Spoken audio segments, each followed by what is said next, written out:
Hello and welcome, DPL fans. Booyah. Link the stream to all the places and we can get started. Today I'm joined by Glop, the Glopper, aka Plug. Many are saying this.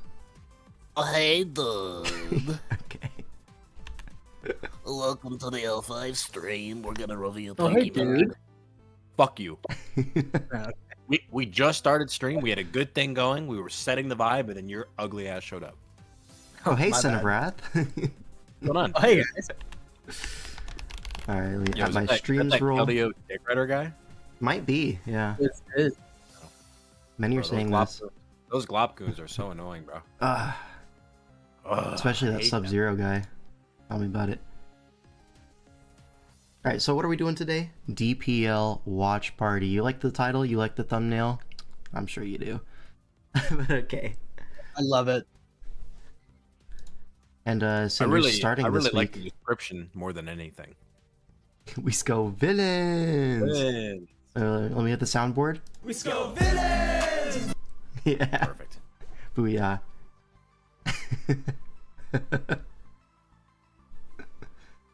Alright.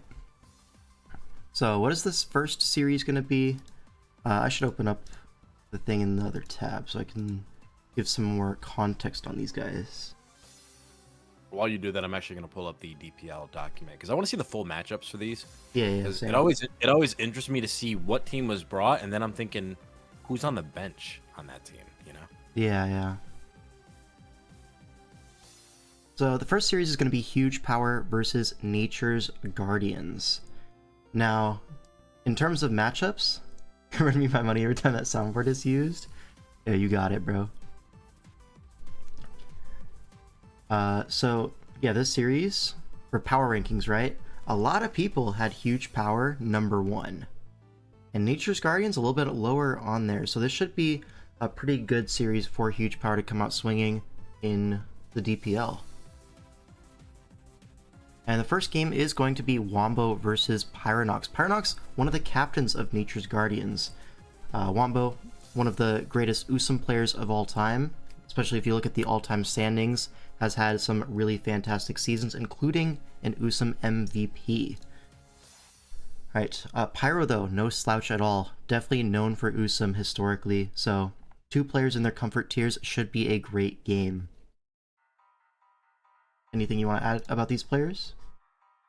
No, I think you pretty much captured it. Wombo's end, we got a benched Crobat, benched Lantern, and then on Pyronox's end, we have a benched Nihilego and a benched Quilladin. Quilladin bench makes sense. And then I was wondering about the Nihilego, and then I kind of realized, like, what does that guy do when he doesn't have Misto Beam to click, right? True, So- it is Gen 7, so there's no Into Misto. Crook? That's pretty tough, yeah. Does get Grass Knot, right? But hard to click one button. There's always Pursuit Trap available. Right? Right. And even if you break through the Crook, like Lottie's right there, will wall it for a very long time. And a Mawile, Right. like it's just cooked. Seems correct.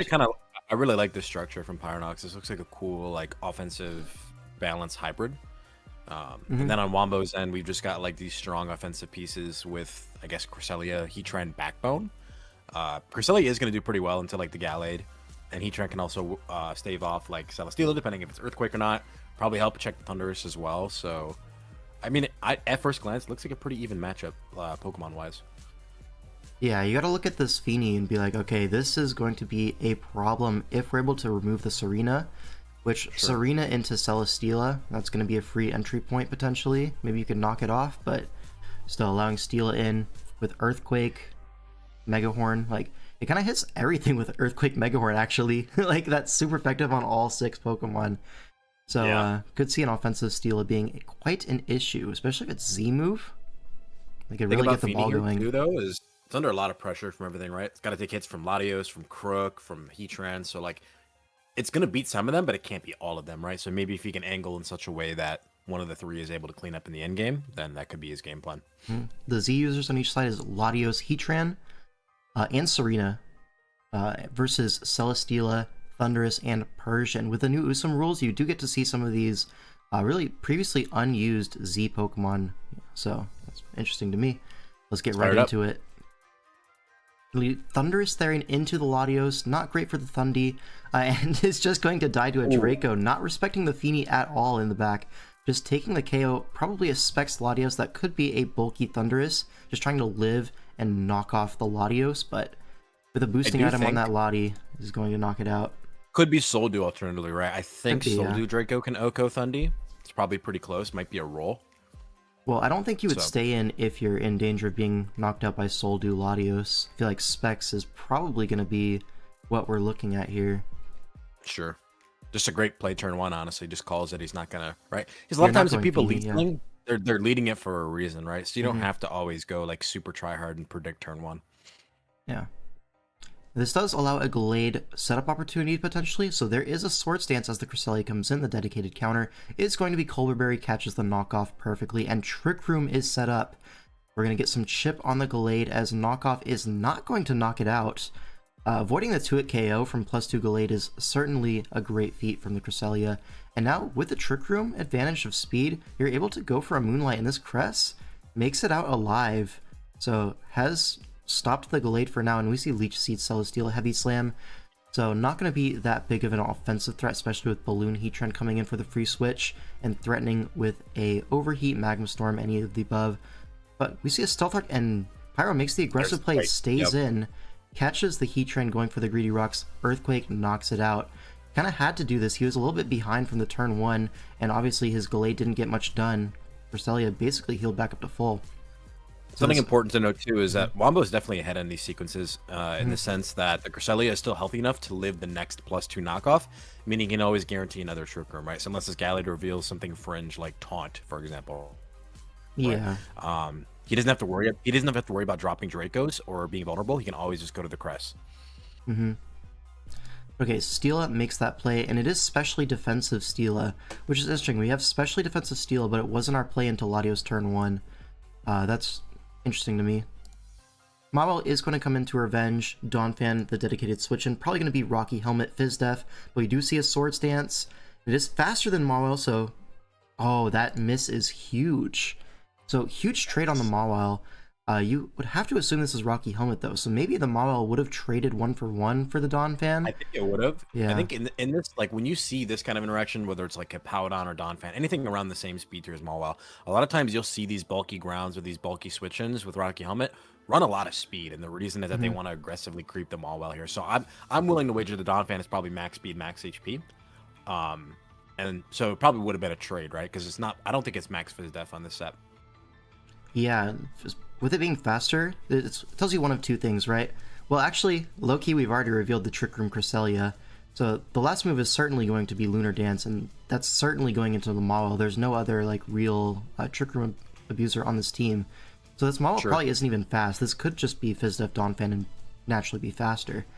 But you are right about that. A lot of Donphans, Hippowdons, those bulky grounds do run like a Jolly Nature to try to catch these Mawiles and trade. But Mawile is going to be forced out of there. Yeah. Another Earthquake, and its Cresselia is going to come in. Set the Rocks, may as well, right? And Donphan takes nothing from that Moonblast, but now Steela can come in, as we see another Moonblast. So it is probably mono Moonblast, so Steela can kind of come in on this forever, but it does allow the Trick Room up and a Lunar Dance immediately, not messing around. Gonna go straight to the Mawile and use this Steela as setup fodder, potentially. No, we're just going to Thunder Punch, knock it out from that range is kind of crazy. Now, Killing from 82 is insane. What? Yeah, especially defensive Steela, but still, that's max HP, right? That has to be a max roll, right? Surely. Maybe it's a roll, but yeah. Serena is going to Synth. Reveals to be slower than the Donphan, so once the Trick Room goes down, Donphan will be faster now. But just goes for a Synthesis again as Persian enters the field. We're going to see a nasty plot Persian trying to get something done. We see a U-turn, but it looks to be Fur Coat from that damage. Now Crook is going to come in. Right? No, that's probably not Fur Coat. That's probably just a weak Serena, right? Because Earthquake did way too much. Oh, we nasty plotted the Parting Shot. Oh, so that Parting Shot did double damage, but unfortunately 2 times 0 is still 0. But regardless, this does allow the Gallade to come in on a Crook locked into Earthquake. We saw it with Scarf. You see the Latios come in on the close combat. This could be a speed tie. Almost definitely is a speed tie. Wombo not willing to risk it. She's going to make the pivot out to Mawile. Covers a knockoff or a sack to Persian. good heads up, right? Because he knows the sack is likely coming to avoid having to predict. Especially because Psychic is like a very free click at that point. So by sacking the Persian, you don't force the Feeny to take the hit. And so Wombo basically stays on top of that by repositioning accordingly. It's a really good heads up play on Wombo's end. Yeah, it's either a sack or the Galeta is clicking knock, in which case Mawel can come in for free anyways. And now the Donphan's in. This is Earthquake range, so the Mawel has to get out of there. Pivots to Latios, and probably going to see a Serena double on the Ice Shard. You see this moveset, it's definitely Ice Shard last, right? And there it is. So Serena can make the safe entry point, and it's going to fire off a Z move. Bloom Doom. So this is so that it can come in on these knockoffs, take less damage. He's probably anticipating this to be knocked off by the Persian, the Donphan, maybe even the Thunderous, right? So having the Z move on there gives that extra oomph, and you're able to knock out the Donphan here without risking a Power Whip miss or anything like that. Really safe stuff. Also would Oko like a Calm Mind Feeny, really safe into stuff like that. So you see like the off-meta Z move pick coming into effect there. Now Gallade can come in. At this point, Serena can just stay in, prevent the setup with a Power Whip or U-turn. And now Crook comes in, and with the Glade at -1, you can just go for a Scarf Earthquake. Looks like it's probably going to 2-hit KO the Feeny here. Oh, close. But it is going to 2-hit KO. And that's going to be a Crocodile Moxie Scarf Sweep.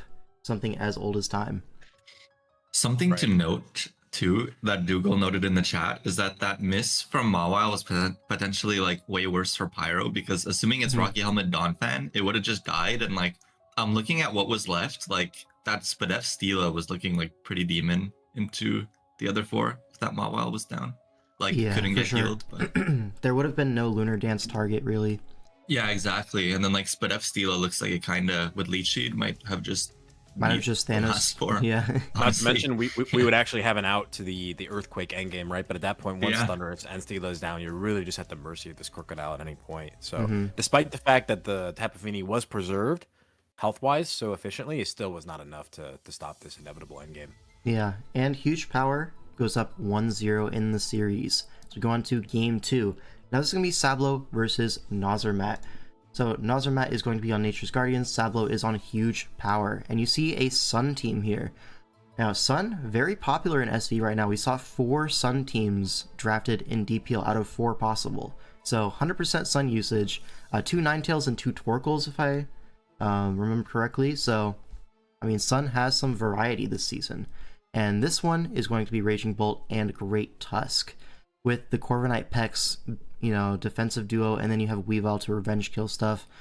Basically, the Sun Abusers are these Photosynthesis guys, and is there a scoVILLAIN on the bench? I believe there is on this team, right? Yeah, scoVILLAIN and Screamtail. So 2 more Pokemon that benefit from the Sun. So this is kind of like a soft Sun kind of approach, rather than a hard Sun. And on the other side, we do see an Arcanine, a rare pick that is actually really strong into these Sun guys. So scoVILLAIN not able to come into the Arcanine. There's really not a whole lot you can do into that. So, you know, deterring the I was going to say, Nozer's team just looks like a budget version of PTE's Torntinglu team from last year.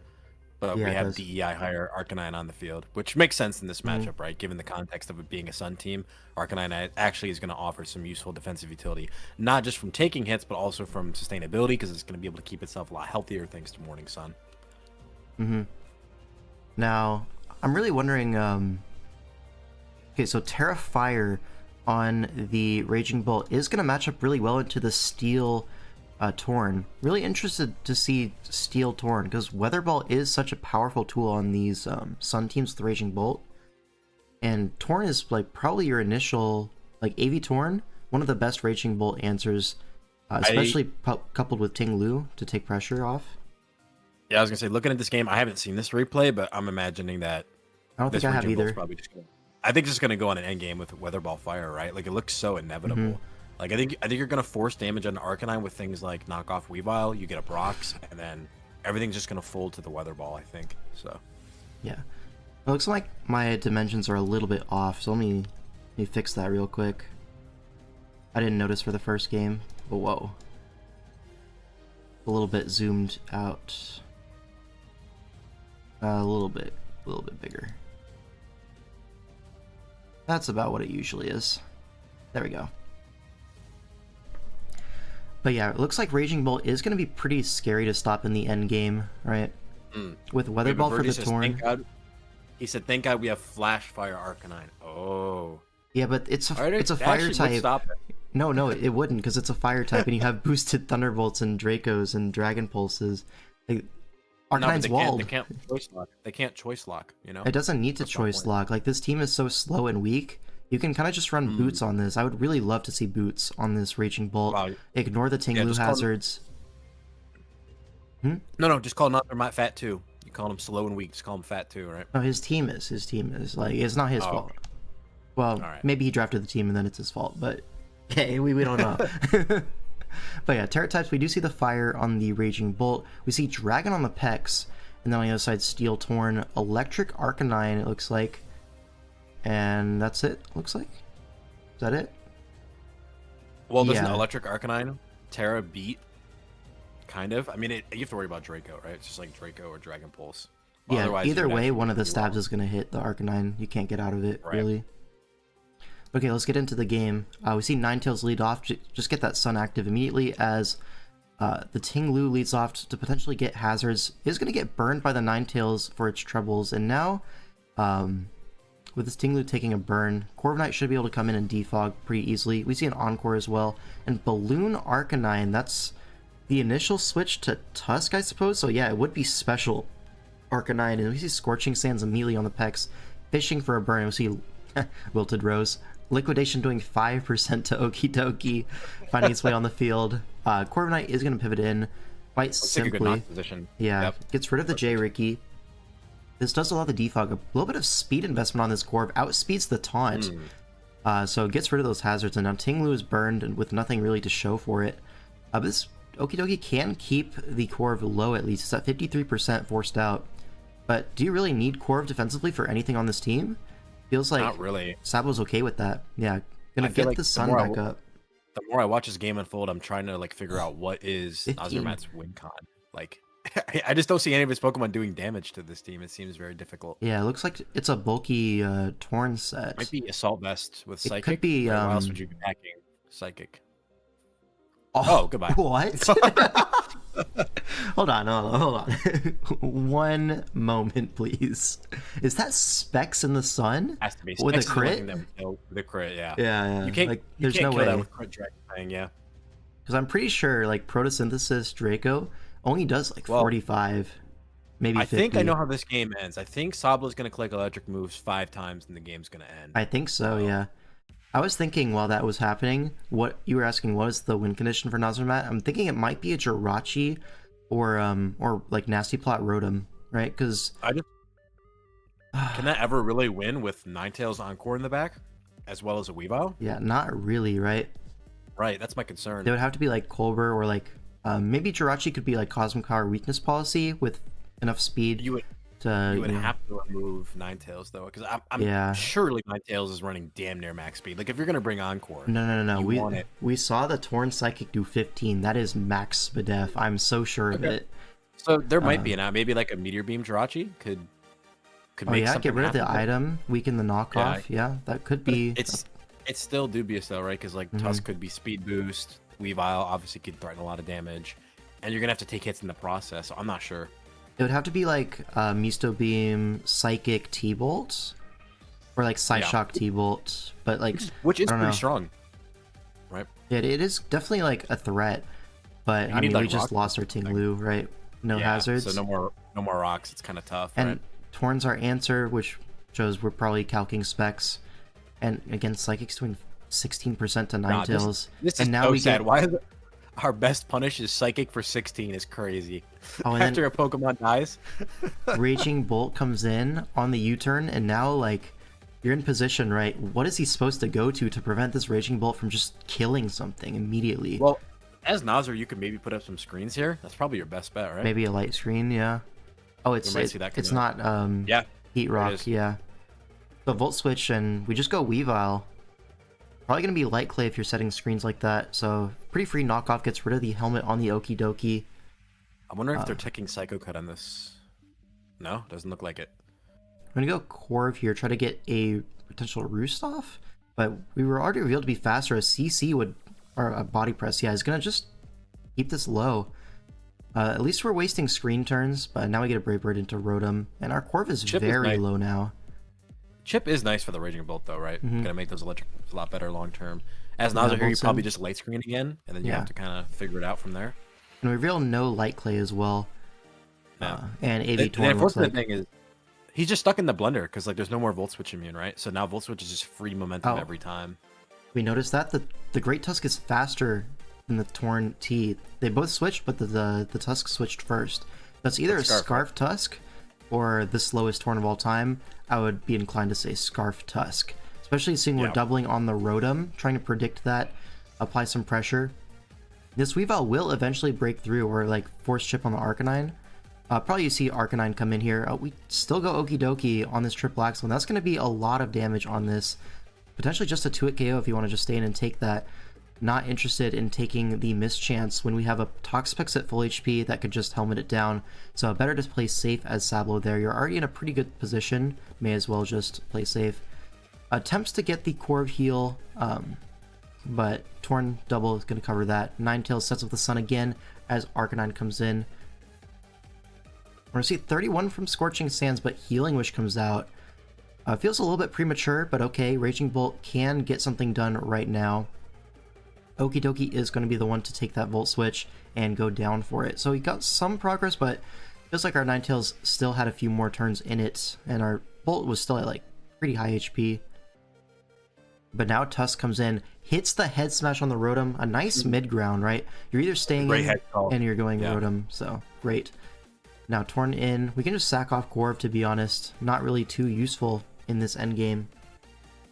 The Corv goes down. This will be an entry point for our Raging Bolt or Great Tusk. That works too. Pretty free close combat, and 68%. That's a 2-hit KO. Do we just stay in here? Okay. That's a Wow. Scarf Jirachi. Heads up play from Nazarmat to double, but maybe not Well, not catching what only he that, but expected. also like heads up from Sablo to scout, right? I don't know how many players would actually scout that right there, but if you look at Nazar's team, like where else would the Scarf be? It has to be on the Rachi, but I guess he kind of does need a Scarfer, right? Because otherwise Weavile just outpaces the entire team. That doesn't feel great. So honestly, don't it was know. a great play Yeah. from both players, right? Mhm. Like Sablo recognizing that's probably the Scarfer, and Nazarmat knowing he knows it's my Scarfer, I have to respond. Torn gets some free chip. Gonna reach in that off, but you don't really have a CC switch in without Intimidate Arcanine. And even then, that's dubious switching at best. Now the Arcanine comes in, we're just gonna rip another close combat. This guy is slower than Jirachi anyway, so may as well get your massive chip. Lives the Scorching Sands but gets burned. Doesn't matter, both of these are in range of even burned CC, and now Scarf Jirachi versus the world. I've seen this one before, but you have to imagine with, you know, a Thunderclap in the back, not really doable. And there is the Thunderclap. Gonna go down, and that's gonna be game 2 with Huge Power going up 2-0 in the series. So far, so good. It felt like from Nazarmat's perspective, right? Just the existence of Toxapex in the back, like combined with the threats of these Photosynthesis Pokemon. I don't know how he was ever supposed to like find a winning position. There was no setup on his team. There was no. It was all just like defensive responses. this It felt feels like he was playing not to lose. He wasn't playing to win. This felt like in the mocks, they were like, I have nothing to switch into Bolt or anything. I need more defense. And they just kept going on that downward spiral. And then eventually you come out this pace and you just don't do anything. Like, where is the offense? You need to be able to punch back against these offensive teams, which, you know, versus Corvpex, it can be a little bit hard at times, but you need to find something, right? Not able to do so in this game. And Huge Power up 2-0 as we go into game 3, which is going to be Champions. All right, so this is going to be Brian versus Ethan with a B. Do you guys know a whole lot about these players? Because to be honest, I've seen these names around for a long time, but I really don't know any of these super well. I give you a rundown. So Sure. Brian here. Brian is such an interesting case to me. Definitely a troll online in the spheres where we see him, but he's actually a really strong player. I've always said many times, I feel like if Brian actually like actively tried the game, he'd easily be like top 15, top 20 in draft league. But a lot of times he just kind of like trolls around and like doesn't put in full effort. But I was talking with him earlier. He said he definitely wants to try for DPL. So I'm very excited to see how that's going to manifest itself into his games. And then Ethab on the other side. Ethab's been around for a number of years. I've known Ethab ever since I started Draft League. We actually had a little bit of drama like 5 years ago back in DGBA over a scheduling thing, and we had a little bit of beef. But in the last few years, we've actually kind of become a little bit closer friends. He actively competes in the top division of DGBA, so he is around, but I don't really see him in any other spheres besides that. But he has popped up the last couple of years in DPL. We've seen him go for usually a min-bid player. Definitely a strong player. Not the best, but I think he's a really strong player, and I think these guys are probably pretty evenly matched. All right, so it should be a pretty good game then. And we get to see our first Champions game of DPL. Now, this format has been a lot of fun. I've done a few speed tour streams, and it's been a good time both times I've run them. So now we get to see, some great players with actual, week-long prep going into it. So, yeah, I really like this team from Brian. The Meowscarada, Skarmpex defensive core with Conk for defog. You have another Breaker with Diggersby, and then you have Dragonite to just do whatever you want. Is this Mega Dragonite? Yes, this is Mega Dragonite. So, bulky guy, able to do really whatever you want with it. It's kind of a Swiss Army knife.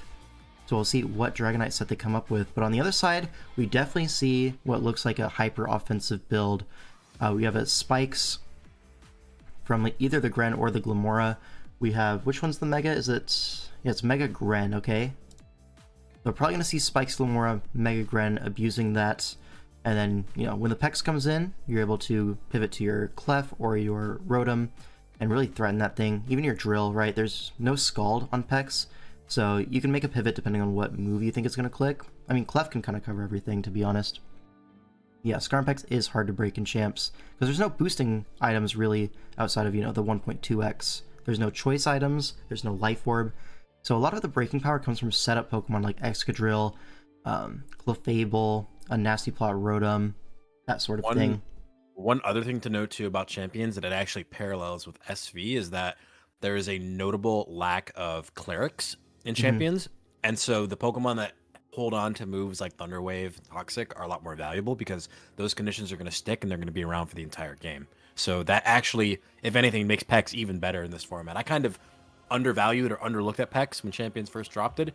But after playing it week 1 in DGBA and after seeing it, be used in week 1 of DPL here, it definitely is. It's kind of like its role in SV, right? Where it's on the team, it's gonna force prep, and if you don't have prep for it, you're just gonna slowly die to it. Yeah, it can make progress. In this team, it's like HO basically. So the things that switch in, they don't switch into every PEX click. They switch into some of them, but there are things that you can do like. Maybe a sub Dragapult would be a really big threat into a team like this. Yeah, sub Dragapult looks like it really requires a Scarf Triple Axle from Meowscarada to Revenge Kill. Now that being said, there's no helmet, so you don't mind clicking Triple Axle into this team. The Ice Resist is Gren. So honestly, this matchup definitely looks like it favors Brian, but we'll see how it goes. Lead off with the Diggersby into the Dragapult. Dragapult, is this faster than Scarf Diggersby? So here's a little fun fact. In level 100, Scarf Diggersby is slower than Dragapult by 1, but at level 50, Diggersby is faster than Dragapult by 1 if it's running Scarf. Very weird interaction. Yeah. So in Champions, it's a unique interaction where this thing can be faster. All right. So leading with the Diggersby, a few things it could be Sash Spikes, but you don't really have a spin blocker versus Drill, so I probably would rule that out. So could be Scarf.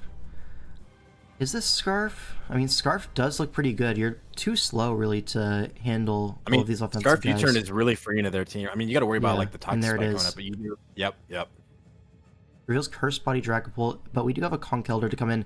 Catches a Wisp. That's a great click from Brian. You activate your Guts ability, and now this Conk is looking like a massive threat. Immediately off the bat. When you see a Protect from Dragapult, get a little bit of Burn Chip, scout out what this Conk wants to do. We see a knockoff, and so we're going to go Clefable, but that does so much damage. Definitely is Guts versus Fizdef Clefable. I'm going to stay in on the rocks and just kill it with Poison Jab. So Clef goes down immediately for the rocks, and now Glim comes in. We see a Spiky Shield. Is this Defog Conk? And it is Defog, so we're going to be able to remove these rocks pretty easily. And with a J-Ricky, we're able to actually survive, and we're going to get another hit off potentially. goes for a Toxic, expecting a switch to maybe Skarm or Pex. This is Corrosion, Glamora. Now the switch to Pex comes in as we go for a Sludge Bomb, and we get the regular poison. So we're now unable to Toxic the Toxapex. I'm not gonna lie to you. I forgot you could use Sludge Bomb on a poison type with Corrosion, and it could get the poison. I actually didn't know that. I thought it was only Toxic that did that. No, it's something that That's comes crazy. up with Salazzle sometimes. I've definitely seen it before. But now the Hex Dragapult is activated, but 29. What? Mm. That's a 130 base power move. Hit 29? You sure? So this Pex is like AV leftovers, max Spadef. Okay, 35. That's a more reasonable roll. Okay, yeah. So Pex is going to get stalled out of Recover here, but with no like sub on the Dragapult, you would have loved to see like sub leftovers protect. But then I guess you're walled by Diggersby. Pex is going to pivot out into the Diggersby as we see it Excadrill come in. Definitely threatening That's a great an Earthquake, and yeah. Great heads up double, yeah. Really good stuff. Now Meowscarada can come in. Looks like a double Scarf angle, because in DPL we do not use Item Claws. Different to a couple other places running champions right now, like the Kickoff tour from Smogon, and I think DGP as well, although I'm not sure, also are doing Item Claws, but I think it's a little bit too limiting with the items available in the game. It is, for sure. Yeah, so we decided, Let me tell you. we ran 2 speed tours, one with Item Claws, one without. Definitely preferred no Item Claws, so that's what we're running in DPL. And now Drill finally gets a free turn in to click a move. Is going to go for Rocks, so it's double Rocks here. Trying to keep them up before the Dragonite makes sense. So Skarm is going to come in. And going to be able to trade Rocks here. So with Rocks trade, I think this probably does favor Brian with this Meowscarada being so threatening, especially with Rocks up. Not a whole lot is able to take these hits, and Mach Punch is going to put Rotom in Rocks range immediately. So it's a pretty safe Meowscarada. You can just go for really any move here is going to be a good click. U-turn. Goes for a U-turn. Covers everything. Yep, shout out Draft League. And now back into the Diggersby, which is revealed to outspeed pretty much everything. We see Mega Gren come in. Actually has Water Shuriken, so depending on the amount of hits, could knock out this Diggersby. 2, 3, and 4 hits. So the Diggersby does go down. That was a massive threat, eliminated by the Gren priority. Now Meowscarada comes in, so the second Scarfer is now being forced to deal with. Gonna see a U-turn on the Excadrill switch in. Now Dragonite is going to come in. The Rocks are going to remove the multi-scale, but with the Mega and the Surf, we are faster than Excadrill. Gonna knock that out. Now Dragapult comes in. Goes for Dragon Darts, but we're not gonna kill the Dragonite. This guy has so many stats. What Knocks that out, and now it's looking like Scarf Meowscarada is going to be able to clean up this game, no problem. Dragonite goes down to the Ice Beam, but should be pretty simple. Go Meowscarada, although maybe you can't kill an Ice type here. We don't see a Water Shuriken though. We have a Pex anyways, to be honest, and we're an Ice type. We don't get stabbed on anything else. Does look like it's just going to go to Brian. That's going to be the game. Unless he gets 5 crits with Water Shuriken again, maybe. yeah. Oh, there's a freeze. Oh, J Ricky. But oh my god, J Ricky saves the day. Yeah. Shout out to J Ricky. Shout out J Ricky in the chat. Yeah, why did Pult do no damage? Where was the EVs? The United's bulk is genuinely insane. With It the is, Mega. yeah. The extra But little also- defense, because it already has good base HP, right? Yeah, it so does. Getting the extra defense is huge. Mm-hmm. It like disproportionately benefits from the stat increases from Megas, you could say, because the HP is already high enough, and that's the most important stat in bulk. So it just becomes so bulky. But also, Dragapult has 120 attack. Like, surely we can EV that to do more, right? I'm really wondering what the Dragapult EVs were. Like, it had to be like no attack, no special attack, just like max speed, max bulk, maybe? I don't know. Feels dubious at best. But Brian is going to attack back in the series, so it's 2-1. Still favoring huge power, though, as we move on to Game 4. Alright, Ultraviolet versus Hunter Z Infected. Ultraviolet is going to be Manu. I think it's Manu, right? Modest Adamant, yep. But okay, here we are in SV once again. We have a Terra Wellspring for Manu. Yeah, Manu. Okay. And on the other side, it looks to be a Terra Glisk or Terra Normal. So that'll be interesting. So Normal definitely indicates SD Facade, which makes sense into a team like this, right? You don't really hit normal types too hard. And the Facade is pretty much unresisted outside of Cobalion, which you obviously hit with Earthquake, so good combination there. Terra Crest as well, yet Steel Crest is going to be a little bit annoying to the Gliscor, but I don't think it can actually beat it 1v1, right? Because you don't hit the Gliscor back, and with Poison Heal, you just outstall it. You don't beat it 1v1, but I'm also looking at the rest of Hunter's team, and how the fuck does he remove that Cresselia? Like, it's very difficult. You need to launch like a close combat from Valiant, or you have to status it with like Deoxys. It's going to require like multiple Pokemon lending a hand to get the job done. So potentially, I could definitely see Manu electing to go that route. I actually haven't seen this game. I mean, Ogerpon Wellspring, like if that is Terra, which I'm assuming it is, yeah. That also, I mean, offensively looks incredible, right? It's really just Mandibuzz holding it back, which it can. It can live a +2 Cudgel. I'm fairly certain on that, but it's not the hardest thing ever to force chip on it, right? You can run something like Stone Edge Garchomp, potentially taking a Volt Switch from Cobalion after it sets up rocks. There's a lot of ways to get it into range of +2. So I think realistically, Manu can be very flexible with his Terras here, and either one will be pretty valuable.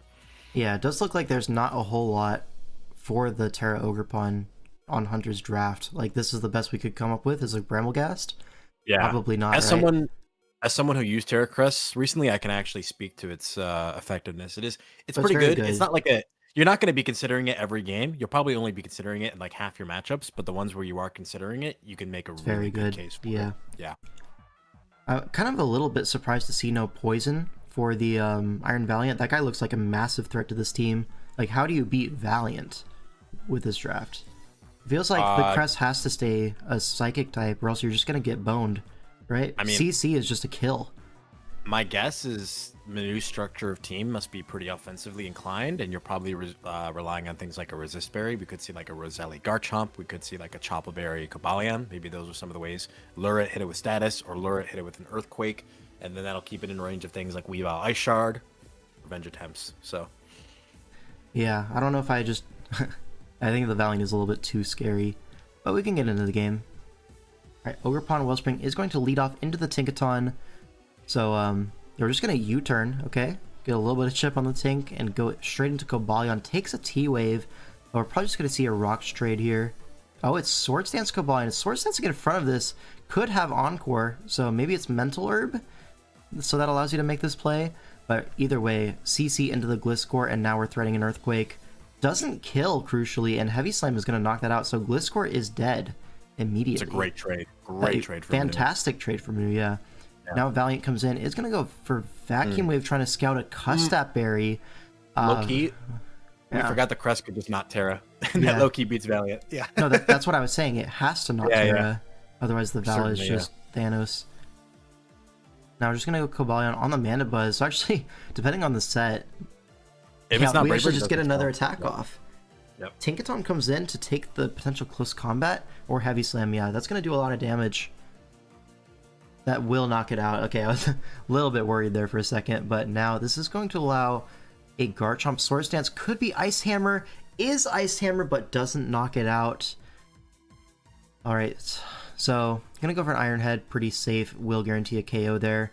But now Valiant comes in. Revenge kills this Garchomp. Going to knock it out with the Life Orb. Moonblast. Don't really have a great switch in there. And Terapagos is going to come in. It feels like a Bramblegast pivot, which he is going to elect to go for, but nice call. Manu calls that with the Flamethrower, gets through the Akaberry, and we're going to see a Rapid Spin. Breaks the shell at least, but you have to imagine another Flame is coming. So Bramblegast, good job, buddy. But huge value. Huge value. And now with the shell broken, we can't just go for a close combat that's going to bring the Crest low, but I don't think that's in Moonblast range. Oh, it's knockoff, but with the Colberberry able to, take that, and now with no item, this knock should not do more than half, so it's Moonlightable, and now back at full, the Crest able to switch it on the Valiant next time. We see a U-turn, so Valiant is going to come right back in. I would love to see like a hard Moonblast, or maybe even a double here, although I don't even know what to double to. You double back to Mana Buzz and U-turn. Cresselia is Thanos, bro. I think Can't you kill this guy. I think you had to double back to Mana Buzz and get some U-turn chip on this Cress. I like the decision to hit the Mana Buzz here, because now the minute that Wellspring comes in, it just gets a kill with Water Pond or Water Cudgel. Yeah. Here's Nasty Plot Deoxys. Shadow Ball's not a 2-hit KO, but we're Psycho Boost. Oh, No coverage for Cresselia.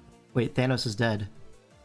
Well, I mean, you get a kill here with Starstorm, right? You I think do, that yeah. was his thought process. So, And you get the spin into Starstorm, so now there's no Valiant Revenge as well. assuming you're faster, I was gonna say you have to be faster than it. Well, you still live the hit, right? So it's okay. Regardless, you're gonna be in range of Vacuum. Oh yeah, Wave. I mean, this is Vacuum getting- Wave, yeah. This is getting close for no reason, though. See what I mean? This Yeah. is kind of sketch. I like, don't know why we I mean- threw out the Cress. It will live a close combat, but like I said here, now Water does guarantee the 2-shot onto the Yeah. Mana Buzz, so you should be fine. Yeah, okay, we're fine anyways, but yeah. Maybe safer paths available, but either way. Actually, was this like a pretty telegraphed line? Like, could you just calculate this that it's gonna work out? Assuming no crit, yeah. Yeah, Then you could because calculate the that for Tarap sure. forces a kill, then the Ogrepon Yep. forces a kill, and then it's probably okay at the end of the day. So Right, because Weavile will beat Mana Buzz in the end, or other way around. Wellspring will beat whatever. maybe we're just worried about nothing. So yeah, Maybe Manu is just better than us. Look. maybe. Well, Probably. probably right. And that's gonna tie up the series now. So 2 for each side as we go into game 5. Zazo versus the Rage 77. Rage fucking numbers. The Rage numbers, yep. Zazo, Chills. a historic player in DPL, did get the MVP. Was it last season or 2 seasons ago? It was 2 seasons ago, DPL Season 8. He was just kind of Thanos, carried his team to a chip. And now he's trying to do the same thing here with huge power. Whereas I Make You Rage, the Rage 77, a little bit newer to the tournament scene, but has put up some pretty reasonable results recently. Didn't he do well in the Swish Cup as well? Or the Swish Tour from Addison? Rage? I remember him doing pretty decently well there, yeah. I'm pretty sure he did well in that, and also has had a pretty solid DWL and DCL, right? Was that it? I think that's it, yeah. I want to say he did well in DWL as well. I know he beat Sub-Zero, so I mean, Yeah. that's like you got to be Thanos to do That's that, worth right? 3 wins, at least. Literally. Alright, and now, let's see this. Gen 6, so our first Oras game. And, yeah, so what do we see here? We see Tentacruel as the Infernape check. Not the sturdiest thing of all time. Obviously, Earthquake exists. Nidoqueen, big threat offensively, but defensively, not super great. It really only checks the Raikou, and maybe the Clef. I guess it's actually reasonable defensively. Both teams look like they have answers for each other, but I Yeah. slightly give the edge to Zazo just because Infernape, if played well, looks like it can be kind of frustrating for Rage. Mm-hmm. The only thing to consider, of course, right, is like if you're completely relying on Infernape as an offensive piece, then Weavile becomes a lot scarier in return. So sure. there's kind of a trade-off to be made there. So, but assuming these are all like sets we would expect, I really think this matchup is relatively even, actually. Yeah, and this is a Mega Ampharos, by the way. Not a Mega Sableye as you might expect from Team Preview.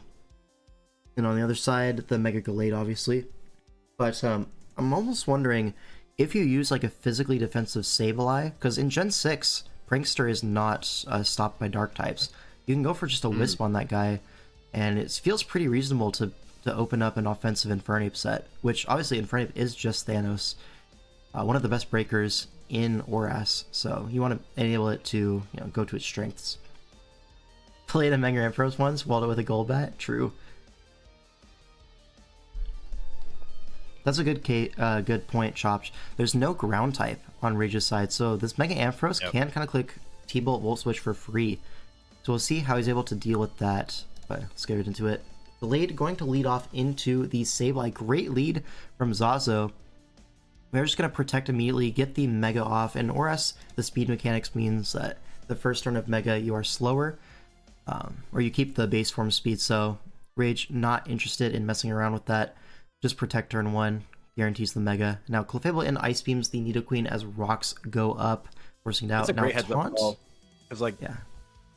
that could easily go wrong and just let Rachi in. Like Rachi could have been the rocker, so I guess They must have really seen that sequence. I like that play from Rage.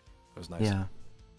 But the Nidoqueen does take advantage of the situation, gets rocks up, and then taunts the Bronzong, prevents rocks itself, and then finds the pivot into Infernape on Earthquake.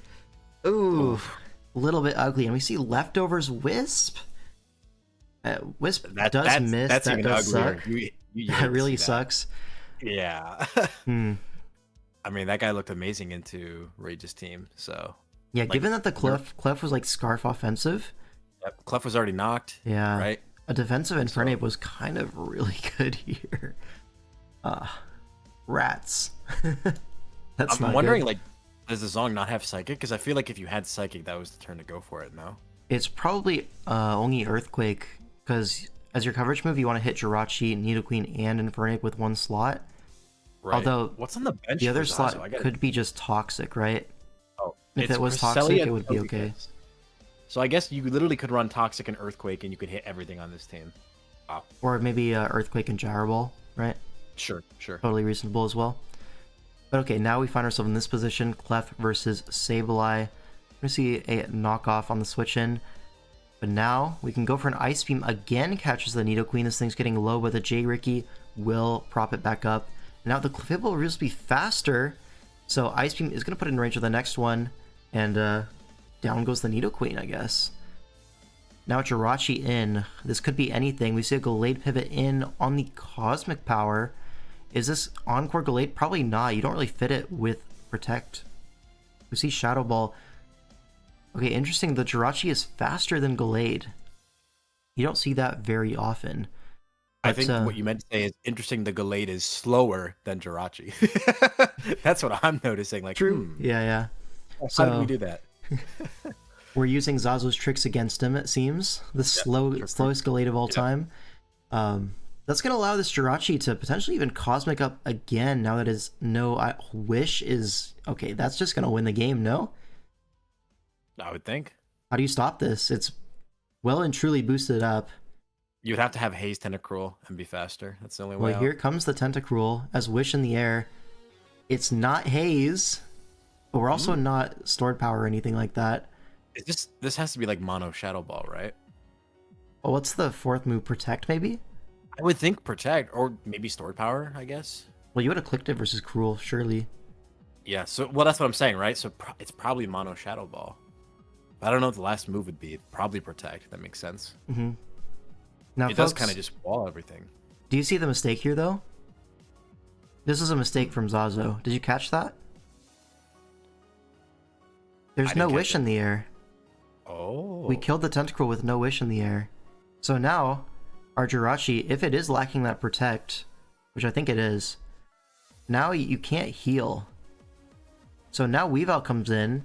If it's Mono Shadow Ball, like this is just a 2-hit KO, it's Iron Head Last. Okay, so the Weavile goes down, but now the Jirachi's dealt with, right? It should have just swept, but now there's room for Rage to come back into this game. Raikou goes for Thunderbolt, forces out the Jirachi. Ampharos does come in, but we have a full HP Zong, not the end of the world. And Seismic Toss is clicked, not even Mega Evolving. But now, finally, Megas gets that special attack boost and Volt Switch. Sableye comes in on the Earthquake, does nothing. And yeah, Nightshade. So Zazu still looks like he's in a great position. Rocks do go up. But Zong goes down for it. Now, Clef in is able to go for a Moonblast, but doubles to Raikou, trying to catch something. I don't know, Gren was the switch into a Clefable Moonblast. Moonblast. Maybe you don't want to allow the Jirachi in afterwards, which is maybe a big brain of him. Forces more chip on the Ampharos with Rocks and T-Bolt. Now to the Gallade as the switch into Volt Switch. We have to absorb this damage somewhere, and it's going to be Gallade. Now Sableye in, throws a Wish in the air. Okay, Wish Gallade. And now the Raikou's going to be able to come in, and with the Wish in the air, and potentially go for a Calm Mind, because Sableye does not get Encore in this gen. Knockoff going to bring this low, but the Wish in the air, Gallade's parting gift. Now Raikou gets burned, but this T-Bolt's going to knock it out, and Raikou's set up, starting to take some names here. Ampharos comes in. We're going to go hard Clefable on the Seismic Toss. Forces out with the threat of the fast Moonblast. Goes for a Healing Wish. The third Raikou has hit the field. Hit the field. Oh god. Well, that just wins, no? Mind. Yeah, there's the wish, but there's no protect. It's a double. Do we catch it with the HPIs for the game? Bang! Oh, and Rage. A great comeback. There's no way this Gren can kill this Raikou. It's just 2 Thunderbolts, and that's the game. It's a really well-played endgame. You call that a comeback. I call that an ass pull. I don't know. Yeah. but no, I mean, you have to have composure to bring that back. Yeah. Right? Great doubles to get Raikou in on the field. Force that Rocks chip on the Ampharos, and then Wish in the air, healing Wish in the air. The Raikou that never dies. I do agree, though. You're right catching that blunder with the Tentacruel sequence, because if he had just wished again and he was at 100% unstoppable, HP, yeah, I'm pretty sure Rachi just killed everybody. So yeah, yo, this Raikou endgame though, that took grit, determination, and that's gonna put them up in the series 3-2, starting down 0-2, but now they're up. Jimmy G would be so fucking proud. Jimmy G would be proud. Yeah, he's smiling ear to ear right now, bro. Raikou masterclass. Now we're on to game 6. Is this? Yeah, game 6, and we see Ace Trainer Josh versus Blitzberg, 2 very old heads, both very known for their ORAS play, so both in a comfort tier. And Josh last season had a fantastic individual record. Was it like 9-1 or something? I think it was 9-1. 9-1. So definitely one of the strongest players in the format. But Blitz, I mean, he's not a slouch by any means. It's just he's coming back from an extended break, I believe, or at least he hasn't played in the top tournament scene recently. Maybe he's played elsewhere. The last time I saw Blitzberg was back in like 2022 or 2023 in DGBA when I played him in grand finals of Top Div. So I haven't seen him since then. I think shortly after that he took a break. So it's been at least 3 years for this guy. Yeah. Well, just more proof that you can never truly quit Mons, I guess. You cannot. Don't even bother trying. Don't even try, yeah. But okay. You know, back in the day, Blitz, I remember one of the first, side team tours that existed, Blitz signed up and went for 60k. Do you remember that? Because I remember that. He was, literally Thanos in that player pool. Whatever. That was a long-ass time ago. Let's get into the game. I think team preview a little bit, maybe? Do we want to go over this? There's a Jirachi for the Mega Guard, Togus for the Crook, Togus for the Serp. Feels like Blitz has really good defensive answers to everything. How does Josh break through?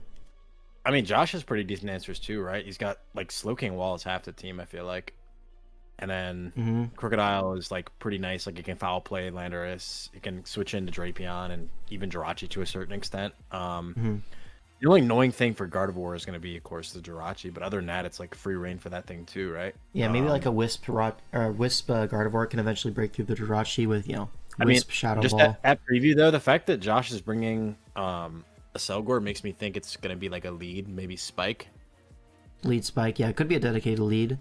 It's not really great offensively, so could be just lead Final Gambit, could be lead Spikes.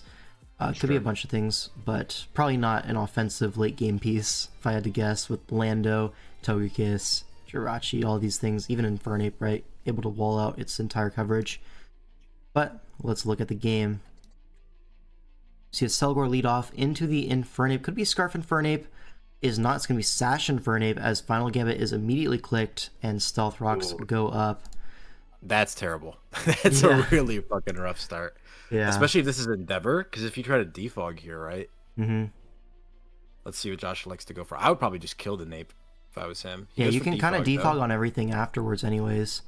Yeah, but that was my thought. Goes for the defog and is going to get hit by an Endeavor. Yep, there it is. That's brutal.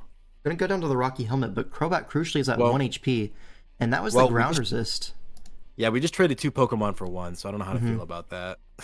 Yeah, so here's a U-turn. Is physically defensive superior to try to hold off that Scarf Lando, but now Drapion gets to enter the field for free and sets up a T-Spike, and that T-Spike is going to hit 4 Pokemon. Your Defogger's at 1%. Now Togekiss comes in on the rocks, and now a Stone Edge. Crits an Air Slash, but with leftovers is going to be out of range potentially. Could be a roll. We're not going to stay in to find out. Going to go hard Lando on the next Stone Edge is going to not connect. And now the Scarf U-turn is coming. Gets that poison, and another crit on Serp. A little bit unlucky from Josh, but honestly his position looks really tough regardless. Now Jirachi's able to come in. He goes lefty, so this could be a defog opportunity, but yeah, not going to neglect to go for it. Is going to go Lum Crocodile. Could be slower than Jirachi, but lefty's Jirachi in the Gardevoir matchup you'd expect be full Spadef. So Crook probably faster. Threatening a Pursuit here. That's something we should have talked about. If you're able to Pursuit the Jirachi, then your Gardevoir becomes really good. But with the T-Spike up, I just don't see the world. Yeah, with T-Spike, right, you're never really going to be in range of the Mega Sceptile Revenge. So go for Protect, just scouting out the move. Goes for a knockoff, maybe doesn't have Pursuit, because the last move is probably Earthquake, right? Obviously, you could just bluff the Earthquake versus Drapion and just have Pursuit, but regardless, Togekiss goes down to 2 knockoffs, but now Sceptile comes in, and Sceptile will be killing something right now. It's going to be the Crobat, going down to the Leaf Blade. Okay, physical Sceptile, able to hit the Slowking and the Gardevoir a little bit harder. Now Slowking does come in. Does it live this? It is Rindo Berry, probably Ice Beam here. Yep, Ice Beam. So Sceptile does go down, but it has chipped the Slowking into range, potentially, of a Landorus. What's unfortunate here is that if we had a little bit of damage on that Drapion, like Slowking looks pretty good in the endgame, no? Like Scald would just be a kill every time, basically. Yes, but also with the poison, it feels like you can just U-turn spam, knock off with Drapion, and okay, Guard's actually slower than Jirachi, which is surprising in this matchup. But well, probably what it was is it's probably creeping pre-Mega, right? Oh, probably is, yeah. No, you're definitely right about that. And now we're gonna do Jirachi things. Booyah! See, with Trick Room, yeah, dude, this could. I feel like this could have been one, maybe. Maybe. Yeah, you really need chip on the Drapion. You needed damage on the Drapion, yeah. But unfortunately, like going down 2-1 meant it was hard for Josh to force favorable trades. Like if he had won that lead exchange, I feel like it could be a different game entirely. It just felt like he was always playing from behind. All right. And so that's going to be, what, 4-2 for the Nature's Guardians now in the series? So they need one more win for the series win. And huge power, relying on Blackbeard to even hope for a tie here. It's going to be Blackbeard making his DPL debut versus J-Scurf, Mr. Top 5 himself. I mean, let's look at this matchup. This looks like a little bit of a Fogbound Lake LARP. You got the Darkrai, you got the Blaziken Gyarados combination with screen support from Jirachi.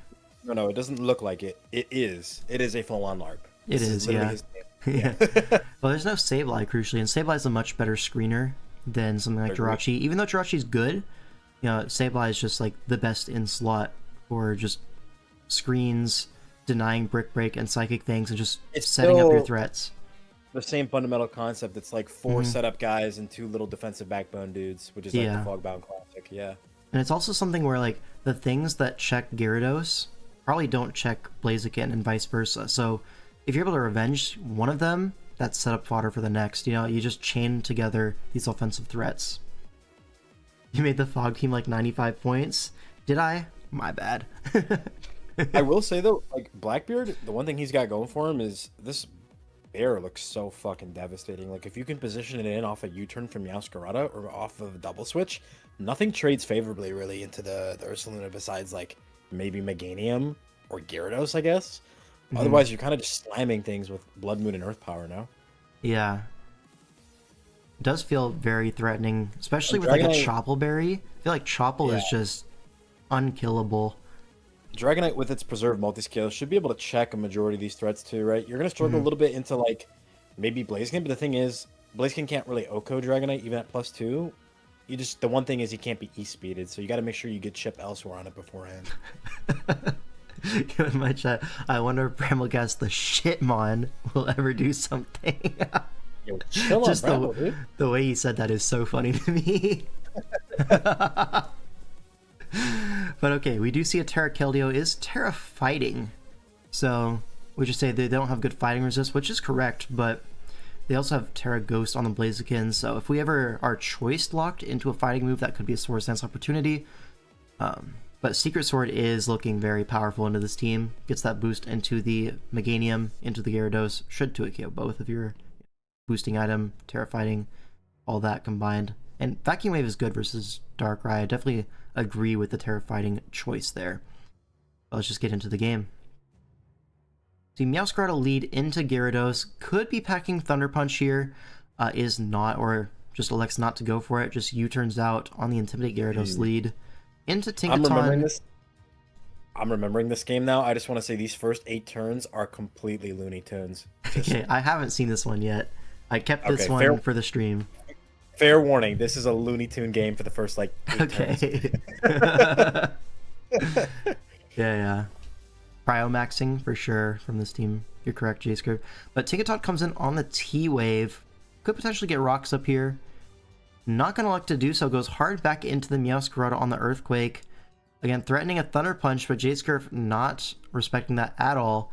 Just going to stay in once more. Go for another T-Wave, I assume, as Tinkaton comes right back. And now is going to take that Earthquake. Really strong Earthquake. Full para, unlucky from Blackbeard. Now back into the Meowscarada on the Waterfall. So getting this chipped. Another U-turn. Bro. And Tinkaton will go down. Or we're going to catch a T-Wave. Not yet. Now it goes down. Okay. Yeah. We got I wonder what we clicked here. Oh, just wait. It gets better. J. Ricky, yes. Save us. And like, bro, he tried to sack the Meow. Yeah, tried so hard. Okay, Gyarados from Hell finally goes down. And Scarf Meowscarada are going to get some decent chip on the Darkrai, but misses the last one, so unlucky. Now Keldeo comes in. This Darkrai is definitely in range of Vacuum Wave, so just going to Terra, go for a Calm Mind, catching the Meganium switch. And now a Secret Sword is going to do 77. That did so much, but Dragon Tail is going to force it out into Dragon Knight. Dragon Knight forced out by Meganium at 29. Yep. Forced out again by Meganium at 35. Into Bramblegast. Oh no, this is all falling apart for Blackbeard. Gets the spikes up at least. Could potentially Strength Sap. Huge value from the Shitmon. Let's go. Huge value. Now knocks off the Keldeo, gets rid of the, what, leftovers? Yeah. Yeah, knocks off our best Pokemon. Why is Meganium at 100%? Wasn't he at like 25 earlier? Yeah. Yeah. Huh. Interesting. Back into Dragonite. Oh, it's defensive Dragonite. I didn't want that. Yeah. Didn't want it anyways. So Meganium is parried now, so this Synth trade is eventually going to go wrong for J-Scarf. Matter of time. Certainly. Goes for the Petal Blizzard, cuts his losses, and now Meganium, fingers crossed, goes down here. Yes, finally does. But at this point, Amazikin comes in, and the only real stop to it is that defensive Dragonite, but we don't go to it on the Force Protect. Feels strange from Blackbeard. Can we just take a minute to appreciate how Blackbeard lost half of his team to Meganium Gyarados? Like, that feels like a fake sentence, but it's true. That is true, yeah. Honestly, more than half, because Bramble and Keldar are like at 1 HP, True, and Teammate lost multi-scale. Yeah, and knocked off. Only the bear was unscathed from those two. Like, we haven't seen Darkrai do shit. We haven't seen Garchomp do shit. This is crazy work. Yeah, I've seen enough Gyarados. 15 points now. Alright, Darkrai does knock out the Bramblegast. Now Keldeo comes in for the Vacuum Wave, but with the light screen, not able to pick up the KO on Darkrai. But it's okay, we have another Vacuum Wave in the back. Thank God. Low-key, Ursaluna can still solo this endgame, potentially. But the light screen is going to make it really hard. Yeah, 35 from that. Now Garchomp is going to go for the Earthquake. Does big damage, but Moonlight? Yeah, I guess you can stall out one more screen, but it's optimal. You may as well. It's a good play because now you can get the Vacuum Wave with no. But it doesn't but kill. Unfortunately, it's not enough. Yeah, it's still his best play though, right? Like, it's objectively correct. We don't have E-Speed. Nope. The fuck? We're just dead. Wait, if we had E-Speed, didn't Dragonite sweep? I swear it sweeps. It does, I swear. Yo, this was you said Looney Tunes game? What was the Blaziken Terra? I don't think it Ghost. It was Ghost, yeah. It was Ghost, but the problem is that you can just EQ it twice. I mean, usually Blazikens are running like defensive sets with Protect and Lefties, so maybe it could live too, but I don't know. Yeah. Also, if D-Knight's just Dragon Tail, you could literally just like if it was Dragon Tail E-Speed, that shit could potentially win. Yeah, what you would do is you would just T-wave everything, and then when the Jirachi comes in to set screens, you just Dragon Tail forever. And there's a spike up. You can't live that Yeah. forever. You can't set up the I think Blaziken. You'll roost on either one, right? I think the bigger problem is that we U-turned on Gyarados 4 fucking times and let half our team get paralyzed and die to it before dealing with the threat. Yeah. Why was there no move to hit? There was literally no way on this team to hit Gyarados at all. Now I will say the paralysis was definitely unfortunate because I'm willing to bet that the Tinkaton probably went for a T-wave of its own. Maybe that would have allowed Blood Moon to come in on it and then just killed off with a Blood Moon. I think it probably But- was just rocks, to be honest. Which also Would have been helped. really impactful, yeah. Maybe Meganium wouldn't have killed half the team, but yeah, I just want to admire how Meganium did literally like 230% damage to Blackbeard's team. It's a new milestone for sure. Yeah. Poor guy. J-Scarf was healing with Jirachi, yeah. So you can't detail forever. Yeah. I mean, True. that's a tough break, bro. Like your first game of DPL, you got to play top 5 draft league player J-Scarf. That's It like is tough, come on, but man. Yeah, Like- fresh off a DWL win as well. yeah. Like, come on, J-Scarf, show some fucking mercy, bro.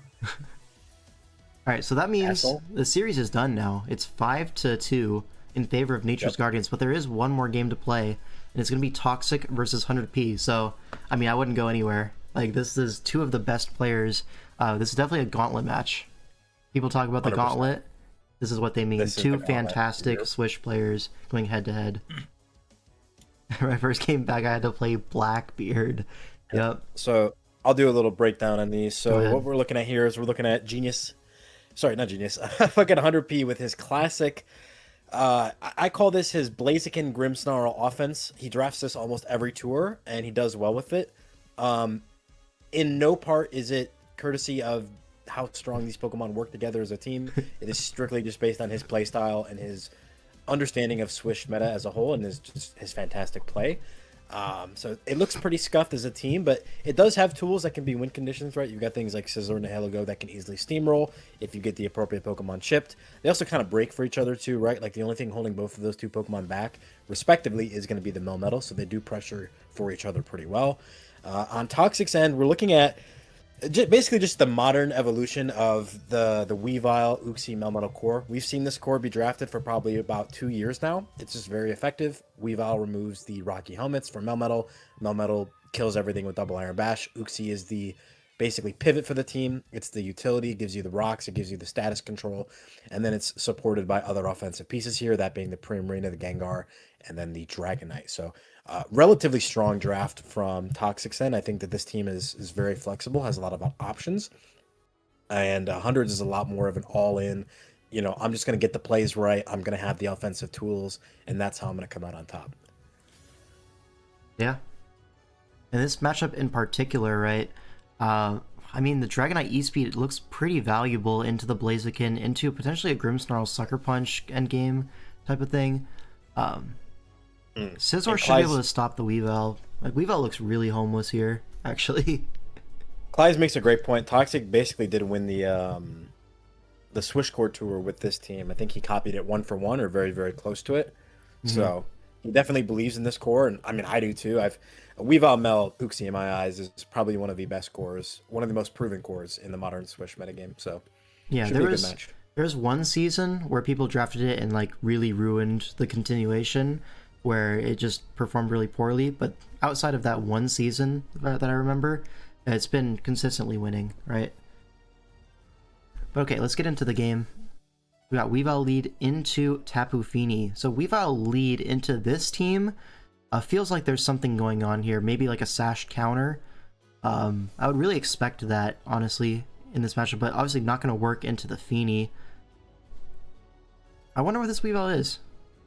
Is it that? Because honestly, the rest of the team's kind of... maybe I mean, is.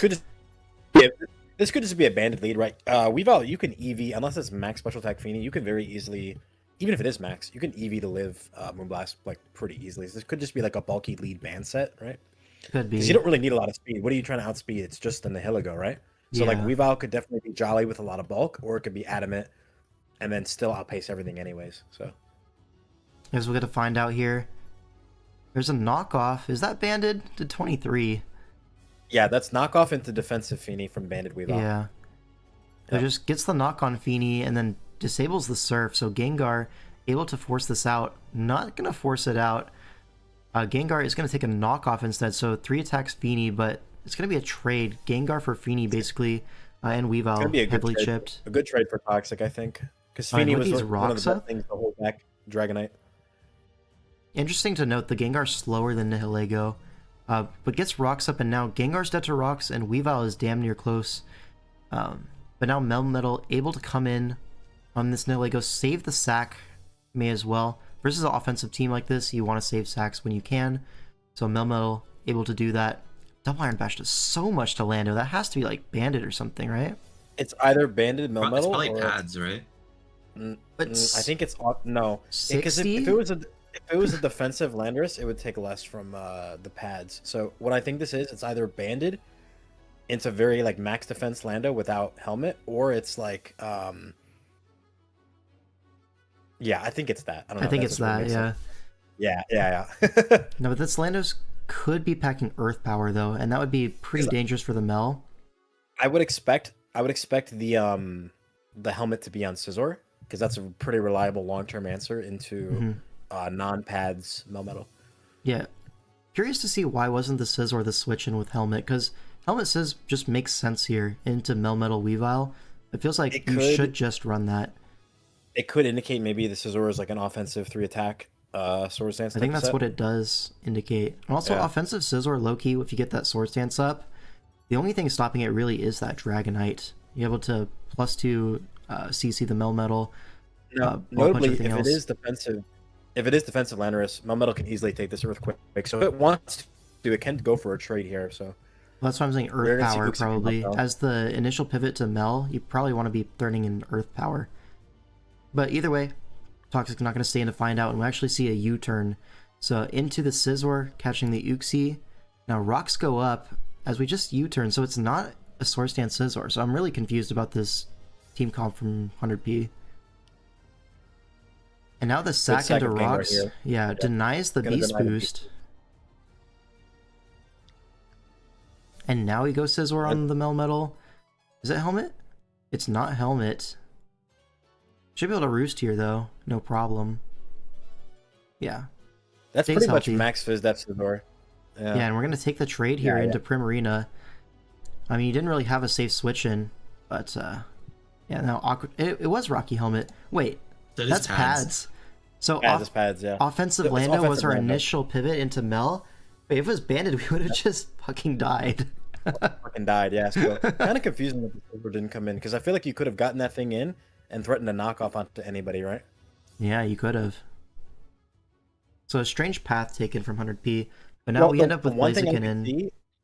The one thing I could see is if he was hard reading Thunder Wave from Melmetal, but that's kind of a reach. I feel like you just let Scizor take, because the unfortunate thing is that if you're defensive Scizor with helmet and you get Thunder Waved by Melmetal, you do kind of lose the 1v1 because you have flinch odds plus para odds, and in the end you're going to lose that exchange. So maybe he was trying to be more heads up on the Thunder Wave. That's the only thing I can imagine.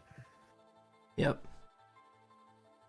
Okay, Blaziken does force a KO here with Poison Jab. Don't really want to switch in anything on that, so Uxie is going to go down. Makes sense. But now Dragonite comes in, and if you could break this multi-scale, then the Scizor can... Wait, no, it's dead. Frick. You know? It does feel like Toxic in a really commanding position. And again, with that Dragon Dance sets up and is packing Aqua Jet on Dragonite and Primarina, so looks like triple priority with Jet, Shard in the back. Makes a lot of sense, right? Yeah, into on the off Blaziken. chance Melmetal, and the off chance that Melmetal gets overrun, like what would you do versus an endgame Scarf Nihilego? You would just lose everything to Power Gem, right? Yeah. So you need to have ways to keep that thing in check. So I think Aqua Jet is a really nice option select on the Dragonite here. Yeah. Now Grimmsnarl comes in. 100p famously only uses offensive Grimmsnarl, so we're going to see a Spirit Break, potentially threatening a Sucker Punch here. Toxic not going to deal with that, and is actually going to catch a T-Wave on Melmetal. Honestly, you don't mind that. And now Superpower is going to come out, going to proc the Eject Pack into Nihilego, and goodbye Nihilego. Only took one hit. How much do you think that one hit did? Like Probably like 130? 89. I think 89. 89 is my guess.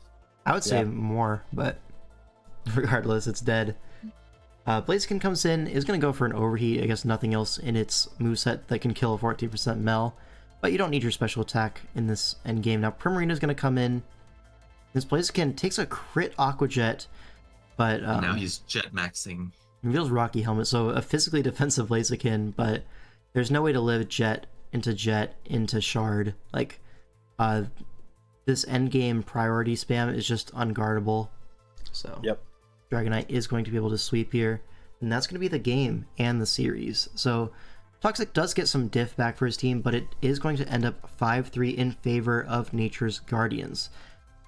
A surprising result for a lot of people, but like I was saying in my PRs, like any team can really beat any team. Like it's pretty close in power level for all of these guys. So we see that week 1, Nature's Guardians with a little bit of an upset into huge power, but we'll see over the course of the season. Maybe it's not even an upset at all.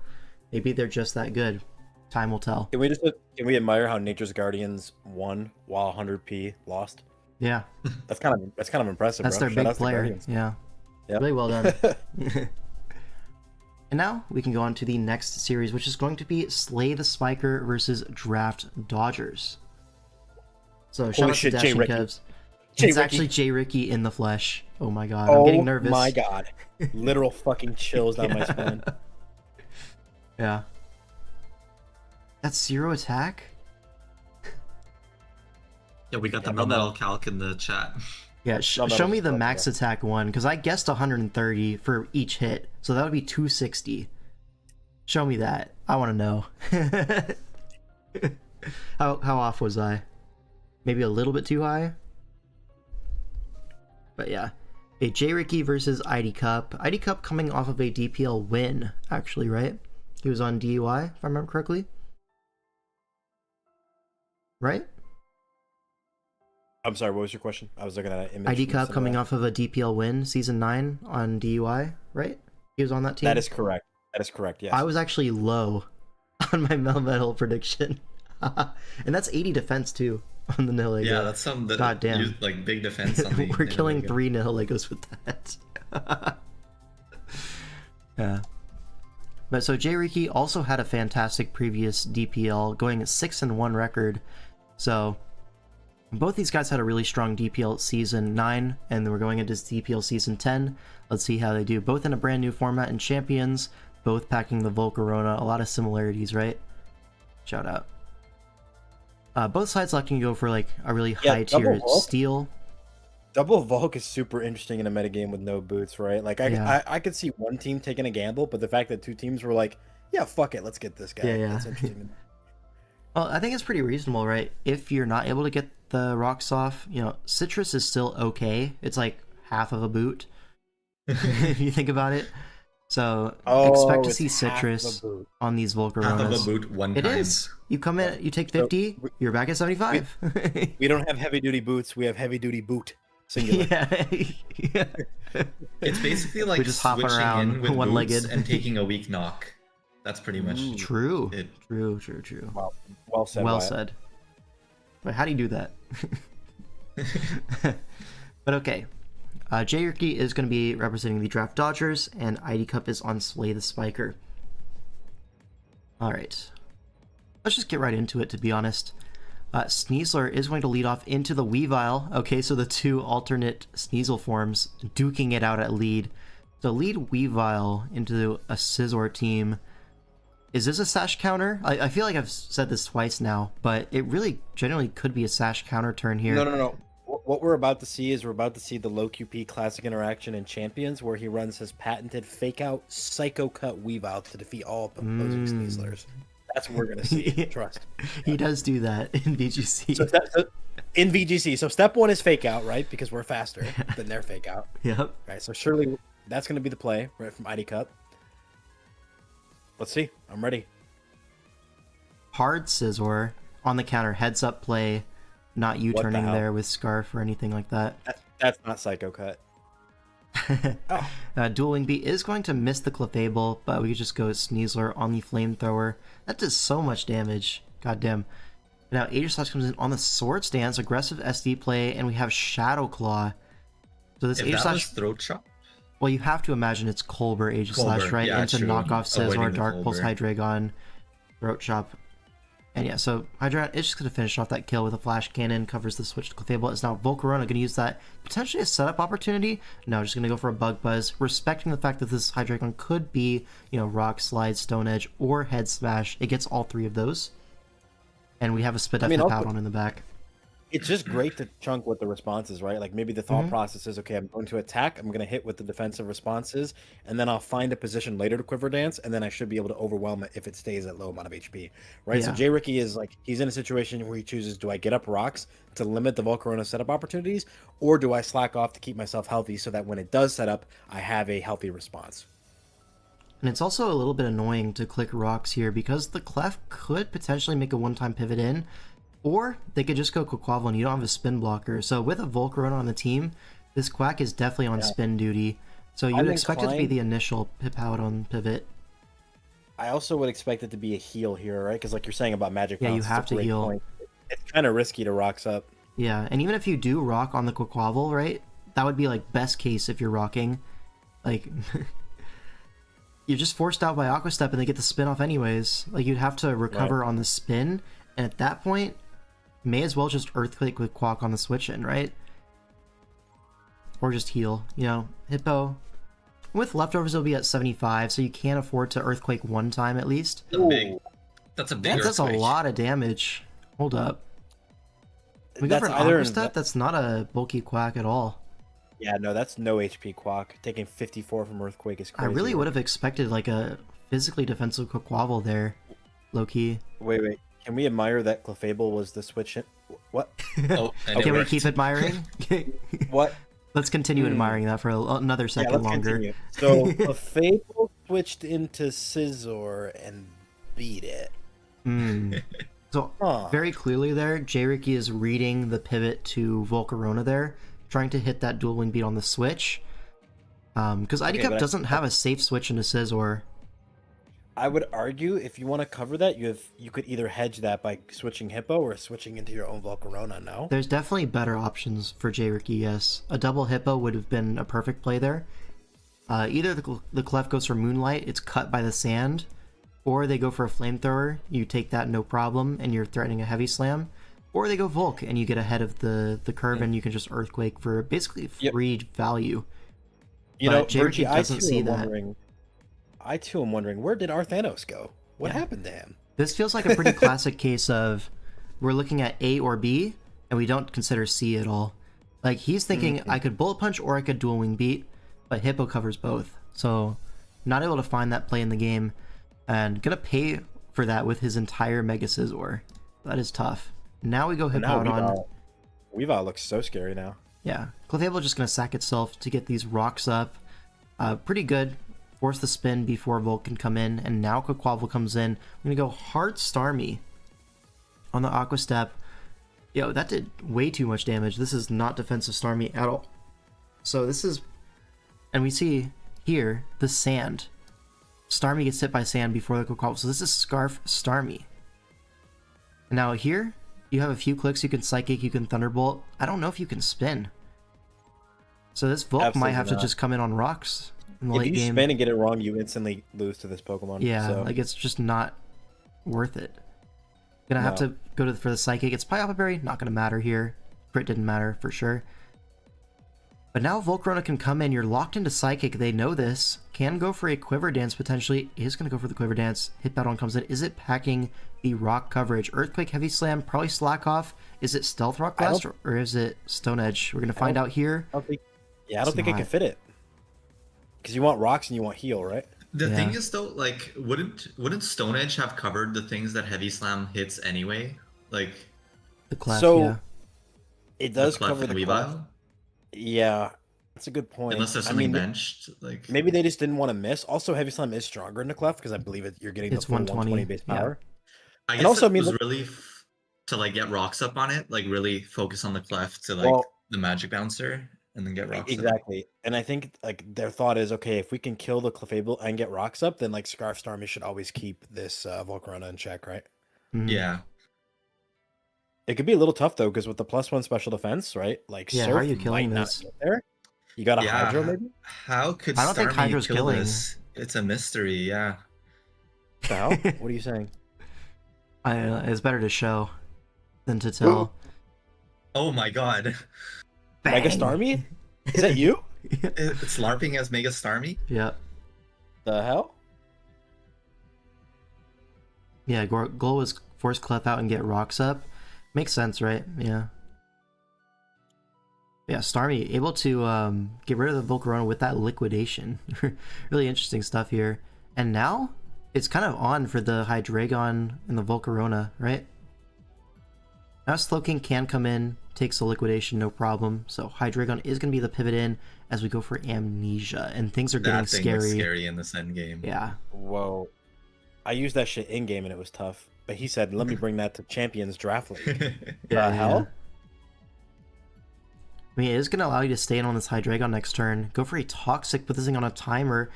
You could potentially just Amnesia up again, but he goes hard Weavile on the Dark Pulse. Gets a crit. I don't think that crit makes a difference at all. It's in range of everything anyways. Now Volcarona comes in, eats the J. Ricky Berry, and here's Oh my a triple God, axle. the one boot. Yeah, the half boot is on. But this is going to be Flame Body. And we see 1 hit, we see 2 hits, we see 3 hits, and no burn. Oh no, he's just 4 running pad, hits bro. And and no still no burn. burn. Yeah. So Yeah, Starmie he's can running come in pad. and go for potentially a flip turn. Although, Yep. is this Ice Shard? Maybe it's not.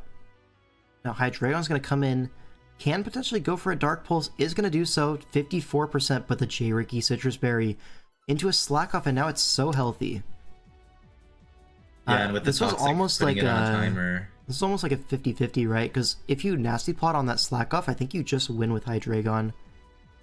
Because you would heal back to full, and then +2 Dark Pulse does 108. There's no J. Ricky to save you. True. Yeah, Yeah. so But that is now- 50-50. But now, since he made the Dark Pulse into the Citrus and Slack Off, healing a lot that turn. It's a hard call to make though. We It's so also hard. Lotus switch in and Yeah. live too. Well, this Slowking Also, also the- could have just Sludge Bombed, right? And that would be a winning play. The Starmie also could be Aqua Jet too, right? Like that wouldn't be too ridiculous. Yeah, to like have that. if you Sludge Bomb and don't heal up, Starmie might be able to like sweep with It's a Like Scarf Liquidation Starmie in or the back Jet of your or dunk, something. and like if you had Ice Shard, it probably would have clicked it versus 18% Starmie, right? I would have to assume. Yeah, but I don't know What if I'm it's saying Shard. is, what I'm saying is, if he plots and then he kills, the thing is, Scarf Starmie, if it had Aqua Jet, would come in and it'd beat the Weavile because it'd be faster in priority. I don't know if it's Aqua Jet. I Prob- think it's well, probably Spin. what other move do you need though, right? Because think about it. Let's say Spin. in a situation where I think you need Spin. Yeah. Well, couldn't Scissor have been defog? It could have. I guess you're right. But either way, this is the situation we're in now. And at this point, ID Cup should have the game. Oh, another J. Ricky. So many J. Rickies here. yeah. But And now it's you like can the just free match the amnesia. boost. Yeah. 2 Dark Pulses wouldn't have killed either way because you get the boost. And now you can just slack off. Crit or Flinch would have been potentially game winning there, but no such luck.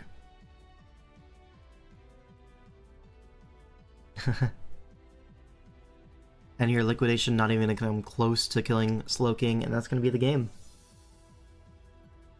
0 burns So is a little bit annoying, but His full moveset was what? Psyshock, Toxic, Slack Off, Amnesia? yep. Yeah, so couldn't even touch. So damn, the nasty plot was free, but he didn't know that at the time. Yeah, he had didn't to figure know. out- But I mean, it makes sense. Your offensive move would probably No, be. the bad thing about Nasty Plot is it allows Weavile in, and if Weavile comes in for free, you lose. So like maybe So that it was the really- 50. It really is. Dark a Pulse 50. also gives like flinch chance as well, so it's like slightly like Oh, there's 2 plays ID Cup can go for to cover Nasty Plot, and that's Amnesia, just match the boost, let Toxic do the Imagine- job, or Hard Weavile. Now imagine we still had the Mega Scizor. Game was over. Mhm. Yeah, literally. Many such cases. Yeah. yeah, that scissor didn't go down. The Yeah. last 2 ones couldn't even hit it. Yeah.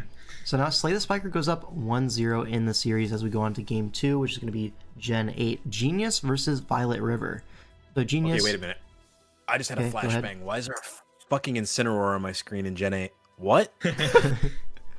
So I swear to God, the last time I used that guy was on Mount Rushmore, and that was DPL Season 5? damn. Was that like 5 years ago, right? Yeah. Yeah. I remember I brought Incineroar to one game. To be fair, he put in work, but that's the last time I've ever seen Incineroar like be brought to a fucking Team Tour Gen 8 games. I've definitely seen it here and there, mostly from Hiker Toad, right? But yeah. I guess people just love LARPing as VGC players. I mean, to be fair, it looks okay in this matchup. But... Yeah, it looks pretty good. Covers the Kyurem, covers the Corviknight pretty well. Victini, yeah, it's just a reasonable mon offensively and defensively here. But okay, so Genius X, pretty widely considered the best player in the tournament skill-wise, playing against Violet River, a relatively new player to these draft team tours. But Violet River definitely some strong results recently, so it should be a good game. Sure. They're also pretty well known in Smogon, yeah. Yes. Thing, right? Mostly known for ult gens, if I remember correctly. Yeah, that's where she specializes. But okay, definitely two players that know how to play the game, and let's get right into it. We see Kyurem lead off into the Latias. Now, a few things this Kyurem could be on lead. Could be weakness policy, could be like Custap, could be a Bonberry maybe? I don't know. Looking at this matchup, I'd load up Assault Vest and just kill everything. Assault Vest? Yeah, that makes sense as well. Right? As a lead, it just like checks or forces good damage onto anything. Does, yeah. Also serves as like a mid-game switch into Nidoqueen and Zapdos. Pretty reasonable set. Takes pressure off of Corviknight. Yep. Yeah. We're going to see a switch to Corviknight on the Latias, and a switch to Mew trying to catch like a Haban or weakness policy, just EV for Latias. And Mew's going to find itself versus Corviknight. Could be packing Taunt, but don't really need to click Taunt in this position. Could be a hazard for Mew. Maybe Spikes could be cool here. That may have been a Scarf Kyurem, because it switched out before Latias. It did. That's a good catch, yeah. Yeah. We're just switching a Nidoqueen on the U-turn. Okay, both players just scouting out. Reveals Rocky Helmet on the Nidoqueen as we go Jellicent. It's going to force out the Nidoqueen, and we're going to go for a Specs Water Spout into a bulky Zapdos, I believe. Could be Scarf versus offensive Zapdos. We're not sure at this point, but obviously once you know one set, you know the other. I was thinking like Jellicent isn't super tasked with a like specific defensive. Like, what does it defensively be on Zinc team? Not really much comes to mind. I guess Nidoqueen, and that's it. Yeah. So I really like this decision to take the more offensive approach, because the water resists are pretty shaky, right? It's just the Latias, which is vulnerable to Shadow Ball. So for sure. And now Water Spout going to leave the Zapdos very low, and Zapdos just going to pivot to Latias, covers the Nidoqueen to pivot down on Zapdos, and also covers the Water Spout. So a really great pivot from Genius. Latias gonna force out this Nidoqueen. At least it would, but with the like max Spadef J-Ricky is gonna force Chip on the Lati. Okay, HP trade. Interesting. Now it's Agility Latias. Interesting. As Corviknight comes in, Agility, you see Agility? You're like, this is probably weakness policy stored power. Into a matchup like this with really weak U-turns on the field, Coco, no Dark type as well. Yeah. Yeah.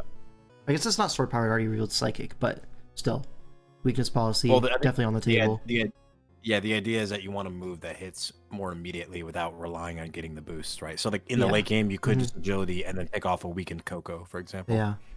Now, really great set here. Covers like U-turn Teeny, U-turn Corv. I think Latias is very unexplored in Sword and Shield, and I do think its best sets are the more offensive gear, the weakness policy. Exactly. Yeah. Yep. In front of Agility Latias, you should U-turn Trust. Yeah, maybe not, right? So now it's a little bit of a scary position for Violet River. She has to like navigate this situation without hitting Latias super effectively, which feels really hard. If you've got Brave Bird, that's an okay click. But you might lose your Corviknight in the process if it's Thunderbolt. That's the only concern. Yeah. Well, you can Roost and Scout, right? Oh, a crit Thunderbolt was 74, so it is roostable, but not really, right? With lefties, maybe you can get up to full. And Genius actually goes for a Psychic. Not really sure about that one. What was that trying to catch? Maybe Kyurem? I think that had to why? be trying to catch a pivot to Kyurem. But the problem, like, we know it's Scarf Kyurem. This Latias is most likely faster than Scarf. It might. But it'll definitely be faster, not but it probably have doesn't a have dragon move. Or if it does, it's not Yeah. going to kill. You know after what? a Actually, T-bolt. with context now, I think it might not be Scarf Kyurem because It's this probably is just a max Jody Latias. def. Exactly, it's probably not running a lot of speed, so it probably is just slower than like a fast Kyurem, right? Yeah, And probably. running fast Kyurem actually makes sense into Mew because you're basically saying, okay, Mew, if you want to be offensive, you have to commit to max speed to outpace my Kyurem. Otherwise, I'm going to get the jump, get a huge Ice Beam off, and then revenge you with something else. Exactly, yeah. So interesting. We see another T-Bolt here. If you're going to attack, it should be this turn. Goes for Bravert and actually gets a crit on the Latias. Really That massive definitely matters. because the recoil would have put you in range of the next T-Bolt. So Correct. maybe you So would have had to Latias- pivot Kyurem to save the sack, but You would more have to go- likely you just sack Corv. If you wanted to not lose him on, you'd have to go Victini, but that's probably ill-advised when there's a full health Aegis Slash and Mew in the back, right? So Yep. Okay, unlucky, but Latias does go down. Corv lives to tell the tale as Nidoqueen enters the field, and Jellicent gonna come in on the rocks, and now the water resist is dead. That's a kill. Something has to take Or, this like, a lot water of spout, damage. and it's gonna be Mew. Dang. 62%. I'm gonna go for a Nightshade, which is actually gonna weaken the base power of water Yeah. spout just barely enough to live. 62 implies that this is like a max SpDef Mew, especially with Yeah. leftovers. To take it that well, you have to be like pretty much max SpDef. And we saw initial pivot into Kyurem, so this set should not be a surprise for anyone. And now you see the taunt able to prevent the roost on Corv, but not going to take advantage of it with the Mew itself. Instead, going to force the helmet chip on it. And with Rocks up, this Corv is basically dead. Can't really heal on anything anymore. But this does allow the Jellicent in. Yeah, God is back. Yeah. What's up, dude? Yep. And that was a little bit of 50-50 where Mew can take the water move, but if you Shadow Ball, it's cooked. It's just never worth the risk. You Yeah, may as well let go of never. the Zapdos. Like, what is Zapdos coming in and healing on at 20%, right? Nothing. Yeah. Now Mew in goes for a Nightshade, gets a little bit of chip on Victini, which reveals max HP, so this next click should Ooh, be no nice set, surprise. Violet. Yeah, the Toxic puts Mew on his timer, also would have covered the Incin, so great. Like, goes for another Toxic trying to catch the Incin. Not going to end up working out, but now Mew is going to switch to Nidoqueen trying to get that helmet chip, but is going to catch a Chip on the V-Create to the bikini is face. pretty huge. Yeah. I think the game's It's already over slower. to Coco, It's right? slower than -1 Boots Victini, so very slow Nidoqueen, but also just max speed, max No, HP Victini guaranteed. No, well, yeah, it's just max speed Victini. That's the big thing. Hard Coco. I don't know if I love that play, to be honest. I think you could have let the Corviknight go. That doesn't heal on anything and loses to everything, right? Like, Well, now imagine Mew Coco- clicked like. Oh, that's tough. Big chip on Incin, denied by the miss, and now Corviknight can get sacked off here to the Incin, which is going to go for a Will-O-Wisp, and depending on investment, could be faster, is faster than the Corv. Knocks out with a Flamethrower, okay? Now Jellicent in Jellicent for time. another Surf. another Yep. collection. Now Aegislash in, and now this is like the scary thing, right? Because Aegislash is the win condition for Genius X, and now like, what's stopping the Aegislash? Well, Everything's to be fair, shipped. I'm pretty certain Spec Surf it's just barely a 2-shot on max HP Aegislash. So if you're Violet, you should always just stay in. There's no reason to switch, right? You Mew's definitely already stay, toxic. yeah. Yeah. So I think like the sequence here is you just surf, get the damage, you die, and then if it's autotomize, it's a little spooky because Kira might be in range depending on what the move is on Aegislash and depending on the investment. Yeah, as if the it is Surf initial Kira- lead, Yeah. Here. as the initial lead, Well, I was gonna it's say- probably not Boots, right? Maybe it is the Scarf after all. It could be possible. Mm-hmm. Well, But either way, Aegislash Aegislash- will be able to set up here one way or another. Yeah. Here's the Surf. Only 44. You actually get 2 turns of setup here, And there's and another crit on the win con. So 2 crits on the like offensive sweeper If guys. that was autotomized, that might have won if it was faster than like Coco and everything. So Genius Well, revealed also- it was Source Dance spell spell tag? tag. Yes. Yeah. You know, I was gonna say because +4 Shadow Sneak onto Kieran Oh. is maybe a roll, maybe. Yeah. They talk about it in the chat, so we'll see. Yeah, +4 Shadow Sneaking into Yep, to Kyurem Kyurem. would have lived, but Genius says he's spell tag, so 20% more damage. Yeah, it would have been a roll. yep. Well, see, spell tag is a 20% boost, so 20% of 60 is 15, or no, a little bit less. It's like 13. So it does So feel it was a roll. bad. Yeah. Yeah. Roll in Genius's favor. The thing though is that if Kirim has even just a little bit of HP, it's way in Violet's favor. So I think it was still fine regardless. Mm-hmm. And yeah, Coco's just gonna clean up this game because there's nothing left sure. for it. Mm-hmm. And that's I mean, yeah, this is just a situation where like Zing had nothing for fucking Specs Jellicent. Like Surf and water moves in general were just so free into that team. What did he have on Yeah, the that bench? Jellicent got a ton of work done. on the bench was an Azumarill and a Hitmonchan. And Azumarill's never your initial pivot to Jellicent anyways, so you're guaranteed to get that big spout off early. Pardon my French. You said Hitmonchan. Yes, I did. That is correct. Right. You want to just let that one sink in a little bit, or what? Yeah, I'm very much looking forward to the changes that team undergoes at mids. Let's just say that. All right.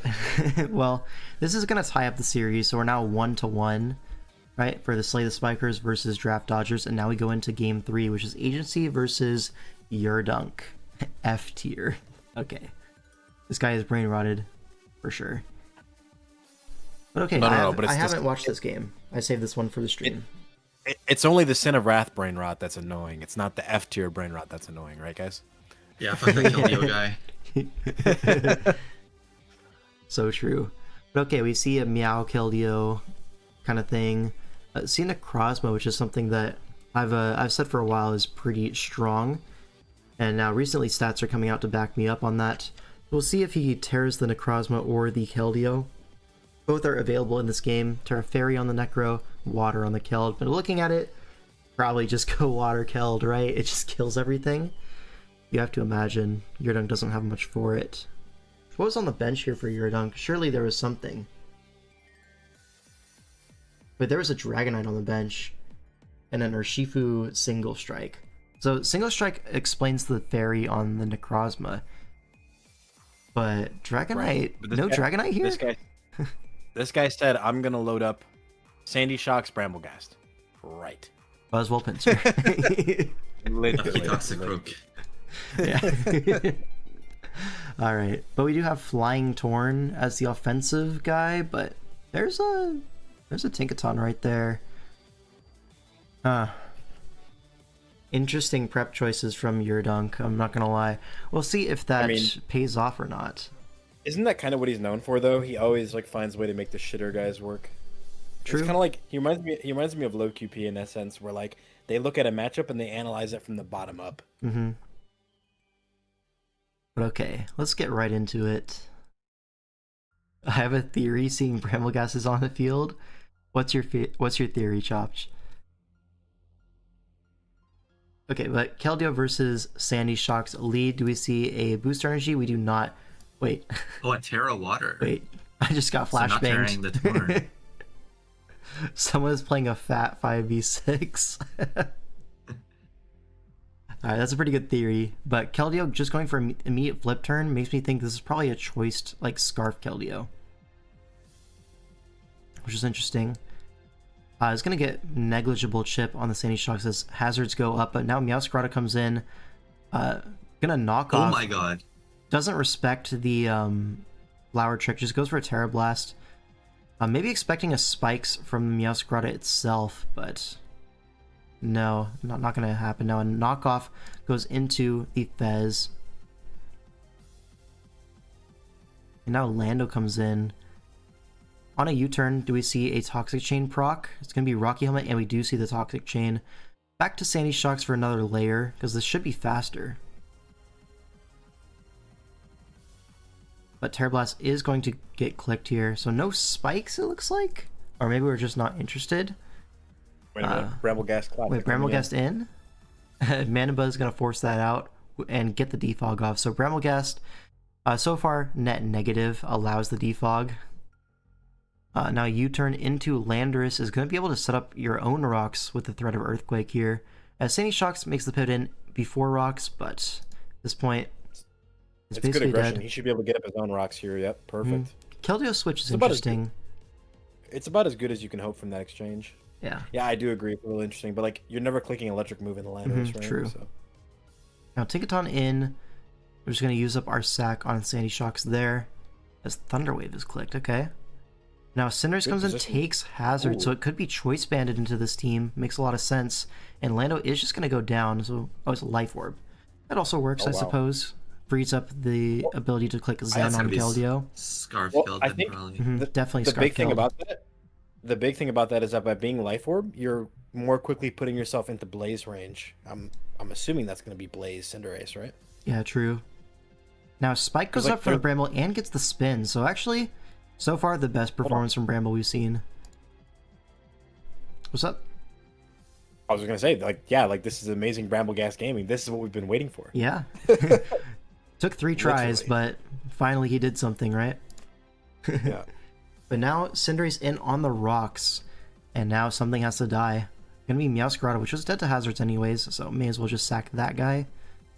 But now Keldeo in takes 2 hazards once again, and Bramblegas is in range of 2 Scarf Surfs, it looks like. Yeah, just barely. So it gets that sneak chip, and now one more switching on the Keldeo. Oh, it actually lives. Wait, Oh my god. Bramblegas is Thanos. But now you are forced to defog, because if you don't defog, then your Cinderace check is, give up. Like, yeah, you need your Keldeo alive, and the spikes was preventing that. Now take it on in, can't set rocks again, but Cinderace, again, gonna make you pay for this. As Keldeo Oh, switches... losing the Whoa. revenge. So we're relying on Necrozma's bulk to just revenge this. But we can just go for a U-turn. Life Orb U-turn, gonna bring this thing very low. Could it just be going for game here? Or just going for game here? Goes for a Dragon Dance as Metagross comes in on a balloon. It's leftovers Necrozma. Could just wall out this Metagross. Goes for Explosion and it lives. But we have Shadow Sneak in the... Oh, it's dead to rocks. And now you Terra Fairy. Oh, Scarf Torn! Scarf Torn. Whoa. Thanos. So Necrozma goes down. That's really impactful. This looks really good for your dunk now. Yeah, it does look really That's good. great. Now Manabuzz Great in, threat. takes the Bleak Wind, goes for a Roost, back up to full. We do have Fez though. The only issue I see though is that every time that Tinkaton gets in, that's threatening like big damage onto agency or onto Yurdunk's team, right? Yeah, we have the Bramble Yeah, Gas it's actually sack. I was Kind gonna of annoying say, defensively now. I was gonna say you can double back to Manabuzz, force the sack to rocks, and then now you deny the Cinderace follow up. Because you have to avoid Tinkaton getting a kill, Yeah, that's the basically. thing. Yeah, if Tinkaton kills something and it stays on the field, then Cinderace comes in and just wins the game instantly. So you have to keep the Manabuzz on the field. Great play by agency, yeah. So you need the Fez, but you don't need the Torn, basically. I'm wondering if like the Tink comes in on the Torn, don't you just attack it? If you die, that's good, right? Correct. Or you could also just like condition for a little bit, right? Also, before making basically, the yeah, sack. all Yurdunk has to do, Yurdunk just has to condition and find either a sack into Cinderace or a double switch into Cinderace, and that should win the game for him. Yeah. Provided, like, if at any point Cinderace and Tinkaton are on the field at the same time, and it's a new Game's turn, over. the game's already over. Yeah. Yeah. And the way you do that is Fez U-turn in this situation. So Fez into Manabuzz. Interesting, but you need the Fez for the Manabuzz, because Manabuzz can wall out the Torn last one. Yeah, this is an It can also interesting wall out- endgame. It could also wall out Cinderace too, provided it's not taunt, right? Well, oh, it's Libero, it's not Just- Blaze. Okay, Yeah. that changes things. It does, yep. So Fez forced in here. Goes for a Moonblast. As a U-turn comes out. So Manabuzz is chipped. Take it on in, you have to go Torn here. It's not, there's no other legal move. Loki, you U-turn with the Torn here. Ah, we Bleak Wind.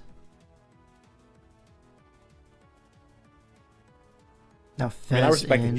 it. He's playing it patiently. He's really trying to find the sequence, right? Alright, there's the Roost. Encore. Trying to potentially live the Gigaton and U-turn out, but not able to do so. Now we go Torn on the T-Wave. Wait, this could be a slow U-turn opportunity. It could. Goes for the full para, and now we're just going to U-turn on the Manabuzz. Get a little bit of chip into the Fez. As Foul Play does no damage. And now, again, we're threatening Moonblast. Yes, another win condition is you just Moonblast forever. Right, because And the Toxic Chain Tinkaton eventually. doesn't have recovery. This is a chip that doesn't go away, and if the Tinkaton ever kills the Torn, it's good for you. So you can make this sequence for a very long time. It's very rare that you're going to run out of Roost versus Mandibuzz.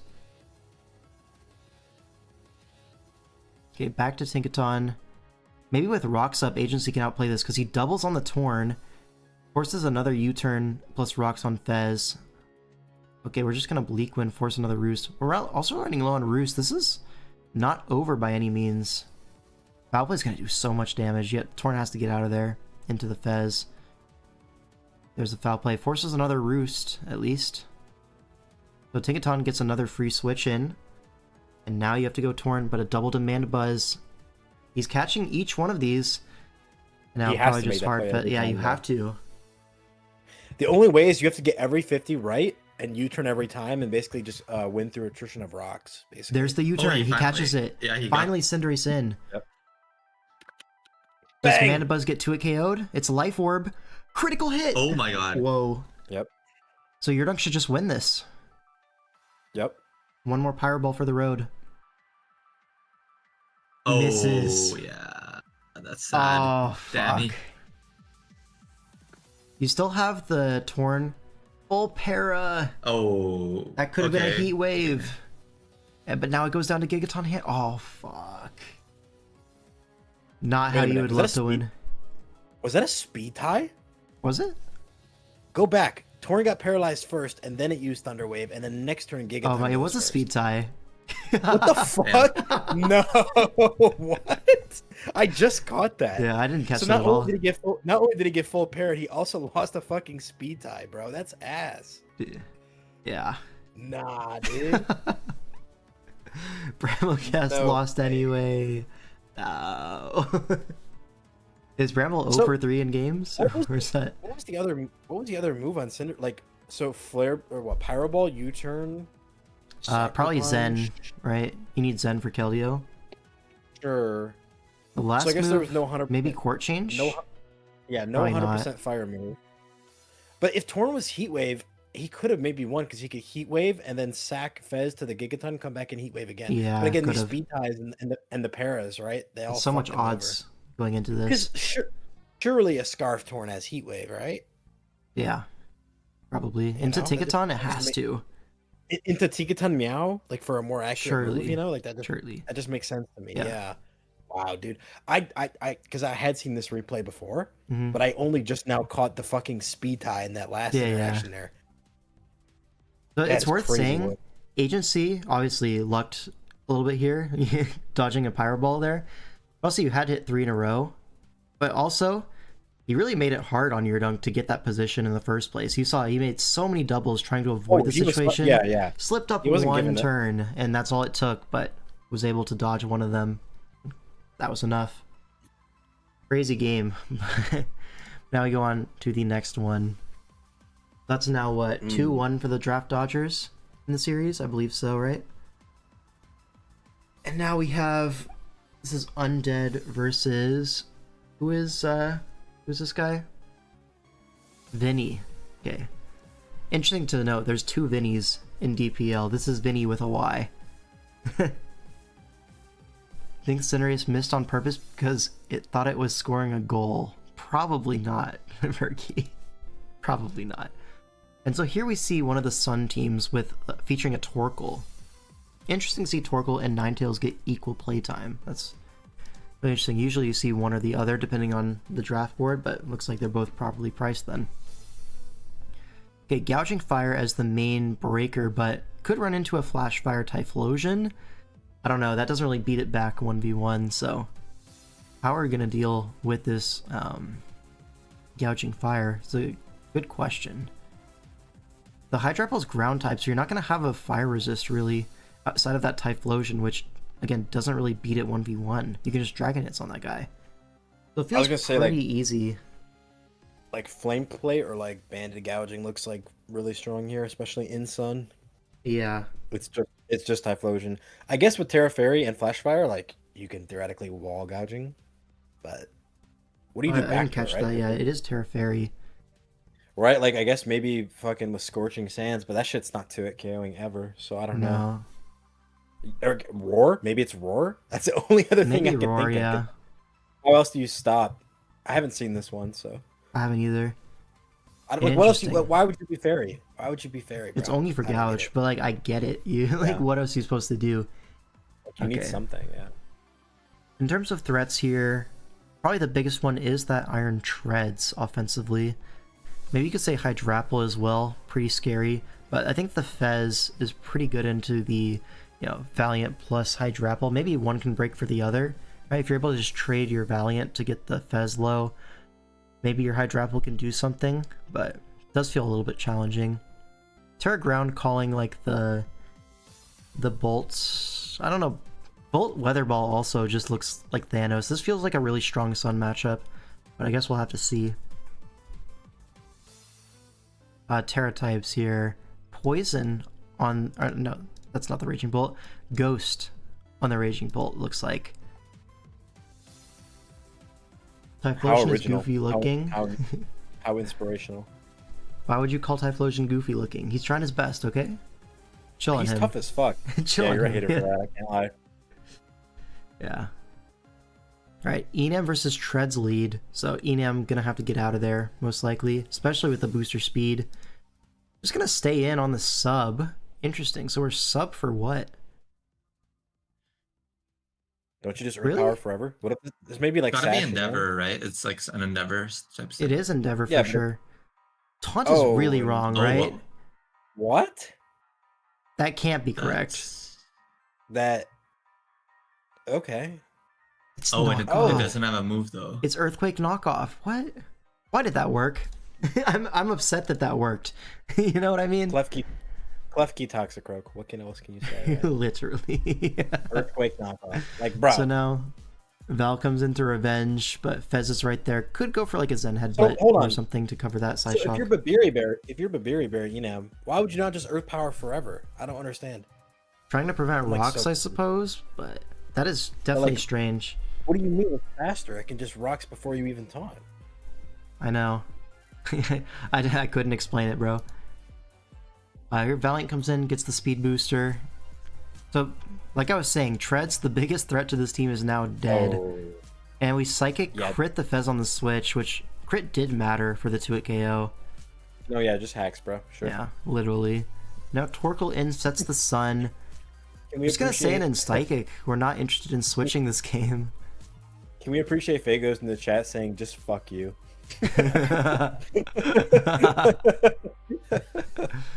Okay. We're going hard gouge?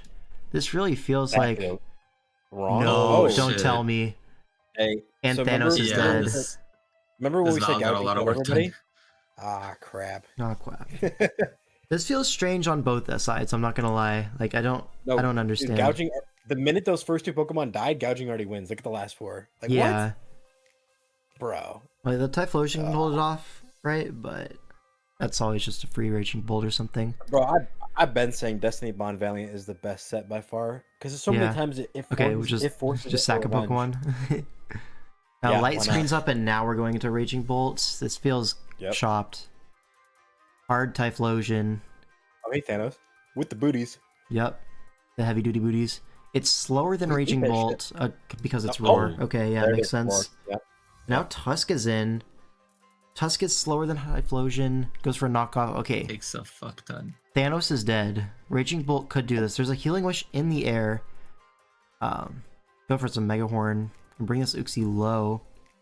Trick Room. Knock off there. Yeah, it's bad Dookie. That's what it is. It's just Yeah. bad version of Dookie. We're just LARPing as Dookie. The hell? The Torkoal comes in, gets the Healing Wish, can potentially spin kill this. He is gonna do so. Nice. Very cute spin kill from Torkoal. But now this comes down to basically like a Raging Wait, Bolt versus The Trick like, Room's Rebel up, 1v1. so you actually get a big hit off with the Torkoal itself as light screen goes up, and now it looks like it's going to be a Hydrapple versus Raging Bolt endgame. So we see a Volt Switch into the Hydrapple. It does have the Hydrapple advantage has of screens. but Bolt has Sun. Yep. We're going to see both Terras It's ripped green. here, certainly. There's the Calm Screens is Mind. favored though, right? Hydrapple's Yawn. That's going to Oh, be shit. perfect here. Torkoal forced to come in on the nasty plot. That should just be game. Terra Blast, Terra Blast. And that Torkoal goes down. And it is light play. On nasty plot. What a set. What a set. Yeah. What? I could never pronounce that set. What the fuck? Oh my That's definitely God. SpitF too, right? Taking 24? No, I think that's just screens, dude. That's just screens. Being You broken. sure? This is special attack booster bolt. It's a weak Yeah, probably. move. And Hydrapple only has It is 80 SpitF. That's a lot of Okay, but it's HP, got like but 100. It's got like Mhm. 112 HP or some shit. I don't right? know. Maybe it's just max HP, But it's but probably max BDF and then max one of the bulks. Something even like that. special attack. Oh, maybe it was Patak. Well, either way, this game was incredibly chopped after the gouging fire was sacked, right? That was a huge blunder for sure. Yeah. Obviously, I crit don't know how on you Fez could've- sucks, right? But Yeah, no, without definitely- that crit, yeah. At worst, Valiant maybe takes just Fez with it, and then you would Mhm. still have a whole gouging fire. So I don't know. yeah. Like, I'm not saying that Gons deserved the win with their play, but also like they did get pretty unlucky. It's like one So- crucial unlucky turn that changes the entire game. Also, like, Yeah.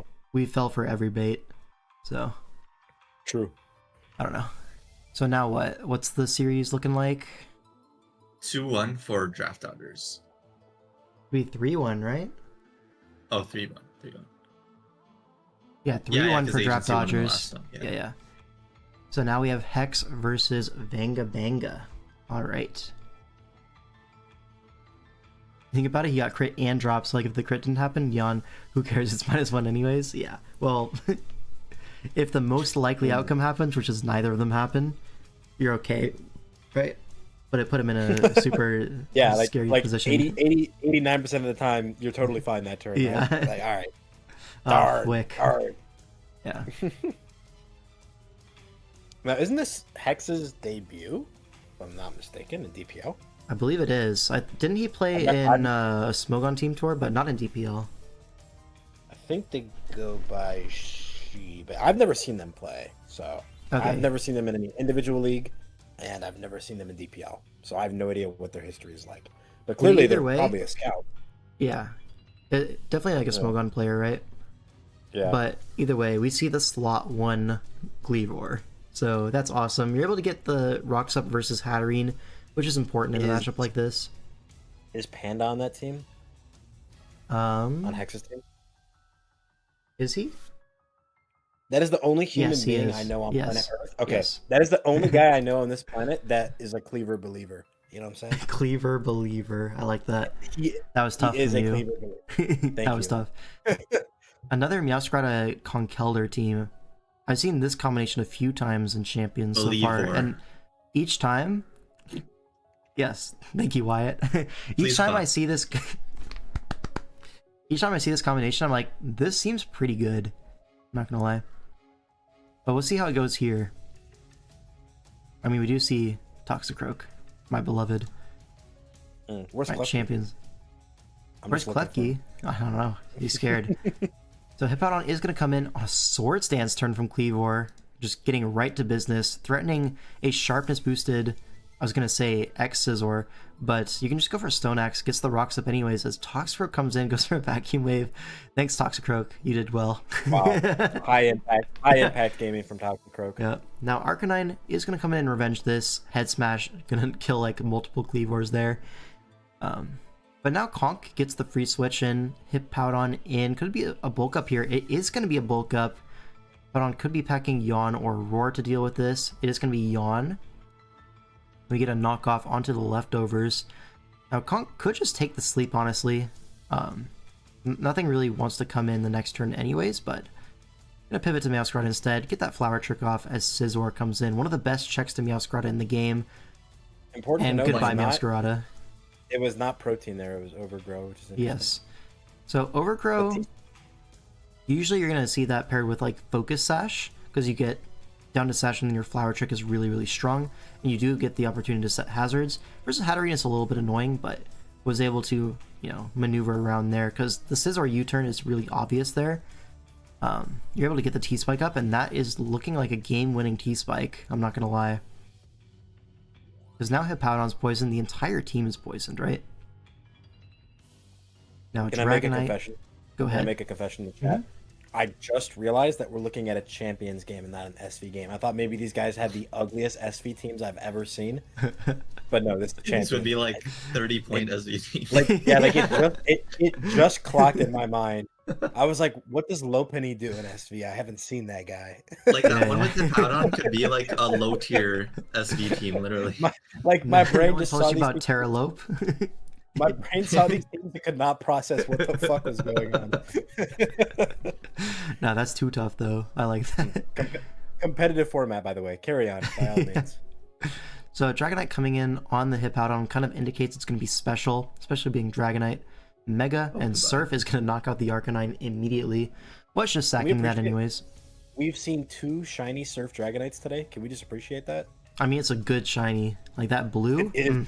It's a really good shiny. Not gonna lie, I don't like the green for the normal shiny Dragonite. Yeah, I think it's kind of ugly, but the blue, Is fucking That's beautiful. tough, That's what yeah. it should. That's what it should have always been. Look. I know, literally. Yeah. Does turning blue make Surf stronger? I mean, so far every Surf that these Mega Dragonites have Probably. clicked have been Okos. Okos. yeah. Yeah. You might be onto something. Yeah, maybe. So Hatterene comes in. We can just go Hard King Gambit here. Pretty safe play. Dazzle, not going to do too much damage. Now we're threatening an Iron Head. Hippowdon's low Or and even a poisoned. Kowtow. Yeah, Kowtow also Man, reasonable these- play. Double hazards are just like kind Yeah. of sealing the game here. He just Yeah. cooked. Like, it was a good lead for him. Not really, though. The Cleaver kind of shit on him on the lead. But he was, like, up in Mons at a point. But now it's just really simple for Hex to go for a Clefable endgame here. I think It's- Flamethrower is a really free click here, no? You could just Moonblast. I think if you're Babiri Berry, you don't switch out. Like, maybe you switch out on Hat because you guard against Nuzzle. Oh, Pain Or Split. Pain Split. That's or the big that. one. That's pretty yeah, big. that's pretty bad. Yeah, no lefties, though, so it probably is Babiri. And you could just trade HP here. And then I guess Nuzzle. it's fine because Conk, right? Theoretically, should always just like if you've got Mach Punch. I mean, it always lives one from Lopunny, anyways, right? Hmm. Like surely Conk just wins the minute this Hatterene goes down. So Yeah, here's a Reflect. Oh, interesting. And we're just going to Extra trade the safe Clef for now. the Hatterene HP. And now Conk should just win the game. D-Knight just comes in here, right? Oh, hi Gun Show. I don't guess think he Gun goes. Show- too. I think I don't this. think you go D-Knight because of the threat of Axel, right? Conk just guaranteed kills all of these guys. Dual Wing Beat Sure. could be annoying, like double the crit chance. Nah, Oh my god, it's 0 damage. 15. Damn. And we're Poke up, balking. and now we can just drain into Mach Mach, and that should be the game. Yeah. Drain barring into no drain, crits. drain. There we go. Wow. Should be the game. Gun Show is a fucking beast. Yeah. You brought out the guns. But I swear, Bang. Conk is like so good. No Mach there is interesting, but I guess whatever. It doesn't matter. Honestly, does he have it? Let's see here. It's probably Poison Jab Blast. 28. Yeah, it would be Poison Jab. So Damn, no not Mach, even but 34 on didn't need that. it. Not even Low key, 34. this Conk was always winning. Yeah. Yeah. Like, what could you really do against this guy? Well, maybe It's if we had faster preserved, than, is it faster Wait. than Hatterene? If we had- Probably, right?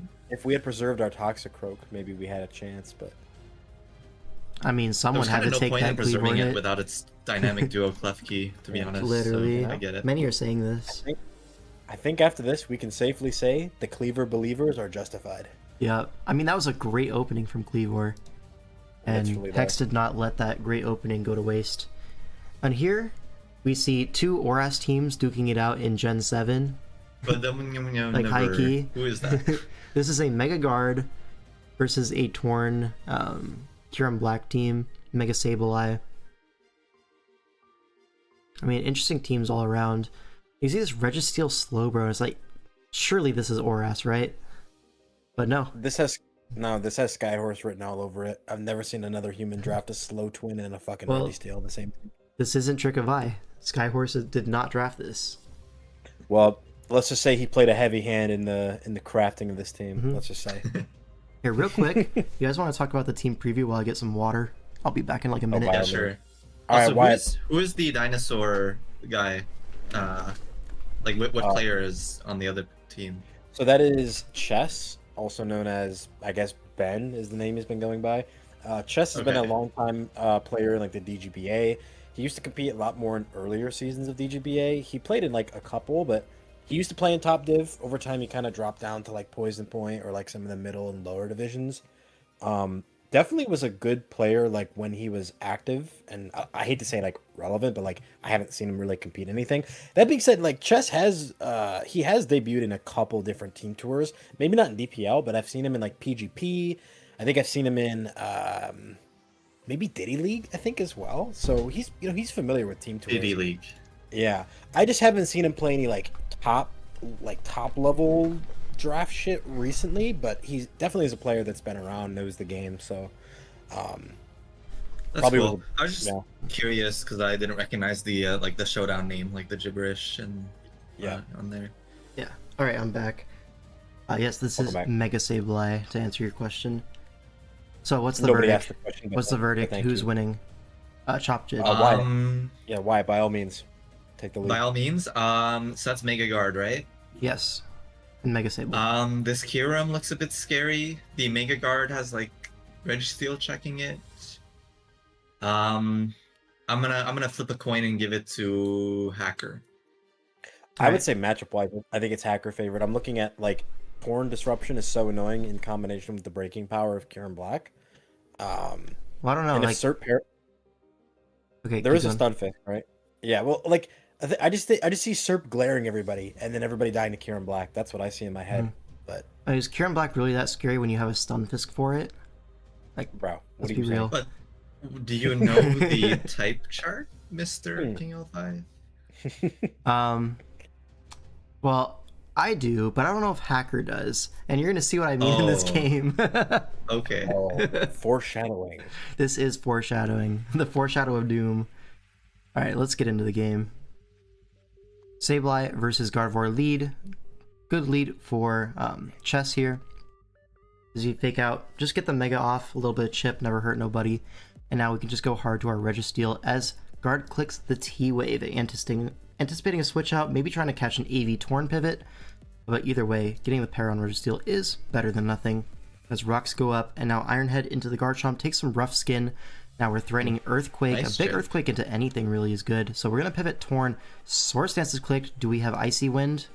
Not going to stay in to find out as we have a Stun Fist to pivot in very safely. Only takes 28 from that Icy Wind with a crit. And now Sableye, the obvious switch in, Oh, is going to great get double. caught by the Great double double, to yeah. guard, yeah. Now with Registeel already chipped, this guard is looking like a massive threat. Here's the Hyper Voice. This should put it in Focus Blast range. Focus Blast so range, yeah. Could see a pivot to the Torn, or I guess Slowbro. Tries to call the Torn switch with the Ooh. T-Wave. I really Covers really both love- of them, yeah. Correct. I really love that Yeah. wave. That was nice. That was nice, for sure. But Slowbro also covers the T-Wave and the Focus Yeah, Blast, that's so fair. resourceful It from covers both it, but- sides. But now Still all like of Slowbro, progress in some way. yeah, because now all of Slowbro's moves are only 75% accurate. You know what I'm saying? Literally, yeah. But now this could be a Torn pivot turn. Like, it feels really unlikely to click T-Wave on this turn specifically, like turn 12. We see a switch to Gren as the Registeel switches in. Okay. Was that EV, bro? Surely, right? Taking 45. Probably, yeah. Yeah. Oh, and then a flinch on Registeel that denies a T-Wave potentially. Or even, like, worst case, a superpower, right? I guess T-Wave is actually worst case. But, Yeah, like looking at the dark resists, there are none. So like this offensive Gren looks potentially scary. Like obviously it's Yeah. not the most powerful mon, but it does look like choice specs into that Spadef Registeel. 28 is a lot for Gren. yeah. That is law for Gren, yeah. Does allow Serp in, and we can Leaf Storm the Skarm into a follow-up hidden power, probably electric into this team. But Oh Brave my. Bird is going to put it into Super Berry Oh, range and knock out the And he Skarm with took a recoil. hyper potion. Yeah. Now Gren comes in, is threatening a Specs Ice Beam to kill. Nothing else really kills the Serp from there, so kind of forced to go for it. Allows the Kieran Black in, but now Stunfist comes in on the Fusion Bullet, and it's just going to get sacked up to an Ice Beam. Wait a minute. So not choice. Gets Rocks okay. up on the Mega Sableye team, and forces out the Kieran Black. Hold up. Into Hacker Superior. probably really thought the Stunfisk would switch out. Wait. Is what I'm guessing. Stunfist stays in again. Goes for Sludge Bomb. Wait. Gets the Serp potentially in range for the next one. Leaf Storm doesn't KO. Do we see a hyper potion? Eats a We do. Hyper Potion. And another Sludge Bomb doesn't quite kill, but the poison will knock it Oh out. man. So Now- Stunfisk so far has got rocks up on a Mega Sableye team in front Wait, of an wait, ice wait, type wait, and wait, then can- killed yeah. a Serp without can we- losing HP essentially. The ground type forced out the ice type and then beat the grass type. Huh. While rocking And into stayed at the stable same team. HP it started as because Yeah. of the hyper potion. Like, I thought items were banned in battles. What the hell? What the hell? And then not only that, and poison the Mega poisons Sableye the too for good measure. Sableye. Yep. Hmm. So actually just a Misto class from Stunfisk. I have never seen this Pokemon do more in a battle. Gotta be honest. Yeah. Why is he? Shouldn't he be discharging for more damage? I think he's trying to catch, trying to catch something a else coming pivot. in. I guess Discharge kind of good into everything. So I don't know. Like, He's to probably be just fair, like sacking the it here. discharge wasn't breaking the Sableye anyway. Like, Yeah. He probably prefers a poison on Kyurem rather than a Kyurem. para. Sure. And the other two don't like really switch in ever. It's like Well, not this a looks legal like play. a kill guaranteed It is- now. it is a Yeah, kill, it yeah. is a kill. Yeah. Just hyper voice, bang. And now the Torn comes in. Should just knock out this guard. Yeah, it goes for Hurricane, so it could have been scary there, but does connect. Good entry for Necrozma now. Yep. Yep, it is. We see U-turn, that reveals this is the bulkiest Necrozma ever. 15%? Like, damn. We see a Dragon Pulse, yeah. Necrozma gonna go for a Calm Mind in front of the Sableye, which already revealed Toxic. So this does kind of indicate this Necrozma is likely Rest, and there is the Rest, just Oh, going yeah, for there it it ahead is. of the Toxic. Is it Sleep Talk? Looks like it might be. Yeah, Sleep Talk, Mono Dragon Pulse. Given that there's no Fairy on the other side, makes a lot of sense. Just go for the it makes unkillable route. It makes even more sense when you realize that the Registeel was bound to get chipped down and weakened by Gardevoir. Yeah. Right? Yeah. And So also, this what does just- Reggie even do to this? It just allows +6. So here we see the Z move, but it's Electric Wow. Z, so And the Super And Berry will another heal that Hyper off. hyper potion. Yeah. Why is this shit allowed, bro? This shit is so corny. Like, okay, like I understand the item's good, but why are there 3 of them on the same team? Yeah. Bro, I mean, Usum, it's a free hyper potion. Who wouldn't nah, take it? Usum is jokes, bro. Usum is jokes. Stay tuned next week where my team and my opponent's team both picked Usum. Awesome. And now here we're just gonna see him U-turn, get some chip, try to put it like sure it's in in range. guaranteed No range reason with the not Specs to. Ice Beam. Yeah, it's just the safest possible line. It's gonna be the game. So Chess with I'm a not gonna really lie. awesome Yeah. game. Really well played by him. Yeah. It's just veteran chess. I'm not gonna lie. Like I said, this guy used to be like hot shit back in the day, or Mhm. back in the day, like a couple of years ago when he was a lot more active, right? Like I know he's always been a great player. Back in your when- 20s. Yeah, when chess tries, dude, he's a good player, and I mean he really sure. put it on full display here, right? Great calls, good hedges with Thunder Wave. Mhm. Really set up perfectly for the Necrozma. Got a little bit lucky with Sleep Talk rolls, but I mean it's it's gonna happen. It was from gonna game win to game. anyways. I'm like And I so just rested certain. up Yeah, again And, anyway. and yeah. I think he's still headed in the end game anyways, right? So good shit Mhm. to chess. Nice win. Yeah, like you could Beating really top tell. 5 draft player hacker, like that's pretty impressive, right? Many are saying this, but also Probably- just watch this game. You can see so many high level plays. Like Yeah. you just know this guy knows ball. Also, probably the highest like performance we'll ever see out of a Stunfisk in that game. Literally. Literally like max damage out of that Stunfisk. Right. This is All a right. fun game. I think a lot of people know that this is a big clown fiesta, but it's a fun one. Yeah. So, guys, you've seen the title, you've seen the thumbnail. Ah, you know? I was gonna step away for a minute, but I'm gonna stay for this game. Okay, perfect. All right. We're gonna so, see some funny stuff happen in this game. yeah. Mm. I think we should just watch this one. Just enjoy it. Okay, Mega Absol gonna lead off into the Nidoking. Immediately going to Mega and Protect, get that Mega Speed mechanic out of the way. We see a Mega Horn from Nidoking, and then it switches out as both switch. So this is guaranteed to be a Scarf Nidoking. But Zapdos in, Keldeo in, Lux is gonna find himself in the better position here. As Keld forced out into the Nidoqueen as we go for a Volt Switch into Nidoqueen. Now, Stealth Rocket can go up as Gallade comes in, but Torn is able to come in and you're gonna see this set. It's actually super smart from AIM22. It's even HP sub with Citrus, so you guarantee proc your item.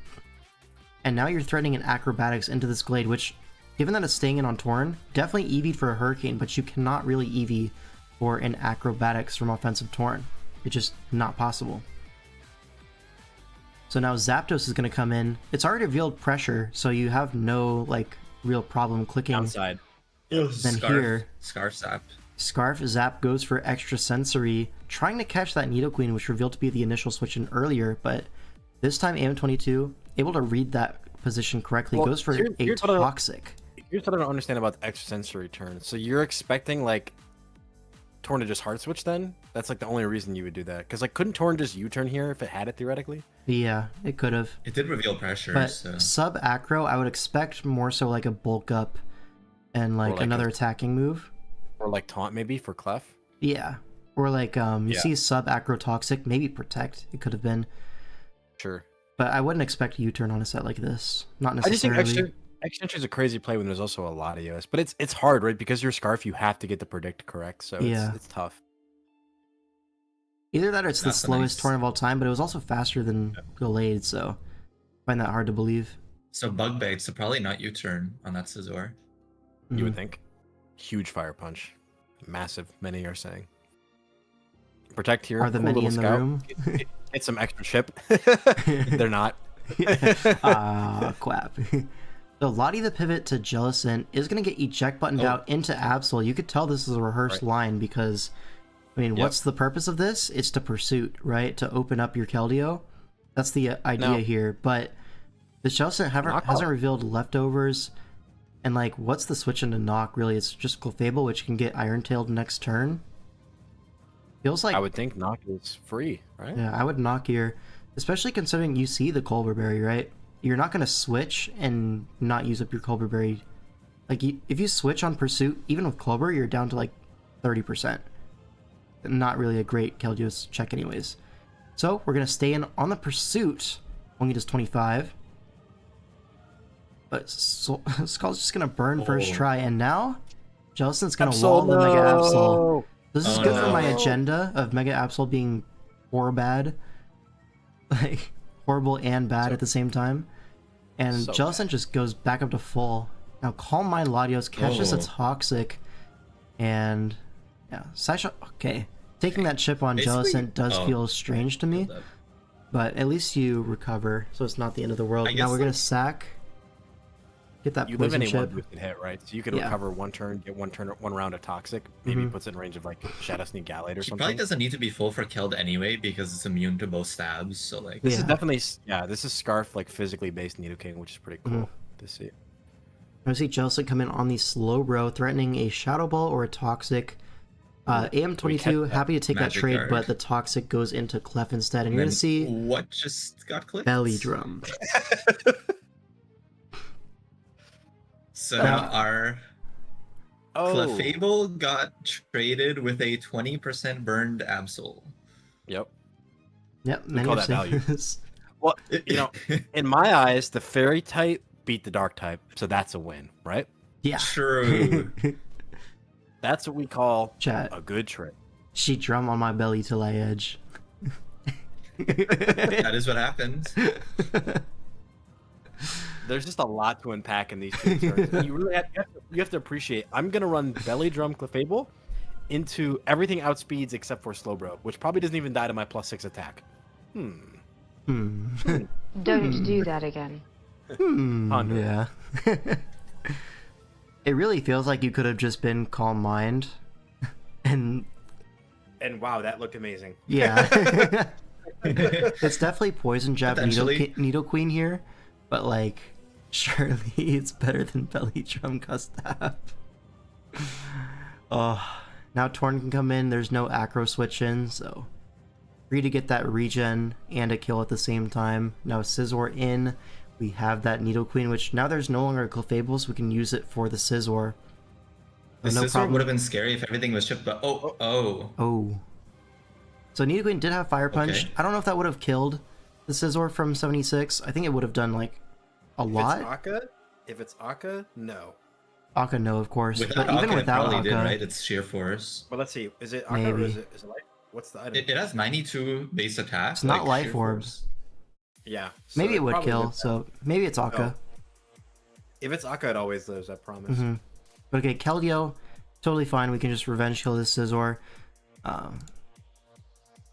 Probably But we specs, go- right? With that yeah, line yeah. for the Jellicent. Oh. But we go for the hidden power ghost into But see, Jellicent. that's why the Jellicent just being alive at any HP is so big if it's choiced, because like Mhm. it's so hard to click your immune stabs into the Jellicent. But like I think here you kind of had to get the Scissor off the field, maybe. Yeah, it feels like a Hydro Pump was mandatory there. If Jellicent comes in, it comes in like, whatever, you know?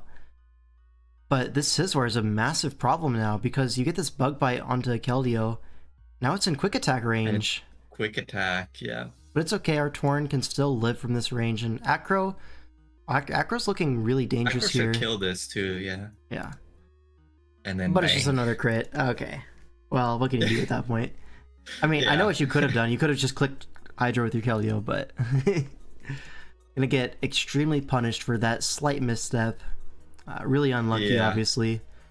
Like, yeah, obviously without the crits he probably was fine.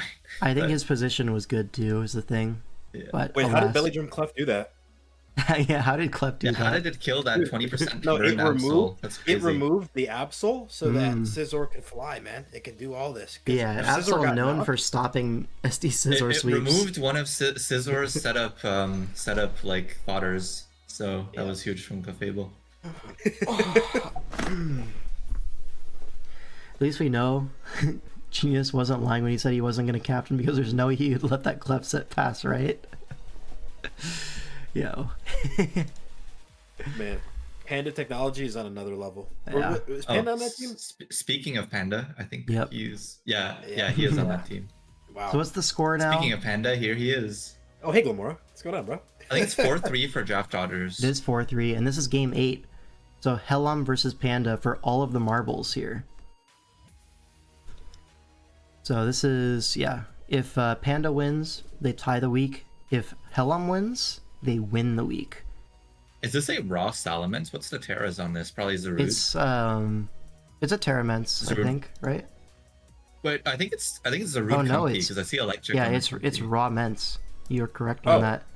Raw Raw men Mints. in Gen 9. Oh, Yep. yeah. Interesting. I mean, I get it. It's gotten pretty cheap over the years, and it still has good stats, good What is it? How much is it? offensive abilities. There's, How much is there's it? Let me quite a few check. like 600 BST mons in the like 9, 8, 10 point range, which is like, you know, they keep going down a couple points every season. I think it really just illustrates It's in 7 SV just how points. important it illustrates how important the min maxing of stats is. Yeah. For 7 points? Hell yeah, bro. You can fit it on a team, which it looks like you can, right? Yeah, for Just another 7. offensive threat. We're calling lot this of a stats. team. We're calling this a team. Is it not a team? It's like, it is. Classic it is Panda 6 Pokemon in the offense. battle. No, Classic it's 6 Panda Pokemon in offense. the battle. I'll give it that. Yeah, sure. All right, so we do see Terra Electric Comfy. We see Terra Dark on the Zarude. On the other side, we see Ghost, Goldango. So a lot of stab Terras here, Dark and Ghost there. I'm assuming that the Tealpon is also Terra. Or is No, it it's not? Hydreigon. Can you afford that? It's Oh, okay. Hydreigon for sure. Yeah, I don't think you can afford Tealpon with Goldango, but I could be wrong. Hmm. Okay, let's get into this game. Like a HO versus like HO. Honestly, both these teams very offensive. We're gonna see immediately Terra Dark as counter. Yeah, Trailblaze on the counter. So Deoxys definitely Sash or Colbur here, trying to just trade immediately, but But Zarude's Terra not gonna Dark fall probably for kills that. through Colbur now. Now it would Maybe. definitely. So we're gonna switch to the Ogerpon on a Sword Stance turn, and reveals Oh, Mirror shit. Herb. And Now now the with, question is, with does no Ogre item, live? Yeah, no knockoff item. probably doesn't kill this. And there it is, it Oh. doesn't kill. And +2 superpower, that's gonna kill well through the Chople. Oh, wait, yeah. Dang. So shout out Well, to Terra the Zarude, that threat guy's is broken, dead. right? Maybe Terra Zarude looks a little bit better if we don't go for game turn 1, right? Maybe a little ambitious. Hmm. Like, goddamn, slow down 1 second, bro. But Cinderace can come in, revenge kill this Ogerpon. But I mean, that's a great trade, especially when you don't even have to sack. You can just go Quillfish. The double to Latios catches the Quillfish, and then a double to Mence. He's making money moves. A triple. Catches- yeah, the This triple is the on raw lead. technology. Yep. And now- And another switch. And it's all for nothing because we end up with the Wilted Rose. quadruple switch into Comfy on T-Wave. Like, okay, now So we this do is have clear two calm amulet, lines. Interestingly, what is the clear amulet for? Let me see. There's something benched. There has to be something benched, right? A parting shot user, perhaps. Yeah, like I So don't see a the bench typical is like Zapdos Alcremie. So we're we're going guarding for the Eerie against Impulse Zapdos counterplay. or like Which- Metal Sound. It blocks that as I- well. Eerie Impulse. Eerie Impulse. Yeah, we're really yeah, going. I don't know. Like, Ah, do they probably have not something right. that forces Eerie Impulse on this? Like, that's kind of crazy. No. Yeah, like Okay, yeah. there is an Iron Crown on the other side that was benched for Panda. So maybe, if you brought Zapdos, it could be Eerie Impulse to stop Calm Mind Iron Crown from sitting on it. Yeah, that makes a bit more sense. But feels a little bit of a reach. Not that it matters, right? The item was knocked off It anyways, got knocked but anyway, yeah. Yeah. But and here it's a Trick Goldango into Stored Oh. Power Comfy, and now you could just go Hydreigon. Calls that with the Mence, but I think he just stays in. You're not really under threat, and you can call the double there. Now, it's just a sack up to Ogerpon, and it looks like Salamence is going to go for an Outrage. Could be Scarf, could be Banded, we don't know, but there is a Terra Steel Hydreigon in the back. So oh, that's Banded for wow, sure. 51. That's banded. But you can Dragon Dance on this. If it's Scarf, it's not a 2-hit KO, and if it's Banded, you outspeed the next turn. So now Hydreigon threatening this team quite a lot, honestly. Or doesn't Does this this shit just just win? win? Yeah, that's what I'm saying, right? Yeah, it goes for Protect, gets some extra Do you lefties. think it's out of the comfy range? Like, can he DD again? Okay, no, he Okay, doesn't. we go for Well, what Outrage. What does Comfy do to it? Comfy can't do Nothing. anything to it. It's No, Calm no, I Mind meant, Stored Power. like maybe he could DD, take an outrage, and then live like Dekus, draining basic. Yeah. But yeah. So Steel with This also Levitate, just gonna be a works. fantastic type combination here.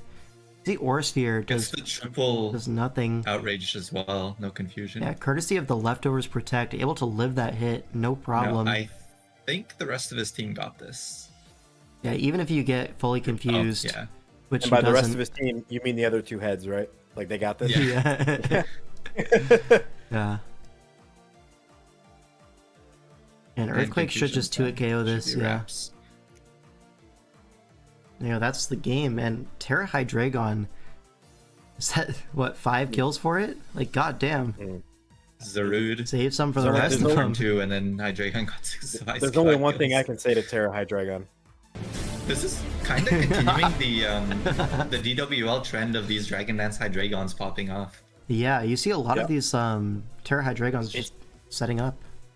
Like about even in unex- the other gens too. I remember that it was kind of going crazy in like some of the old Swish. gens and like Natdex and Swish and Yeah. stuff. Yeah. Hmm. People are finally realizing like Dragon Dance on Hydreigon good. Like sure, Yeah. it doesn't look immediately threatening, but Hmm. You People definitely are need to so be used to prepared prepping. for it. they're so used to prepping for like specs and plot. Yeah. And you see, Panda actually was prepared for it. He had the Scarf Latios, it just wasn't enough. With his bulky Lefties Protect Hydreigon, able to just tank the Scarf Aura Sphere. No problem. Yeah. Another masterclass in why Protect is the best move in the game. Literally. Classic. Many are saying this. And that's going to be the series. Draft Dodgers take it 5-3. So another Now- upset potentially. In the eyes, of I the wouldn't call that community, an upset. I Oh, yeah, had Slay the they're Spiker facing pretty low. Spikers, which is another of the Charizard McNuts combo. Okay. Who like and, like the trio that a lot of people had rated lower. So Yeah. the Charizard beat the McNuts I or think- the Dougals.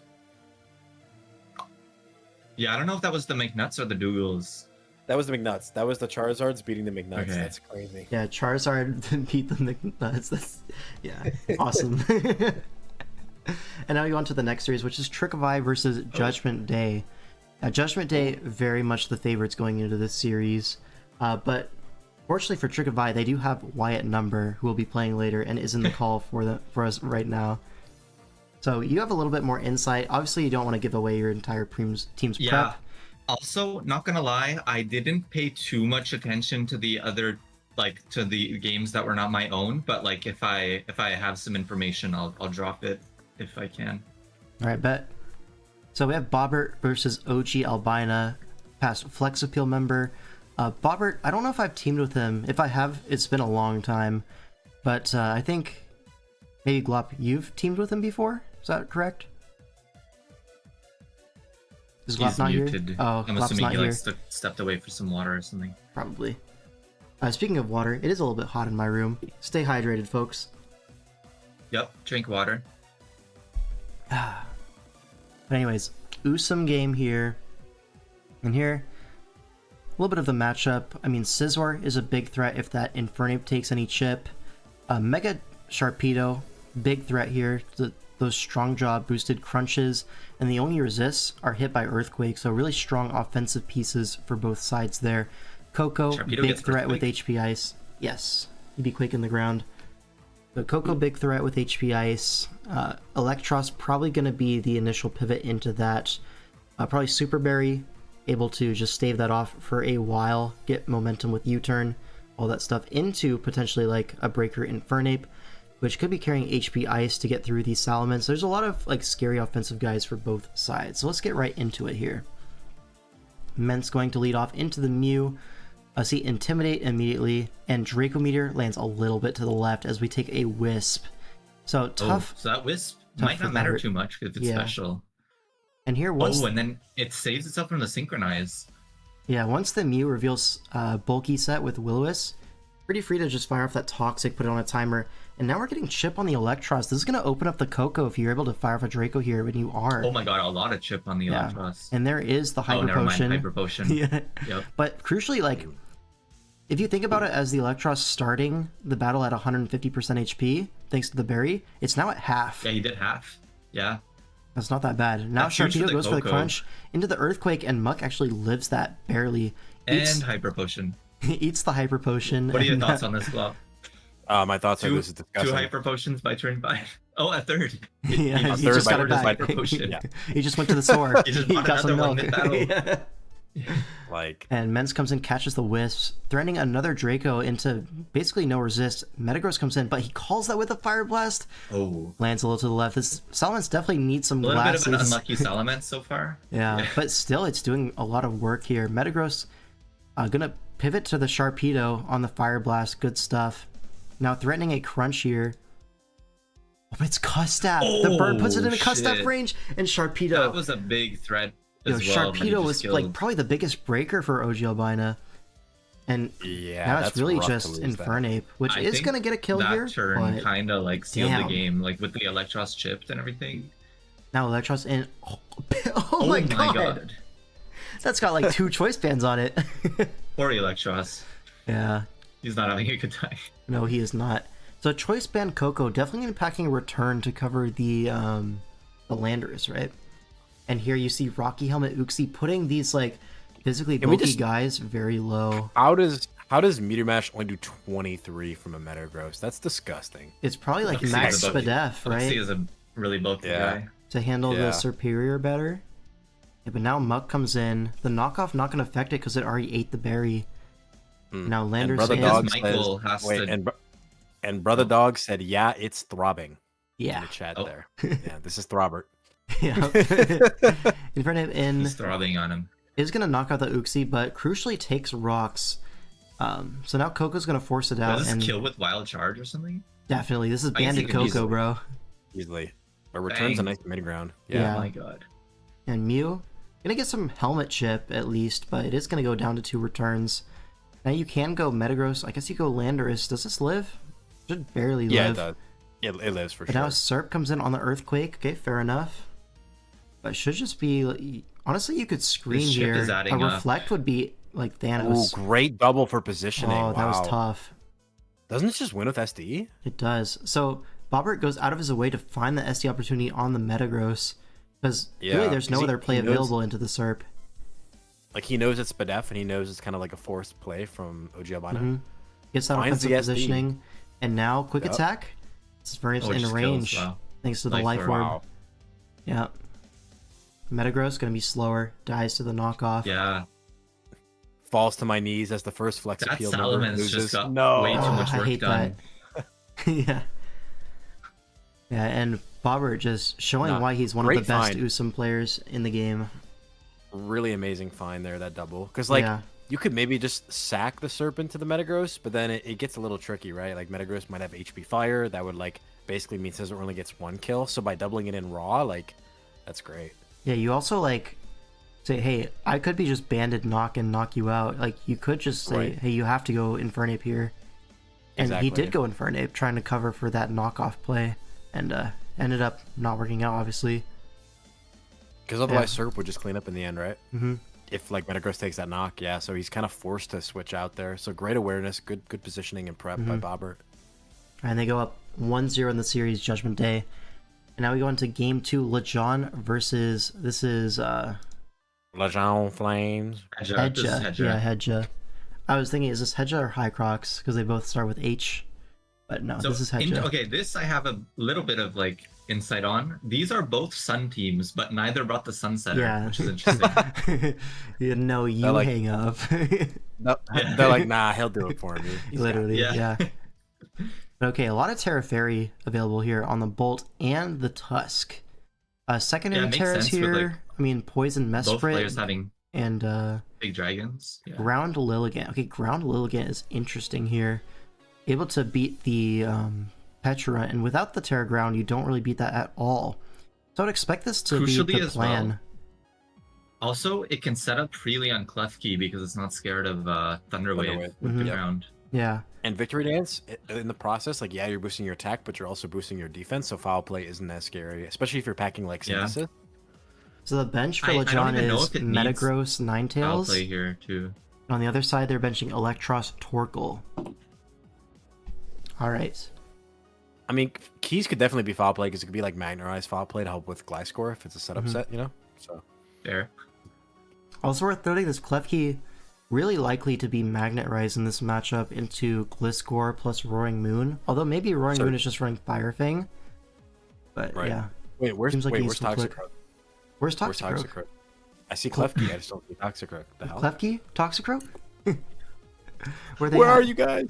Save me! Yeah, yeah. Okay, let's get into the game. Miss Mages is going to lead off into Walking Wake. Pretty favorable lead for the Miss Mag, I would say. Because you do get this T-Wave off. Immediate T-Wave is huge on that. Mhm. And now you can just go Pex and Wallace forever. Here's a flip turn. But this is just a free click for Toxpex. We go for a Acid Spray and a Klefki. Womp womp.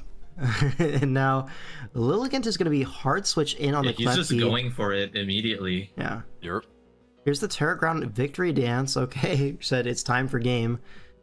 Terra Blast in the Petron does Almost killed. 95. God damn. And Patch all is this like for a out of the parting game shot. immediately. Yeah. Really good. Opens up like Toxpex. You can't really switch into Petch anymore. Honestly, Petch only really useful for that Lilligant, to be honest. So maybe not the worst thing to take damage on. Am I missing? Doesn't Pex just beat everything right now? Kind of a little this bit, shit- yeah. Yeah.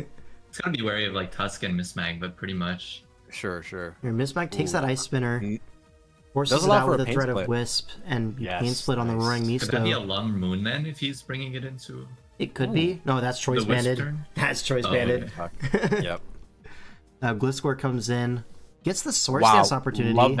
Love that play because it was so Yeah. easy for him to potentially knock off a what's it called, the Toxic Orb, but he just Mhm. goes to the SD, reveals to be Yachi, which lets him live and get the kill on Petch. Mm-hmm. Yeah, now Tusk is low as fuck. Now Mesprit in is going to have to take a pretty big dual wing beat. But with the J Ricky, it's not the end of the world. Oh, we go for a Healing wait. Wish. Okay, Tusk just is lost back. We have to take another Earthquake. I guess we just don't have Ice Beam on our Mesprit. Otherwise, that probably is the click. Maybe But- just trying to go for game here because the Bolt can't Terra anymore, potentially? Is that why? True, But it can actually, just Tusk is Thunderclap. pretty strong here. Headlong and Ice Spinner kind of hits the whole team. It just gets forced out by Thunderclap, though, I think. Unless it It lives, does. I don't know. It'll kill from 40. Yeah, assuming it's like max special attack. Yeah, Pex goes down, especially at -1. But we don't go to it, so Roaring Moon could be Scarf here. Gotta be Scar. Gonna Oh, probably read that Scarf, into yeah. the oh, it's Endure. So Oh. Endure Custap, it looks like, Gotcha. or guess that's Salic, the I job. suppose. This is just setup now, right? Yeah, there's I nothing think Clefty this can could do to just this. win here if it one-shots Wake. I'm not sure on the calc on it. Oh, Hustle. With Hustle, it Plus one surely hustle, one-shots it. yeah, Yeah. gone. What? Oh my Dang. god! Wow. Man, misses the Clefty Oh. with Brick Break. And- Misses again. Brick- He's got a lot of leeway, though, with his HP. True. Bang! Hits that one, but doesn't kill, crucially. So So needs to hit this one. If you hit 3 in a row, you just sweep. But honestly, at this point, it's looking like your backline has it no matter what. So Yeah. yeah. And that's gonna be game. Wow. Great Well, game by John. LeJohn. Like I think this prep was really good. In the words of LeJohn and his team server, I heard that he, and I quote, put belt to ass week 1. Yeah. Can confirm that was said. Dude, poor Hedja. Yeah. Bro gets banned, That was comes back, brutalized. and then just gets belt to ass. Like, man, By what a combo. LeJohn Flames. That's That's tough. Okay, so that's in the series. That is now what, 1-1? Yeah, that ties up the series. 1-1. We go into game 3, which is Gypsy versus TJ. A funny mirror. In a little bit of a kind mirror matchup. Yeah. The Prim, the Like Mega 3 Delphox, the same ones. Corviknight. You both have like the ground type Physical Breaker, Poison type. Yep. Pretty similar structures. TJ's maybe a little bit more of the offensive side of things, whereas Gypsy definitely has, you know, a little bit more natural bulk. Both sides have a lot of natural bulk, just slight differences. TJ benched Komo. Okay, so it was more of a mirror than I thought. But okay. Wow. Okay. Let's just get into the game, honestly. Alright, Primarina going to lead off into Mamoswine, good lead, but if this is Sash Memo, you can just stay in and take this trade. As we see a flip turn, expecting a switch to G-King, it looks like. Now Delphox comes in, can threaten this out. Into the Primarina, catches it with a Psychic, big click here, but not a 2-hit KO. So we go into our own Primarina. But flip turn can allow a position into the opposing Delphox. Where have I seen this one before? Aqua Jet getting a little bit of chip, but Side Shock 24. Yeah. gonna knock it out. That was super effective? The hell? Many are saying. Like, wait, how did it do 24 and then it killed with Side Shock on what looks like a Fizz? Because Prim only took 50 from EQ, right? That's like Yeah. a Fizz Def Prim, and you're telling me that Jet does 24. And Side Shock kills. Yeah, that's just. You have to dumbfounding. imagine this Delphox is just not taking the speed tie and instead going like hard bulk modest. Probably. Which looks totally reasonable here, right? Delphox isn't the Delphox answer. But anyways, So I'm wondering what is Gypsy's speed control then? Is it like, how does he keep their Delphox in check? That's what I'm trying to figure out. yeah. Kind of Maybe just you runs just over say, everything. hey, I have G-King. Probably won't be able to kill that. I don't know though. It's a good I don't question. know. Modest +2 overheat, I'm pretty sure is damn near an OCO after hazard. Yeah, so they're going to take the Rocks trade, and Como has to take a Poltergeist here, but Draco going to do a lot of damage. But I think Golark is happy with this trade. Getting the chip on the Como probably opens up the Gambit significantly, right? Certainly. And We now could see maybe a both Hush cores or- come in. That's kind of funny. Yeah. TJ's is slower, so going to get the favorable U-turn, it looks like. And there we go. Slowking in, but a Golark in. I might have preferred to see a King Gambit, but maybe not. Maybe Golark is fine. Because Poltergeist is hard to switch into, unless it's J. Ricky Primarina, but he covers that with a Headlong Rush. Really heads up play. And now Prim is dead to Rocks, but it is going to force out that Golark one last time. Oh, cool. Just Jet. And now this should just be body press, U-turn, whatever. Doesn't matter. Good switch. Gets the Delphox in, and you can nasty plot here as Bravebird is going to crit and knock it out. That really sucks. Oh. That should have been like 2 kills at least, right? That could have been game, bro. Could have been. It depends on- yeah. Depends like, on literally. sets. Yeah. Yeah, because I don't think Mamoswine is. I don't think Scarf Mamo stays in on Primarina turn 1, right? Probably not. I think it was Sash, yeah. So Yeah. if you were overheat to kill the Slow King, and then you're back to neutral, but Primarina's dead, Corvus still dead, Delphox has to take Rocks, and it's not favored in that 1v1. Because we saw it was like bulky slow, most likely. Bulky slow, yeah. From our head calcs at least. Como dies, Mamo dies. Wait, that was probably just game. That's what I'm saying. Like, that Bro. looked like game to me, yeah. Maybe not Unfortunate. game, because actually taking the Brave Bird, Well, your Delphox it- probably trades into it let- after let- the let- overheat, let- but... Let's put it this way. After the dust settled from Mega Delphox, I think King Gambit could win the game. Can I we don't agree think on so, that? because you're not forced to sack the Como. Como? But you have Corviknight to come in forever on it. I don't know. Yeah, It's tough, maybe. right? Hard to say, right? You're getting at least 2. You're getting at least 2. Probably, yeah. Yes. And now we're just walled. Yeah. We're no longer able to break G-King Pex at all. Or G-King Corv, sorry. Corviknight, yep. This is a swish fucking classic if I've ever seen it. Yeah. Alright, Corv on Corv action, but, I mean, you just U-turn to What do you do? G-King. Bro, TJ doesn't. He can't break. This shit's over. It's so corny. You can get your All right. Golurk in at least. Like, that's your offensive threat. Yeah, I mean, Poltergeist kind of forces one. But you have that Prim Sack, like, just waiting for this Yeah. opportunity. And now this allows you to get your own Delphox in, or Mamoswine, that works too. Oh, hey, And then Mamoswine. you can just click the ice move here pretty freely. Yes, for sure. Oh, shout out J-Ricky. J-Ricky. Save us, J. Wait, J-Ricky J-Ricky actually us. saved us. That was tough. Wait, do we U-turn like a boss? Oh, another crit! Oh, we crit. Wait. Hey, 2 Yo, TJ? kills. But now it might be in crash range, and it is, unfortunately. Nar. So now Gambit's in. Could be Shookaberry here. Oh, it just lives. Crazy. But now it's in shard range, surely. Yeah. What the hell? We're just cooked. I think we needed to attack. I think we But just then again, lost. I think we lost no matter what anyway. Yeah. You probably needed to, like, SD on the switch to Corv exactly. I mean, okay, if you remove the Mamoswine and if you're Heat Crash Golurk, like, okay, it's Akka. Yeah. Well, we just covered everything. We just Yeah. had all the prep, all the techs. It was tough. Fuck, man. Rough game for TJ. Yeah. What can you do? I mean, like Gypsy definitely played great, but also that crit on his nasty plot was so It's like, shit, it was right? still a game. And that just took it Exactly. away from him. And then it wasn't. Yeah. Alright, so now... Ooh. Now, many are saying Judgment this Day game up. was their best of the week. Many are saying this. Yeah, this This was actually a really won a cool poll game. for Game of the Week, so strap in, folks. This is a good one. We have II versus Rai, and it rhymes, so it has to be good. Two good It's players. 2 really strong players and 2 captains. Yeah. It's 2 captains, 2 good players, and a good format. Sounds like a recipe for success. We'll take it here. Ah, And some cool teams as well. Like yeah.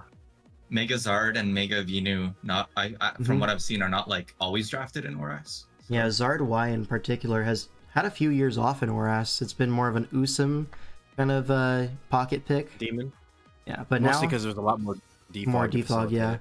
It's a little harder to support in ORAS, but here, done a good job, right? Defog, Skarm, Spin, Starmie, those rocks will not be staying up most likely. So you support the Yard really well, and you can see the reward for that. Yard kills the entire lobby here with just Fire Blast and Solar I Beam. feel like Rai loves Spirit Tomb, bro. I see him draft at every fucking tour. Yeah, I He get fucking it. That loves guy's tough. I'm guessing its role here is He's like a strictly different to prep. Dookie. He has like some properties that make him like good in other ways as well. It's kind of like they're very similar. He's the Dookie Mega adjacent, you Gallade answer, right, in these Yeah. old gens, because this is a Mega Venusaur, and you have Land OT, like Zen, Ice Punch, like Right. you just don't have super great defensive counterplay into Mega Gallade until you put that Spiritomb on there. Then you have like best in the game counterplay kind of stuff. Literally. Yeah. So it's a interesting looking team.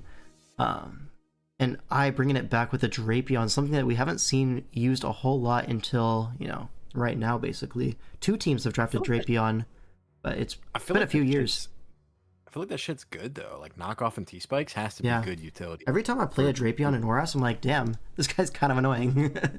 Annoying. He has Like, like yeah, an interesting speed tier as well. yeah, It's like it's 95. fast. you can run like even I've seen Jake use it in Usum, and it's like you can just use it to like fringe check things, and it's like really nice. Mhm. So Yeah, it's very I think the Mon customizable. Mon gets way too much hate, I think. Yeah. Well, it was super popular back in the Mega Zam days, and then people were like, well, there's no Mega Zam, Right. no point in drafting it. And then now people are like, oh, maybe we can still slot this in some places. Okay. Let's get into it. This looks like a good one. Yep. All right, Drapion going to lead off into the Azumarill. Great lead for the Drapion. Threatening a Poison Jab is just going to click it immediately as Azumarill takes that, goes for an Aqua Tail. Not really a favorable trade for Rai, I don't think, but Azumarill goes down for the Drapion. Yeah, you keep the Drapion sack. Yeah, Wow. I feel like Thanos Drapion. I is good. happy with that for sure. Yeah, Super for happy sure. with that trade. Yeah. Hmm. It outspeeds quite a few of these mons as well, so it might still get some turns. Yeah, you It can could come get, in like, a later. nonstop later. Yeah. Yeah. Or like, yeah. Now Starmie gonna come in to revenge kill this. Electros gonna be the pivot in, and that is probably Assault Vest. Yeah, definitely Assault Vest once I see the Life Orb and potentially Analytic. 12? Really? Damn. Should just be a free U-turn from this Electros. Catches the Venusaur. And now, is this just Yard? Yard finds his entry point. The Fire Resist is dead. You just get to click Fire Blast. It does 60, but Synthesis is actually doing 67. Yeah. So you're seeing a Venusaur wall of Charizard. Yeah. Pretty funny. Are we gonna see a Sleep Powder come out maybe? How else are we? And there, meant to, finally, the Fire Blast misses. So we burned some Synthesis PP at the same time as Fire Blast PP. One last one. So half the Synth's gone, half the Fire Blast gone. But now And it's interesting Skarm because can once come in. Sun is gone, it doesn't do that much anymore. Yeah. Like obviously Synth heals less too, but yeah. Now Chomp in, Starmie catches that, threatening an Ice Beam, doubles to Lando, trying to catch the Electros, I guess. Because you can rock on that. Yeah, he wants his Rock Step, yeah. Regardless, you can rock on Chomp as well, so it's like a mid-ground, but reveals the Rock Tomb HP Ice and then trades rocks. Really good value from a defensive Garchomp there. Crazy set. Yeah. Rock Tomb, Earthquake, HP Ice. That's Yeah, fucking Rock cool. Tomb actually makes a lot of sense into Thunderous, right? Covers like a Chardy Berry, which is pretty likely here, to be honest. Covers like a Scarf Garchomp. It also maybe not covers like if super Starmie likely, but- if Starmie Yeah, it tries makes- to come in and like scare out with Ice Beam, you hit the Rock Tomb. Yeah, and exactly. Now you're Yeah, yeah. pressuring the follow up with Earthquake. It Yeah, just covers that's all cool. of the mid-grounds, right? You don't have a safe switch. It covers like Scarf Lando switch in Mm-hmm. too. I like that. That's awesome. Yeah, and now with the rocks up, we're going to sack our Drapion to Leech Seed, but doesn't actually get sacked because of the miss. So we get a little bit of chip for the road. And now what? What comes in for the Venusaur? It's going to be Skarm, potentially laying up a Spike or just going for a fast Brave Bird. It's going to be that Brave Bird. Do we see a Hidden Power Fire? No, we do not. So Leech Seed, this Venusaur is basically dead now. So with this speed invested Skarm, and we'll just go for Brave Birds. Lando, able to take that, no problem. Rocky Helmet, Recoil, Oh my and god. All of that all of their chip, yeah. But Garchomp can come in. They don't have a switch into the Chomp anymore, really. Just go for an HPI, is super safe. Now Spiritomb in, can go for that Earthquake, get good chip on the Spiritomb, and rough skin damage. That's a 2-hit KO. Yeah, sadly the Spiritomb was not. I mean, it got a lot of HP off the Chomp at least, but like, yeah. Yeah, this does put it Opens up in Thunderous range, right? Thunderous could have an endgame here, but AV Electros in the back does feel plus, like a like, little bit of Starmie Thanos. Doesn't have to go for Ice Beam into it anymore too, so like kind of helps him with like stuff coming in. Oh, I and guess. it's AV Starmie as well. Trades with the opposing Starmie, even though it loses the potential speed tie. Now Thunderous in. Oh, we have that Electros. Just this is what it's here for. It reveals to be physical Thunderous, so it gets around the Assault Vest, but you don't have a move to kill Electros from that range of HP. So It also important. A to get really around cool set. It gets around Charizard Y as well because normally Thunderbolt would no-ko. yeah. And then Wait. it's potentially Scarfs for Starmie too. So we get the recoil here. I guess our Starmie is super slow. Doesn't outspeed the Thunderous or guarding against Scarf. Yeah, Could be it could Scarf Thunder. Yeah. So that was smart. You pin with that, and then now you know your Starmie's faster than the Venu. I think Really good stuff. either way, unless it was a slow Zard, like either way, you were well, because Zard already outsped the Vino, you were probably fine no matter which way you did it, like because the recoil. would've Well, killed no, it. because Starmie's at 7. You're Oh, not it was too killing it low, with you're recoil. right. You have to sack the Yeah, yard. you're but right. II finds Never the mind. line and gonna guarantee that win. Really well played from both sides, I want to say. Really close game and well played. Good prep from both. I think the pivotal turn is when that Skarm got that Brave Bird on the Venu. That really opened up the game for Yeah. that Garchomp. Because otherwise, Venu just comes in on Garchomp all day, sets Low-key, Leech Seeds. Really If unkillable. he had Synthesis on the Brave Bird and then Leech Seeded on the Roost, that would have set Ryan. That would have been amazing. Thanos, yeah. But I think Yeah. he's just expected to be faster, I think. Not the case. And gonna pay for it with his, week 1 life, per se. And now that's gonna tie up the series, right? 2-2. It's like Yep. both sides, they got hands. We're going to Hydra Oh, versus this is another Palkia. banger. Yeah, Another this series banger. had so many bangers. Strap in for this one. This was a great game. So Hydra, one of the recent challengers to the Gauntlet, has had actually reasonable success against the really strong Swish pool. Whereas Palkia, really not known for Swish, I want to say. More so SV is his wheelhouse, but here he's playing Swish.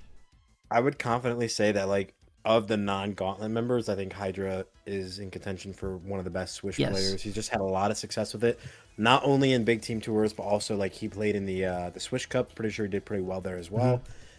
Did really well in DWL. I think he was like undefeated for a stretch, right?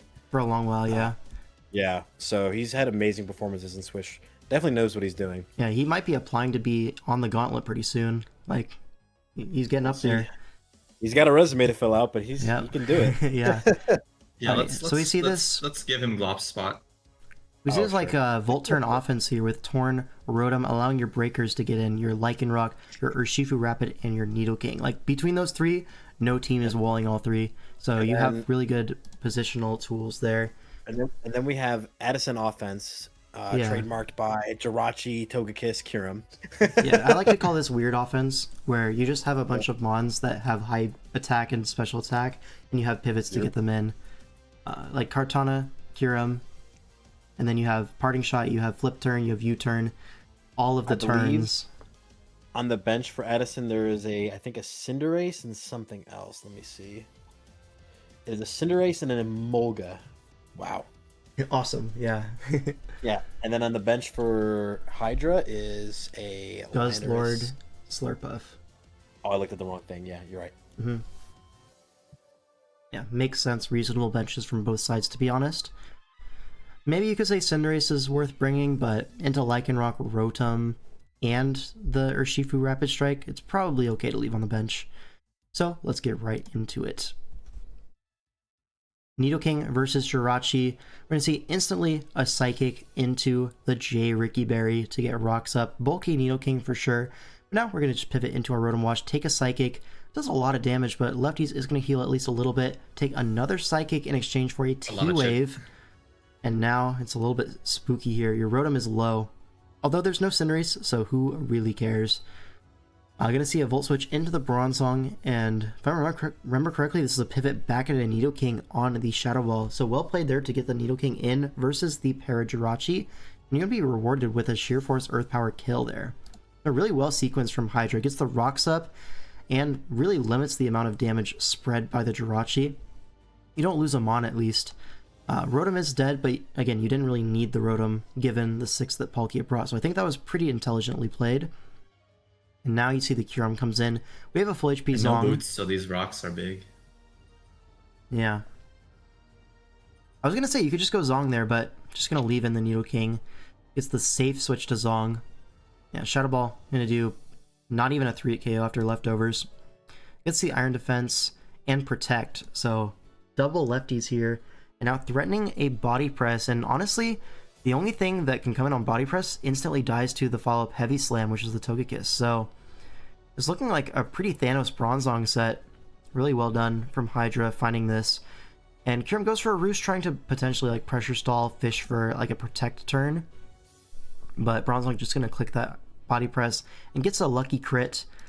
Honestly, doesn't really matter a whole lot in my opinion. Because, I mean, what's the worst that would happen? Another Shadow Ball? It outdamages Roost and he's getting lefties regen, so like, yeah, it's like kind of a wash. Another Shadow Ball I don't think changes the damage rolls from Bronzong too heavily. I guess actually I'd kind of take that back, because then the Togekiss would be able to just Flamethrower and knock it out. But here it goes for a Nasty Plot, gets the Weakness Policy. Honestly, could have seen like a Tailwind from that Togekiss into the Weakness Policy and then Shadow Ball knock it out. I feel like you didn't need +4. But either way, gonna knock it out. I'm kind of surprised the Hydra let the Bronzong go there. The Rotom was definitely slower than the Togekiss, and it's at like what, 29? Yeah, you like, could have just saved it. True. What is Rotom? Yeah, I don't know what Rotom does into this team. Like, I think he just saw the weakness policy and he started shitting his pants. Like, oh, which is understandable. Yeah. Right, but I think like I'm looking at it from the perspective of, okay, if that's a Scarf Kartana, like I want to make sure I have extra insurance versus like Scarf Leaf Blade. That's like the main thing I'm thinking about. True. So giving up the Rotom that doesn't switch into anything and dies to everything is probably better there. But Maybe I guess he was it's kind of like Tailwind or something. Like if he didn't keep attacking, I don't know. It's so hard to click Tailwind in that It's a position, reach. man. It's Yeah. so It's a reach. impossible.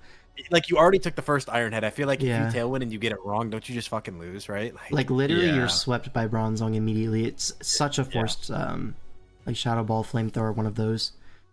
So yeah, probably could have called that with the Rotom swap. I think you're right. Rotom Sack is just objectively right there, but Yeah. Bronzong is gone. And now Yeah. we have to carry the storm. So we see a taunt see a on the taunt? Swampert, denies the Stealth Rocks. Good click there. Gets a knockoff, gets rid of the Custap Berry, and Addison Classic.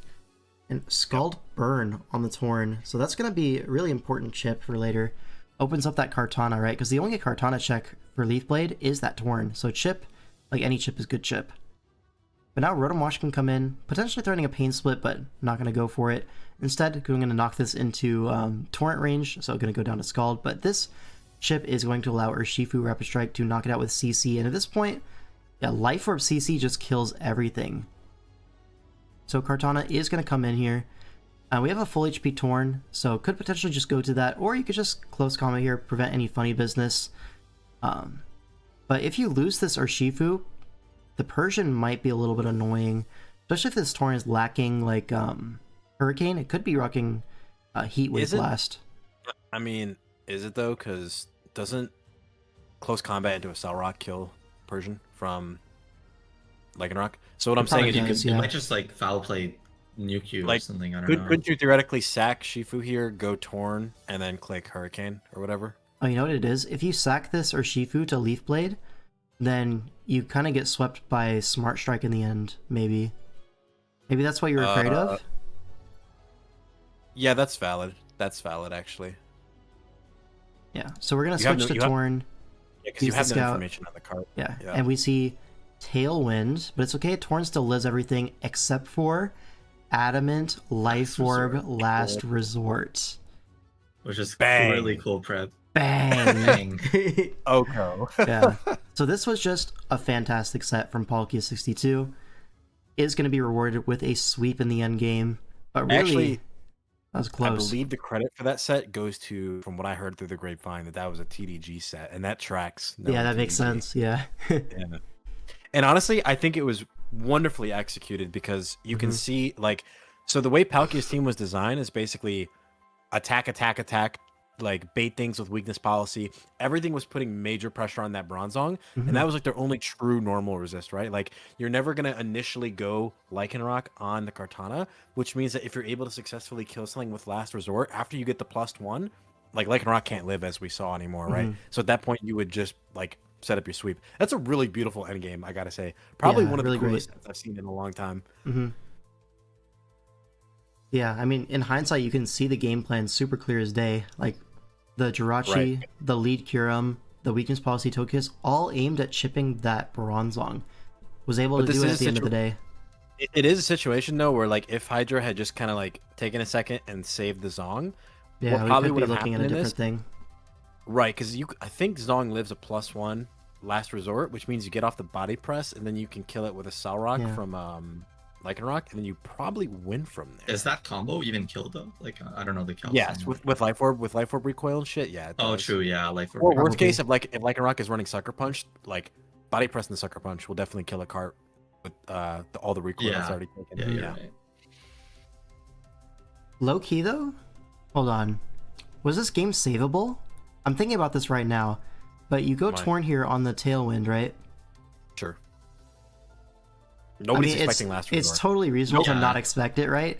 But if you I- just I go wouldn't- I hard wouldn't expect it, Lycanroc, bro. waste a Tailwind turn, and then Torn sweep the endgame, Yeah, but what if he's and just no one going for a expects it smart- though, right? like, bro, no. No. The only way it was Also, savable, like- it was just that Bronzong sequence. That's Yeah. it. Wait, would have killed him on the next Last Resort anyway, right? And then like. But you No, I think stall the Bronzong, I Tailwind. think Bronzong lives +1 Last Resort. I'll calc it. I'll calc max HP. Oh, It okay, looked like not with Bronzong. I meant like the other. Yeah. which guy? Oh, what, the Lycanroc? It lives. Yeah, Yeah, it just- lives, Just let me Yeah, it was hindsight a Harry a +0, little bit but then, there. like, yeah. You lose him on to the next one, and then like you still take Mhm. like. Hindsight that's L5. 3-2 for Judgment Day now. So Yeah. Triggervi looking to tie up the series. And Oh my god. for that they have Two- Hycrox versus Wildcat Wildcat. formation. 2 banger games followed by this. Ah. Yeah. Oh. It can happen, bro. So this one, I remember watching this live, and ooh, it was a tough watch. But we're gonna get through I this remember one. watching this live, and I'll say what I was gonna say later. Yeah. So we see a lot of Terra Ghost here. We see Ghost Keldeo and we see Ghost on the Decidueye, which is a Terra Pokemon if I remember correctly. Yeah, it is. But most likely you're going to see Terra Torn on this one. And so Torn is going to be flying. So it gets that boost on its stab. And like the flying resist is Scarm, so that makes a ton of sense. You want to keep your flying type as well for the Lando. Alright, let's just get into the game. It could be Terra Ground on Volk as well, that's the third Terra option. So Meowscarada lead into the Torn, just going to force that out, and instantly Raw? Acrobatics No via item Okidoki. acrobatics. That was tough. Goodbye, Okidogi. That was tough. And now U-turns, trying to expect a switch to like maybe something that can take an acro, but no such luck. Is going to get the fast rocks, faster than the taunt, and is mental orb anyways. Wait, my favorite thing, turn 4 Tech Frokies. Give up. Yeah. Too tough. And now Landers pivot in on the Jirachi rocks, and this is a great offensive position. We're going to see a sack of the Okidoki on a Swords Dance. Like, god damn. No room to breathe for High Crocs. You cannot catch a break. Bro. Yeah. And Dragonite comes in, takes rocks crucially, but we're just going to switch boots. out. Not sure why we switched there. Probably Definitely- scouting for Scarf, right? Like, what the fuck else? Why would D-Knight come in on Like an Scarf SD? and Yeah. Ice Spinner, I guess, but like Yeah. yeah. But if it does that, you have Keldeo set up, you have Clef coming in. Like, it's not the end of the And then world. loses the Scarm here. But not that big of a deal. Yeah, here Keldeo goes for the Terra Blast, revenges it. Now Volcanion in here. Now this is a very telling turn here. You see a Calm Mind, which unfortunate burn, right? But crucially we see no Blastoise switch in. So this is probably Shell Smash Blastoise if it's not willing to come in on Yeah. Volcanion. Now this burn does mean that the next Steam Eruption is going to kill, so Keldeo just get your chip and go. But here we see a Flame Charge, which is definitely a mistake from High Crocs, because now you're in Now he can Vacuum save Wave this if range. he wants. Or Vacuum Wave, yeah. Yeah. So Keldeo gets away with murder there, but Torn Maybe in, he was goes trying for to the Terra catch Bleakwind. A swap or something? I think he wasn't expecting Vacuum Wave. So Yeah. the sequence in his head was, I Flame Charge into the next Steam Eruption. Yeah. Which tracks. Mm-hmm. But Yeah, now Meowscarada in is going to threaten this out with a triple Axle, right? Probably going to see a Jirachi switch here, which is probably going to be Colbur Berry as well. Axle misses, can happen. Yeah. Jirachi in, goes for an Iron Head, gets a good chip on the Lando, but now it's an Earthquake or Rock Slide 50-50, and it is going to be torn on the Rock Slide, and we see Endure on the Bleakwind. Is it Salak or is it Custap? Dude. It is Custap, and we're going to go I was hard talking about this turn in a Jirachi. call at the time, and like the Custap Swords Dance was like tough here, right? Like, That was tough, yeah. Yeah. Although I think Earthquake was just better if Probably. you're trying to call the Jirachi, which you are, because Yeah. now it's another opportunity for High Crocs to outplay. It's not a safe Earthquake into Torn Pivot, right? So I think you should have just Earthquake there, but Because like SD already doesn't cover the Torn, so yeah. yeah, And then Jirachi's gonna it's stay in not- anyways. So It was not Colbur, it was the Mirror Herb for the Blastoise, but it got burned on a Swords Dance Landorus, which you probably Yep. didn't expect. yeah. Now Clefable in on the Decidueye. We're gonna see a U-turn into Torn. Pretty safe play. Gets the boots off. It's knock off, but now you can go for a taunt, prevent like a T-Wave or anything like that. It goes for a Moonblast, which is a 2-hit And then KO. now- I don't know why this Clefable switches out. Why did he switch? You could just Moonblast there. I swear you can just Moonblast. Yeah. That's Because what now I'm saying. you're letting Yeah. this situation happen. And now Stoice Yep. not only takes chip, but it's in front of Decidueye. Yeah. And here You you're mean gonna Savage reveal Garden? And then Scarf Bang! Decidueye goes for Leaf if you Blade. pause for a sec, here I was in call with Sub-Zero, who's on Wild Force's team, and he's like, you still don't win, High Crocs, just give up now, forfeit, or something like that. And then High Crocs said no. So- He said no. I Sub-Zero don't wanna. jinxed it right here. Yeah. Yeah. So here, the line is pretty simple. Wildcat just goes into his Acrobatics Meowscarada, and you can't switch in a Torn. And the thing about Acrobatics is you're no item. You can't Scarf Poltergeist sweep. So Yep. it's just an Acrobatics sweep, no matter how you cut it. So High Crocs needs a Leaf Blade crit right now, or he loses. He needs it this turn. Yeah. Goes for it, And gets it. and he gets it. Oh wait, Thank you, oh Sub-Zero. wait, bang! And another There's one. more. Yeah, another one for the road. For good measure. No, for good measure. Yeah, but at this point, like, The Clef cannot beat this Decidueye 1v1. You're gonna run out of Moonlights eventually. Well, the other problem too is once Clef attacks, it's likely to put this shit in range of Overgrow, which just makes Yeah. Leaf Blade even stronger. The other thing Here's too the is like Moonblast. if he even without Overgrow, like now he can get it into Rocks Overgrow, which would do it. But like he can also just Poltergeist when he comes back in too. Like if he Yeah. has it. Okay, so here, Leaf Blade out of range, but here's the thing: you can just go Torn, right? Because if the Clef heals, totally fine. You can just Bleak Wind it down. Oh, sure, and Clef doesn't heal. Yeah. Right. And then now you can just Right. do that. Didn't they win if Clef healed? Nah, Or I don't think so, because I potentially? think Torn just Bleak Winds it down into range anyway. Because now The this range Leaf of Leaf Blade's Blade? gonna be doing like 50 True. something, right? Yeah. No, it does like 60 or something. Yeah. Yeah. And you have to just So go I for the don't think miss immediately. Like there's no point in like Moonlight trying to stall out Bleak Winds. You just have to dodge on the turn you You attack. can also get like once he gets one Bleak Wind on you, you can just taunt like after anyway. So like yeah. Well, that's what I'm saying. Like, once you connect the Bleak Wind, the game's over anyways. So he just goes for like the choke play of like, I don't even know what the choke play is. Like stay in, low roll, and then don't attack with Torn. Like, I don't know. Felt unlosable. It's like the guy stays in then misses with Torn, I guess, is the win con in that path. Mm-hmm. All right. Oh, great win by Hycrox. Yep. So true. Like obviously he needed a crit, but like he did do the end game pretty well. Like he Yeah. I mean, I don't know. He was getting his ass beat the first 5 He turns. was. He brought it was. yeah. Now it's Alright, so 3-3 now what? for 3-3? this series, neck and Yeah. neck. Now And we we have Truly get neck game and neck. 7, 0 hero. Zero Hero versus God. Yep. All right. Sub-Zero Let me just versus say, Harris. these are some ugly fucking Switch teams. So How you wait, get it? what does Zero Hero have benched here, Glock? Do you know? So he's got 2 Pokemon benched, which was a little bit perplexing to me. One of them is Klefki. Could have been Hmm. quite nice for that Galarian Moltres, you know? Put up a spike, chip the Keldeo, switches into literally all of his Pokemon besides Keldeo. And then he benched Toxicroak. Oh wait, Which- like the Klefki Toxic? Like the Klefki Toxicroak, right? And this is Swish Toxicroak, so no close combat.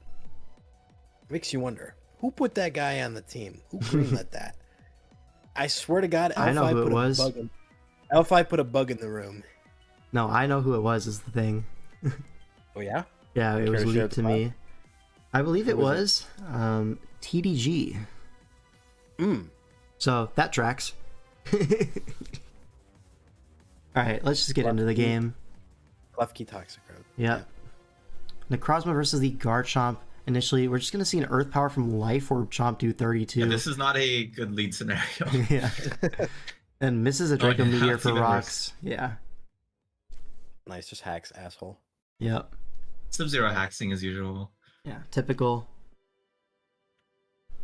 So Garchomp lead doesn't get rocks up. So could be rocks Necrozma. Don't really know. Gorgeist is going to come in on Whimsicott, no problem. Gonna take that, and then now, what? We just go for a Toxic? Yeah, Toxic's the Moltres. Importantly, not boots, so that should be signifying potentially Citrus Berry or like choice item or Chesto, one of the 3. Yeah. There's the Necrozma sacked off to the Whimsicott, which I think is a little bit strange. But it's okay. Now Rotom can come in, Threat. go for the Volt Switch on Whimsicott. And now we go into Lando. We can't just go for a U-turn. By the way. As Keldeo comes in on the Sludge Wave. So this Sludge Wave tells us a little bit about this Lando set. There's 2 options, right? It could be Scarf Lando, and you just tried to catch the Whimsicott U-turn, right? That's reasonable. Or it's Rock Polish, 3 attacks, with Earthquake, Sludge Wave, and, I don't know, Stone Edge probably for Moltres, as like an Stone Edge endgame for piece. Because it's not Rocks, right? The Rocks is on... You would actually probably go Rock Slide. 'cause Necrozma got the rocks. Yeah. Both boost shot, but one has a flinch chance and one hits more. Right? Yeah, So true. it would be Rock Slide. I would But think. either way, you know, it could be Rock Polish Lando. But now we go Rotom on the Air Slash, trying to call the Gorgai switch Which in, is but doesn't work Beast out. mode. Yeah. But again, another Sub-Zero's free volt kinda, switch. like, schmooving here. That Garchomp going down early means these volts are 100% free, and we can go back to Landorus. And now we know And now he Keldeo is the calls- initial switch in, so we're yeah. just gonna Earthquake, get that chip for later. Now, next time, if we do go for the Rock Polish, Keldeo's in range, Whimsicott's in range. I mean, Moltres is gonna be in range after Rocks. We So should it's really note, just we should Necro note Scizor. the Earthquake damage on Keldeo signifies that Landorus is not attack invested. Yeah, so it could just be bulky. Like, maybe it's bulky Yeah. Swords Dance, but I don't know. Pretty good. It's hard to know what the last move is on Lando. Pretty good double from Yeah. Sub here. As There, well. there's the Resto Chesto, but Mhm. staying in an offensive position, able to get the Volt Switch, does allow entry point for Lycanroc, and now Stone Edge looks really free. Yeah. Keldeo been shipped already, yeah. Gonna be Boots, Fizdef, Scizor, able to absorb that Life Orb, Stone Edge, and now just gets the defog off, and now the Moltres can come in a lot more freely. We see a Volt Switch. What does Scizor click here? U-turn. So that's gonna mean Scizor remains very low, and now we're down to only one Pokemon able to stop this Landorus. While Harris has a good position, the thing that's important to note here is that moving forward, anytime Sub-Zero gets Lycanroc onto the field, it should be getting him a kill. Yes. I wouldn't say Harris's position is good here. Well, Like, I wouldn't it either. was pretty good. Well, he has to get a click right, but I he's getting all the just see a clicks lot wrong, of bro. chip stuff with no like meaningful ways to get progress on any of these ones. If he clicked Secret Sword there was meaningful progress, but he didn't. He scalded. Now here's an Earthquake. Keldeo does live barely thanks to the leftovers, but at this point, we can just use our Gourgeist to switch in on the Secret Sword. So catches that one aimed at Rotom. Now Air Slash Yeah, doesn't even Sub-Zero kill got, like, this. all of those turns right. Yeah, unfortunately, Thanos has been flinched. Ah, dang it. Thanos, no. Thanos. But this does allow entry for Lycanroc, so at the end of the day, you're still getting a kill for a kill. Not the end of the game, not the end of the world. See a Play Rough, but this is just gonna be at Cell Rock or Sucker Punch range, either one. And so Scizor goes down. Roost would have been sick there, but totally reasonable to Bullet Punch. And now we see a Stone Edge, but Necrozma goes for the red card, and now with his Volt Yeah, the Switch, red card toxic and pulls the already status Yeah. guy. That is you're unfortunate. forced to Morning Sun in this position, and now Hydreigon getting ready for 12% on Moltres, never mind. And here we see a Wait. Dragon Dance, potentially setting up for a Head Smash or Stone Edge onto that Moltres, and now Necrozma has to come back in for the Hydreigon and gets flinched. I mean, Necrozma's best move into this is X Scizor, which isn't killing anyways, so I'm not feeling too bad about that flinch, and now we see an Outrage actually, so knocks out the Moltres. Technically, its best move into it is Dragon Pulse, but you're correct. Sure, same thing. It's not killing either way. But I think the best move on his set was probably Toxic. Probably. So, Judging by what we've seen. yeah. Knocks And off the now- J-Ricky. J-Ricky, no! We can just Earthquake, and then Keldeo comes in. Crazy thing is, Lando actually lives this. Gets burned. So Keldeo lives to tell the tale, but A little too late. it's going to be a Rotom Volt switch, and that is going to be the game. So well played from Sub. Gets that offensive positioning for your defensive Lando. And able to break through eventually. I think probably a mistake letting Scizor be that low. Really opens up the Lycanroc to start killing things, and you saw it was a big problem for Harris. But that's it, and now Judgment Day up 4-3 going into Game 8, and who is in Game 8 other than Wyatt Mr. E. motherfucking number? Oh, Mr. E as well. Break it down for us. Wyatt. Talk to us, bro. Yeah. Yeah, so Can we this get- matchup Can we get the hero's perspective? Yeah, Thank you. I was already on it, bro. yeah, like, so from my point of view, the matchup was pretty like good for our side. Like, I had a lot of checks to his stuff, and then he didn't have a lot of checks to my stuff, basically. Yeah. So yeah, like, I won't reveal too much like of the prep yet, but like we can like watch it and I'll chime in. Mm-hmm. So here. So so this Lando was designed to get rocks up in front of like essentially everything, and then trade damage onto anything. Like, nothing on his team could, other than Sneasel, could really like prevent it from rocking and then attacking at least once. So like, does its job there. And then now there is like no Latios switch-in really anymore. Like, there's obviously a fairy type for the dragon moves, but like these psychic type moves are gonna be hitting the whole team really hard now, as you can see. Speaking of really hard, Specs Latios, Damn. hello. Yeah, and like even Scizor here basically gets Damn. two-shot Like, holy after shit. rocks. So Latios has already done an amazing job, and then just get a bit of extra chip on the Scizor to keep it out of the game. Puts it into bullet punch range from my own Scizor as well, which was like the main thing. All right, and now you see Nidoking in here. Could be Ice Beam into Amoonguss. I can explain this turn. So we I was obviously like, go okay, Keldeo he's here, obviously right? ice beaming me. So Yeah. I was like, I'll just go into my Latios and then I'll live the Ice Beam and kill him. But I forgot that I don't live the Ice Beam and just die. So we all go my Keldeo Thanos here, right? We Latios can that claim agree. the kill every entry. I'm We going can agree Keldeo here? every day of the week. Yeah. Yep. Probably literally anything other than the Thanos Latios. Yeah. which just gets BTO, sucked off. no. No. It was also really bulky, so like it could trade with anything other than that. So Yeah. pretty bad play by my Oh, hey, part. 34. Now here, this And then, reveals an yeah, offensive this- Rotom, right? 51 with I know that I Hydro. live everything if it's scarfed, and if it's not scarfed, then it just dies. So Yeah. Claim Bang. my kill. Now Lopunny in. I'm gonna go So here we Amoonguss. see an interesting interaction.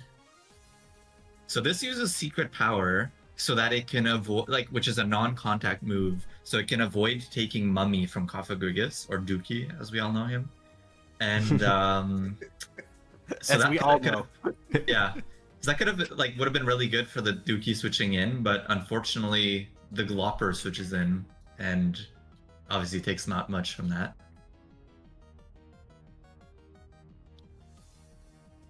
So Yeah, now they get here I'm drained. thinking, Mhm. like, obviously my Glopper is not going to beat this Nidoking, but if this Nidoking, which revealed to not be Scarf, I believe, like, or would have to lock into like a bad move anyway, like takes a kill on my Amoonguss, then the Keldeo claims one as well, and like I'm pretty happy with that. Yeah, you're happy with a 1-for-1 trade here because Dookie is just Thanos and can clean up once, you know, this Nidoking goes down. Exactly, and I'm also looking at Scizor. Like, if this takes any damage, like Mhm. Scizor Bullet Punch is kind of like very Unguardable at close this to, point. yeah. Yep. And then this forces another kill, and then yeah. Yeah, and now this is Bullet Punch range, this is Bullet Punch range, this is 2-hit KO Bullet Punch range. Yeah, So, all you need is some chip on Lopunny, which you will it's like be the getting. Lopunny would have had to been like Fire Whoa. Punch to beat this Scizor here, but like I also just have the Dookie to go into. Chills. which also, Literal chills. Yeah. Literal chills. That's one for Dookie. One. Bang. But we do have Fake Out, which does, you know, allow you to stall at the Trick Room at least, but the damage is well and truly done. Yep. That's 2, and then Dookie obviously lives this next HJK.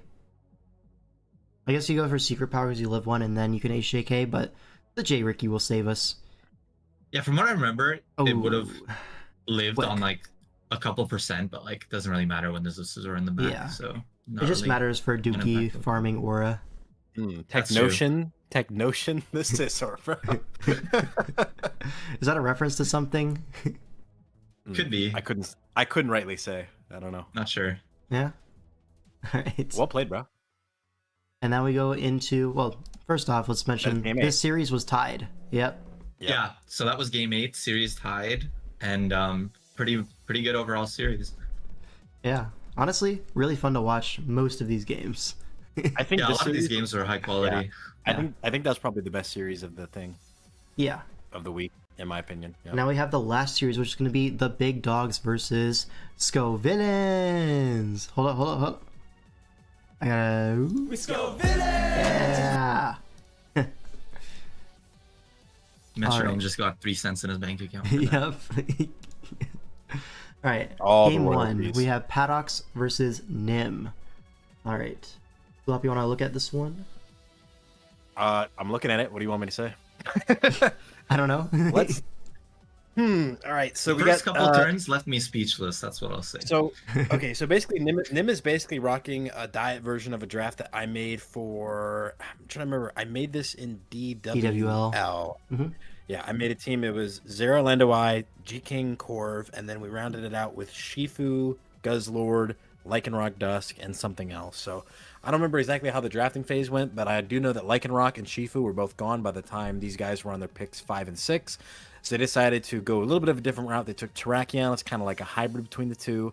And then they took Zarude as their dark type instead. And I think that's just because Habita is fucking obsessed with high-speed Pokemon, which is understandable. It's always nice to have extra speed. And then Paddox here has kind of like a more traditional like Torn offense. So we've got like Torn Mel. Pretty good combo. It's a similar concept to what you see with like Weavile Melmetal, where Torn can knock off, the steel, the electric types that'll enable Melmetal to do more damage, take less Rocky Helmet in the process. Latios there to put on some auxiliary pressure into the steel types and also, just help Melmetal chip things down as well. Nidoking, good check for like Tapu Koko because otherwise team kind of gets rolled by it. And then we've got like a couple other guys, Pangoro, Decidueye, and some other shitters. I think we benched a Primarina into this. We did, which makes yes. sense, right? Into G-King. And like everything outspeeds it too, right? So once Primarina takes a little bit of chip, almost everything on that team can threaten it with a KO. So we're electing to use a little bit of a different structure here. I actually don't know the build because I didn't really tap into Paddox week 1, unfortunately. So Yeah, we can just fire up the game. sure. So it's going to be lead Latios into lead Terrakion. Now lead Terrak could be a couple things. Could be Sash Rocks. Could be Sash just 4 attacks as well. But most likely going to be Sash Rocks on a team like this. And Latios is going to lead off. Is threatened by Megahorn, but Paddox just stays in anyways.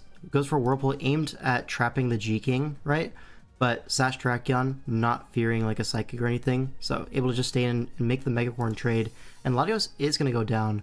Now, Whirlpool missing obviously means the Sash is intact, so we can't really go into anything offensive. We need to go Decidueye, which is going to allow Rocks potentially, but also they don't need to take that hit. They could just go Corv on the Energy Ball. So Latios goes down for literally nothing, unfortunately, but Torn can come in on the Corv, and now Terrakion is back in. Break the Sash with U-turn at least into Decidueye. Oh, excuse me. But Rocks do go up at this point. Now we can Defog potentially, but instead going to go for a knockoff, so it might not have Defog. Yeah, you see Energy Ball, knockoff, U-turn. Last is certainly going to be Synthesis. And now U-turn Corv gets momentum back into the Terrakion. But it's okay because we have Decidueye to come in on this forever. But unfortunately, a Stone Edge crit does way too much damage. So, yeah. I think Stone Edge without the crit would have 2-hit KO'd, is the thing. Like, 74 means non-crit does 49. So after Rocks, it would have 2-hit KO'd. And he took Rocks, yeah. Yep. And now Pangoro comes in because we revealed now this doesn't have CC. So... Awesome. Now Pangoro can enter the field, go for a, I believe, Life Orb. We go for Swords Dance first, but then a Life Orb close combat, right? Bang! Yeah, Corviknight is going to go down, so the Breaker does its job, breaks. Now Zarude is able to revenge kill, goes for U-turn, catches the switch to Torn, really heads up play. And then Terrakion comes in, actually lives the Grass Knot, but Stone Edge misses. So, I mean... that kind of cancels out with the Whirlpool damage, right? Copium. But here, I mean, makes the aggressive play staying in on the non-plasma to get the U-turn chip into our Nidoking, which is actually offensive.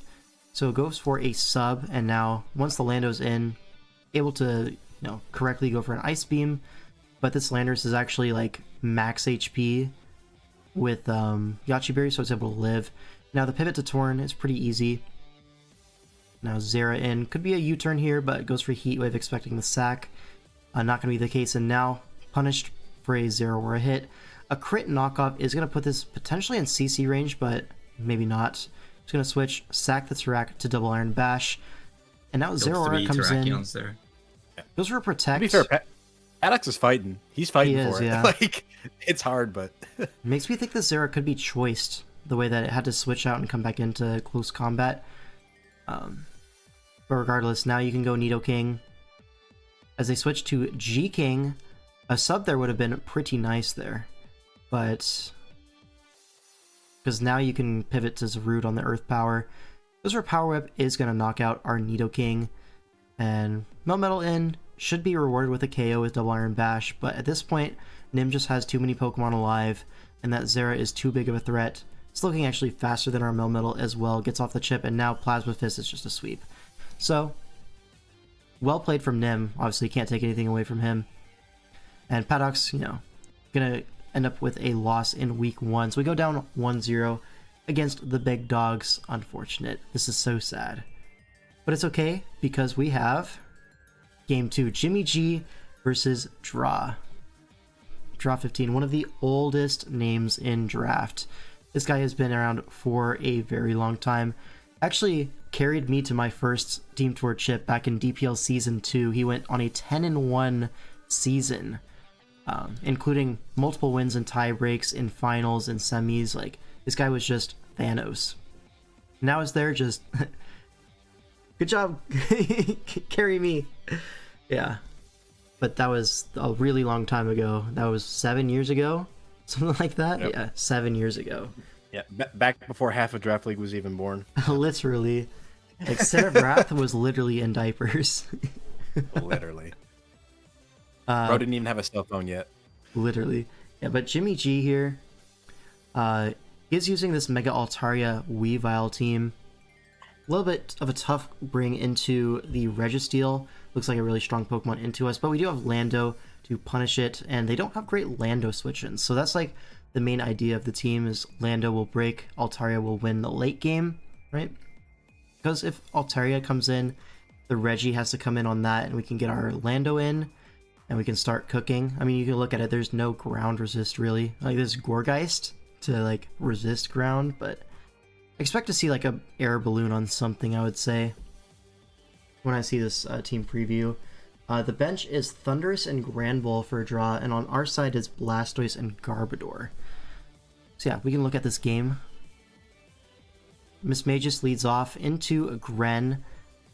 We are Culverberry, so we're able to T-Wave this Gren, but we go for a sub, maybe expecting a switch out into Registeel or something, but is able to T-Wave the Gren at the end of the day, but Lumberry Gren basically just hard calls the Miss Magus set and is able to get out of that one alive into our Jolteon. And now Jolteon going to force us out, goes for a Toxic trying to catch the Donphan or the Gorgeist, but Registeel is going to be the answer.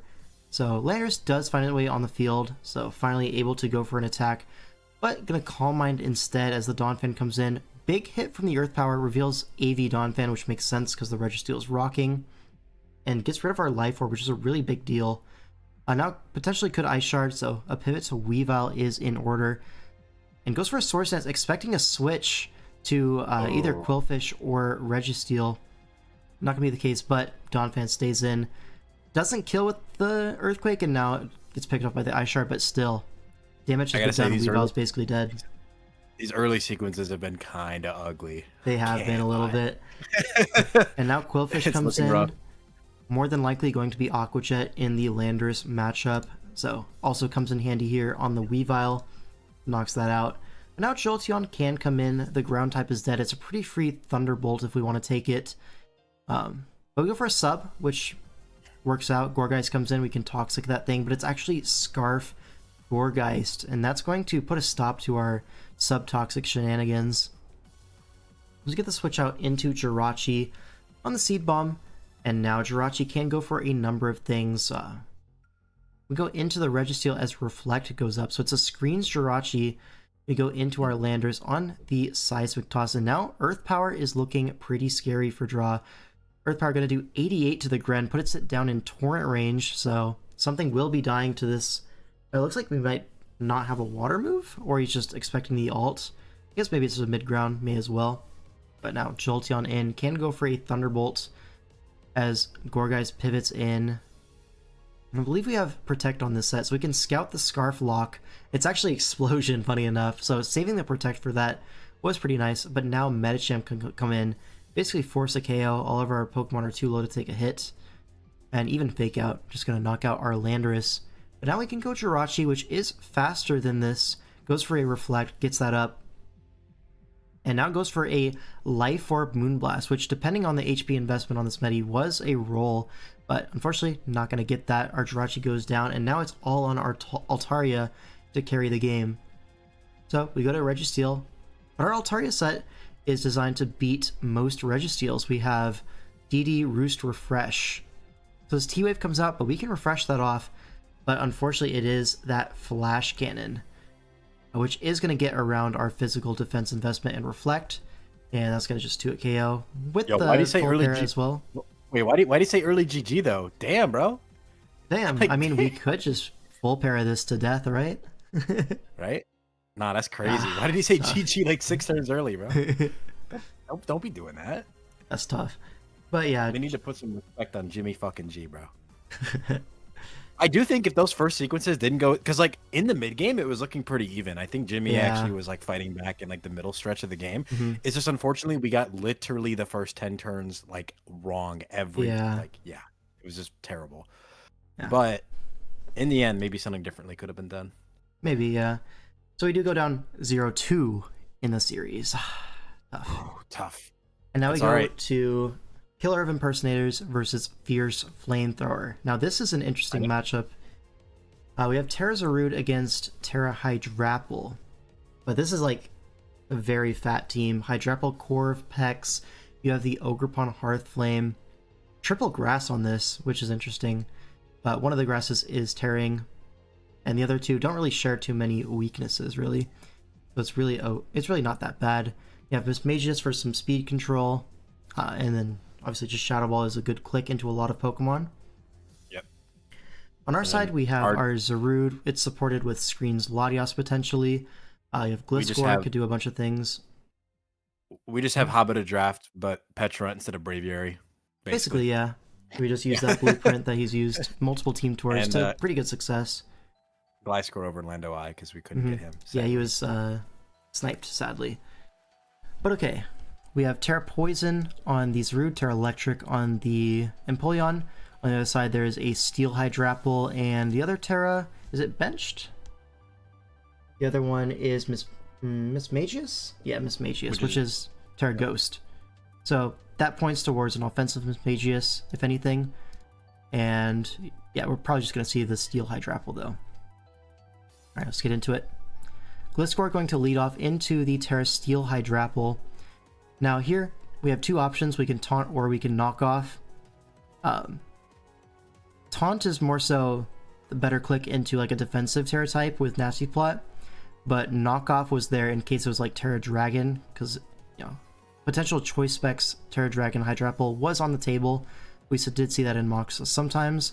So here he is Terra Steel though, so we don't really need to knock, but he does anyways. So this is going to allow a Nasty Plot and we knock off the weakness policy. So this Hydrapple really aimed at 1v1ing this Gliscor, but it didn't need to, right? We could have just taunted that and just walled it. But here we do taunt, but the setup has already happened. So Giga Drain is going to be a 2-hit KO on us, and our Gliscor is basically forced to go down here as a Fickle Beam comes out. And we get Rocks Up, which is like okay, but obviously we wanted so much more out of that lead Gliscor. Now Cinderace comes in, goes for the Pyro Ball as Toxapex comes in, takes that quite easily, and goes for a Surf on our Latios switch in. Now Latios is a massive threat to this team with Thunderbolt and Dual Stabs, probably why they have Terra Steel Hydrapple, but Ogrepon comes in to absorb the Draco, and now it's in Rock's range. We have a U-turn, like pretty safe here. So they have to defog if their Ogrepon wants to survive, and they can't do it quite yet. So Toxapex comes in, we don't U-turn though, we go for a Fireball and then we Swords Dance. So this is the surprise set that can beat the Toxapex. But Baneful Bunker is able to put a poison on our Cinderace. So between the poison and the recoil from Double Edge, this is probably only being limited to 1 kill, and it's going to be that Ogrepon, which was dead to rocks anyways. So overall, a really reasonable sack from Fierce Flamethrower. Now Meowscarada can revenge with any number of moves, goes for a U-turn onto our Pecharunt. Now Mismagius is going to be the punish to this, and I mean, can't just go for a Shadow Ball. We could have gone Zarud there, but or just sack our Pech. Yeah. Oh no, I think we're more offensive setup. We are an offensive Empoleon, yes. But again, Zarud could have come in there, but his thought process there is if, you know, it's a spec Shadow Ball, which is the only thing that can kill from that range, then you get a setup with the Zarud. So honestly, not the worst position, because now a Swords Dance is coming, and what's the response? It's going to be Hydrapple, which is itemless at this moment. So it can take a +2 knock, no problem. Goes for a second Swords Dance though, as Fickle Beam comes out, only does 34. And now we can just 2-hit KO with this knock, and it's a really dangerous position for Fierce Flamethrower, but All Out is going to bail him out, and yeah. So our Zarud goes down for basically nothing. This is regenable, sadly. But now our Empoleon is able to click Agility. Honestly, could have seen a Hydro Pump here, just pick off the Hydrapple, because this thing has no info on our Empoleon. But okay, we see the Agility, and the Recover comes out. And we miss Hydro Pump 1, 2, 3 times. So, like, at this point, what can you do? But I think the mistakes being made were, like, turns ago, and we're paying for them at this point now. Correct. Now, Latias comes in, goes for a Healing Wish into Cinderace for round 2. Honestly, there's a world where this can sweep. The Hydrapple goes down, but at the end of the day, the Toxapex is going to be able to get some solid chip and potentially a Baneful Bunker. Goes for a Surf. Now here goes for a Sword that's trying to call the Baneful Bunker. If you get the +4, and we're Quick Attack last, I don't remember if we are Quick Attack or not. I think we are. Meowth's Grotto would be in range. Everything would be potentially in range of this. So goes for game here, potentially a 50-50, but gets it wrong. And now at this point the recoil is too much. Right. Even with the +6, which he does get correctly, you need to go for like a Pyro Crit, which crit wouldn't even kill, unfortunately. But Double Edge is an illegal click because you died to recoil. So had to go for something. Well, it's not an illegal unlucky. click. It would just lose you the game, you know. That's what I mean. That's what I mean by that. Like you Can't do it. I say that in my commentary a lot, like an illegal click. It's just a game losing guaranteed click. Did we cover L5's game yet? No. That's coming up in 2 or 3 games. Yeah, but first off, we have Lucas versus Habita. Now, it's not looking good, folks. We're down 0-3. We're down 0-3. But we have Lucas here, and Lucas has a pretty solid matchup, particularly for this Quaquaval. If you look at it, Terra Steel kind of just beats the whole team. Like, their only super effective stab move into Steel is from that Landorus. And is Landorus going to be your Quaquaval answer? Probably not, right? Aqua Step obviously ruins that thing on the switch in, and if you ever get +2, you're outspeeding even Scarf Lando. So, feels really hard for Habita to build into this Quack. And not only that, he has to worry about the rest of the team as well. We have Ogerpon into the Aloe, always a good matchup. And then we have stuff like Ampharos, which is going to be Spadef to handle the Iron Bundle, if I remember correctly. And we have offensive threats like Roaring Moon, Landorus T to allow like U-turn positioning into our big breaker guys, like the Iron Moth. I mean, overall, it's just a solid matchup for us. And you can see like they tried to copy the last DWL team of like Zarude Aloe bundle, but that team had a Tarap on it. Like, where's the Tarap? Like, that guy was pretty good. So it does feel like a watered down version of a really good team. And we'll see how Lucas is going to navigate against this, yeah. For Terras, we see Grass on the Iron Moth. And worth noting, this is not Terra Ogerpon. So yeah. Terraqua. Yeah, Terra Steel Quaquaval. And then on the other side, Dragon Zarude.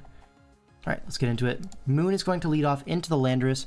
Can potentially just go for a knockoff, remove an item from something. It's going to be the Aloe Rocky Helmet. So that's really good for our Quack. Doesn't have to take unneeded chip from that. And we can just U-turn into our Ogerpon, which you can see Playref does literally no damage.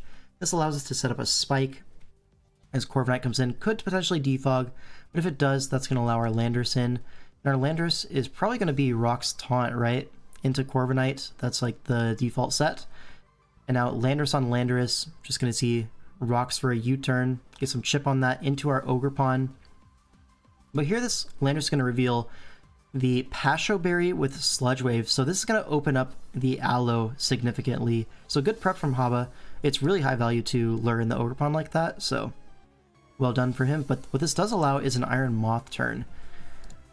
And with it being Terra Grass, he sees it on preview, can't really in good faith go Aloe there. And now Zarude's going to come in, and we're going to click Meteor Beam. Gets a +2 into the Zarude, big damage, and with no item, we actually live the knockoff. So we're going to be rewarded with another KO on top of this. So Iron Moth really breaking down the team in this early game. Now Monkey Dory does come in. I think that's that might be just Bulky Scarf. I was going to say, is that AV? But no, I guess it just lives. It has a really good natural Spadef. Yeah, makes sense. And it reveals to be Scarf Psyshock. And what that does is allow us to go in our Quaquaval, Terra Steel, and the ground type's dead. There's nothing you could even do about this anymore. it's just a free Swords Dance, you know? Literally. Maybe though. the worst thing that could happen is Iron Bundle comes in and threatens Encore, but that's a hard play to make because Aqua Step into CC is just Thanos into that. We get a defog off, so that's cool, but the second Aqua Step comes, a Moxie boost, and this Quaquaval is at basically full HP.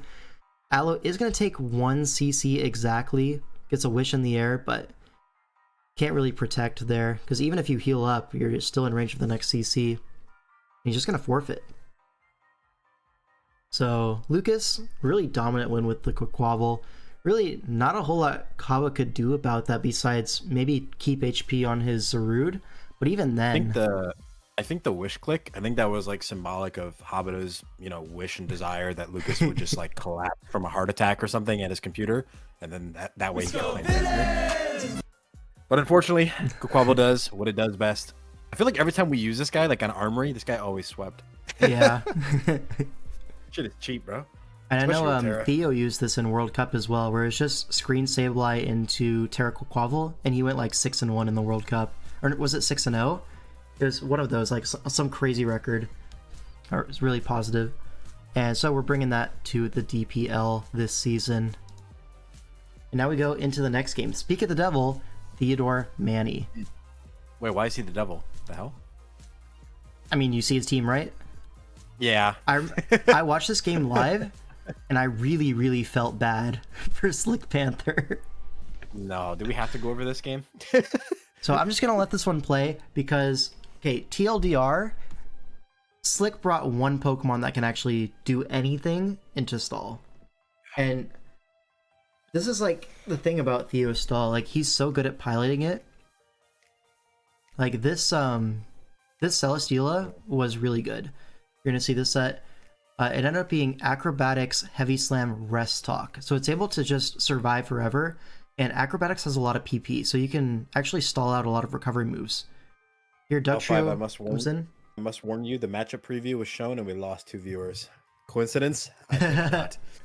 Yeah, so basically, the Nihilego had to be Shed Shell, which means it doesn't have like a boosting item and is thus walled by Snorlax or the Milotic or Scizor, right? All of them wall this. Here we see a knockoff, gets rid of the Scissor's Akaberry, and now, I mean, we're just gonna sack Nihilego for fun, I guess. I don't know. Yeah. Maybe didn't need to do that, but whatever. Now knocks off the Lando, gets rid of the Life Orb, and at this point, That's like, huge. yeah, that's massive, because now Lando, I mean, we're gonna Earth Power into Tauren anyways, but dies to HP Ice, like, Thanos is dead. Thanos got, Turn like, 15. nothing 15 done. Thanos gone. Yeah. Feels bad, man. And now Is that Avitorn 84? able to take the Yeah. Scarf Volt Switch, no problem. Goes for a U-turn on the Celesteela and back into Snorlax. So between Snorlax and Milo, this Steela is kind of kept at arm's length, but they don't really kill the Steela back is the problem. So yeah, Steela is an issue, but with Tangrowth around, able to just switch on the Rotom Wash forever, no problem.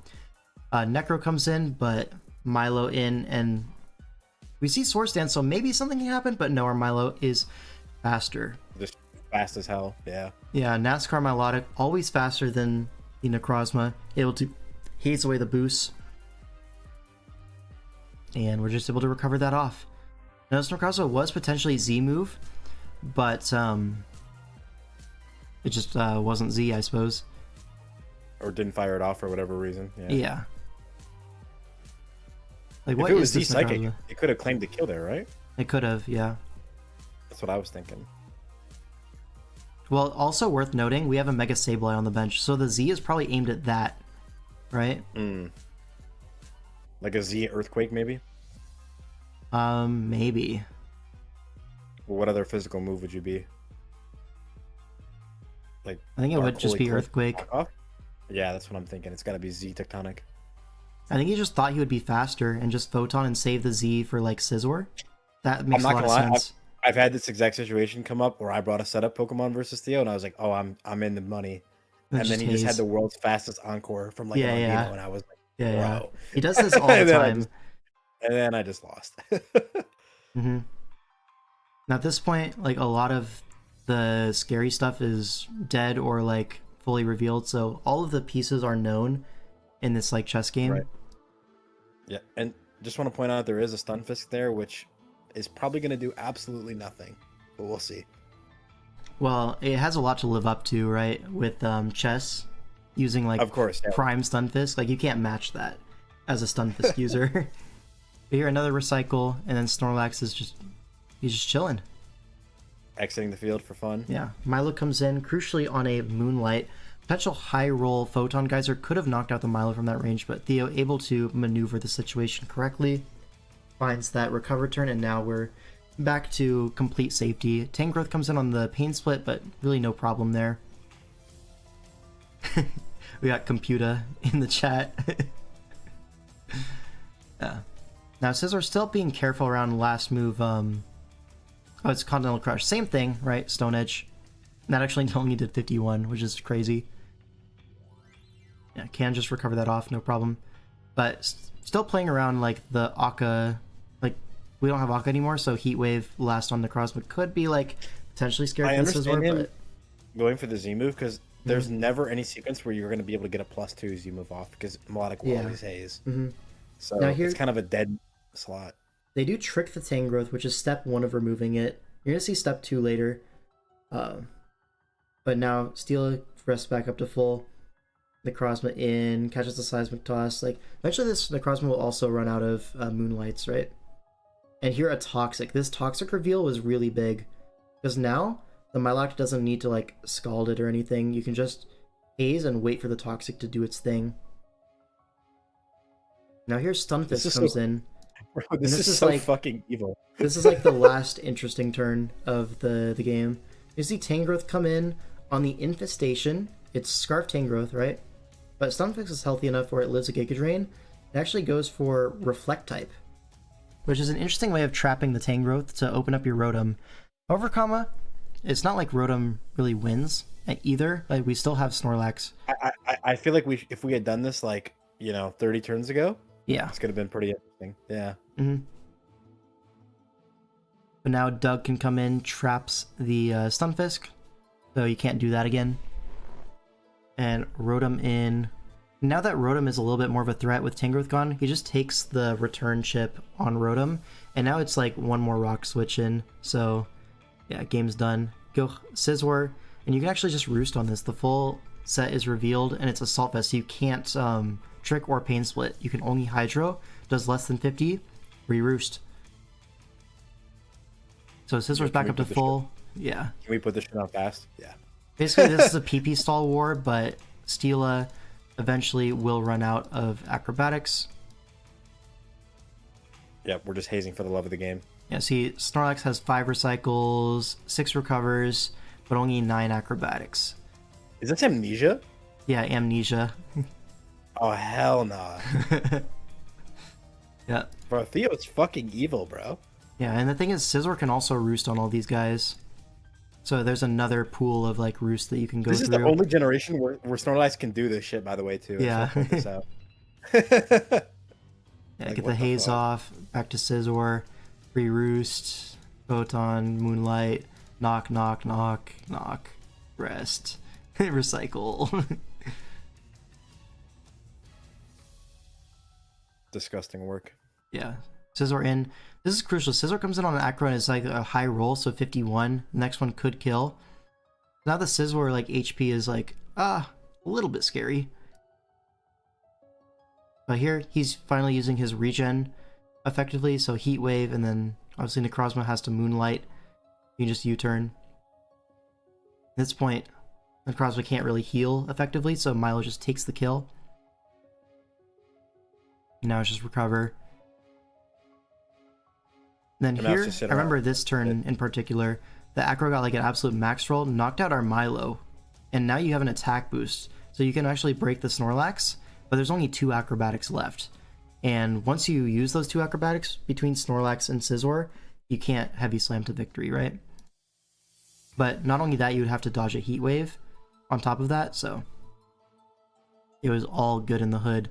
But the safer play was definitely just to recover, use up those last few acrobatic PPs, and just be a little bit safer about that. But either way, Still come out with the unlosable win. regardless. Yeah, we're still down 3-2 in the series, but we're starting to claw it back.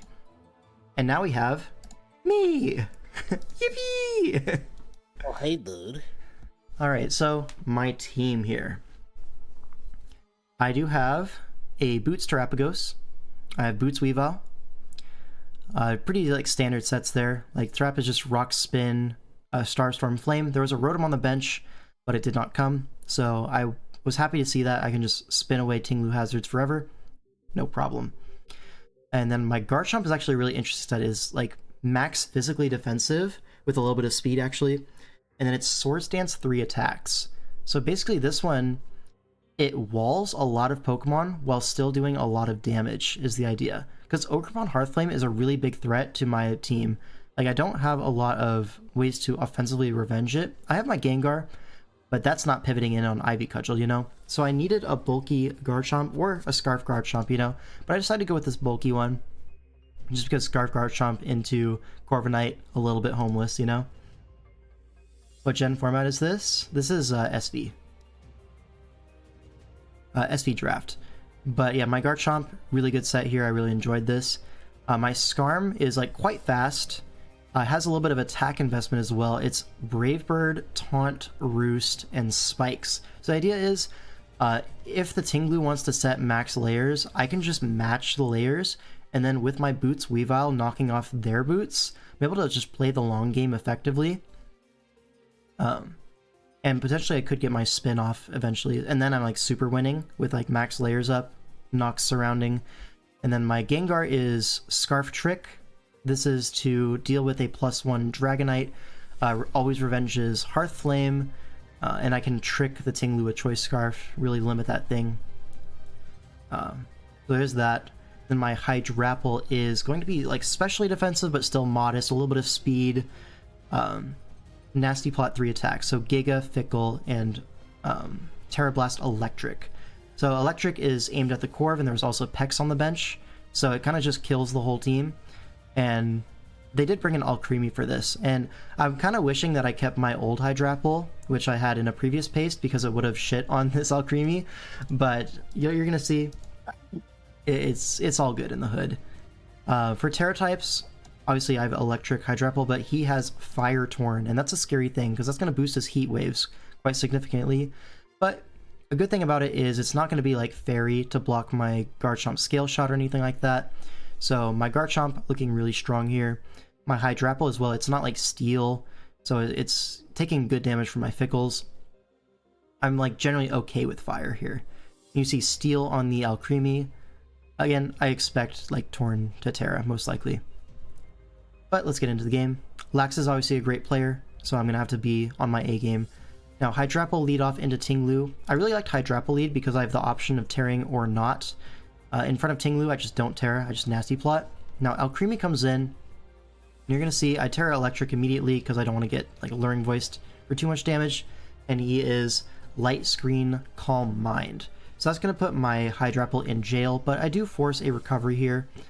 So I get my Skarmory in, and I can start laying spikes here. I'm going to go for Brave Bird first. I don't want to let this Alcremie set up to the moon for free.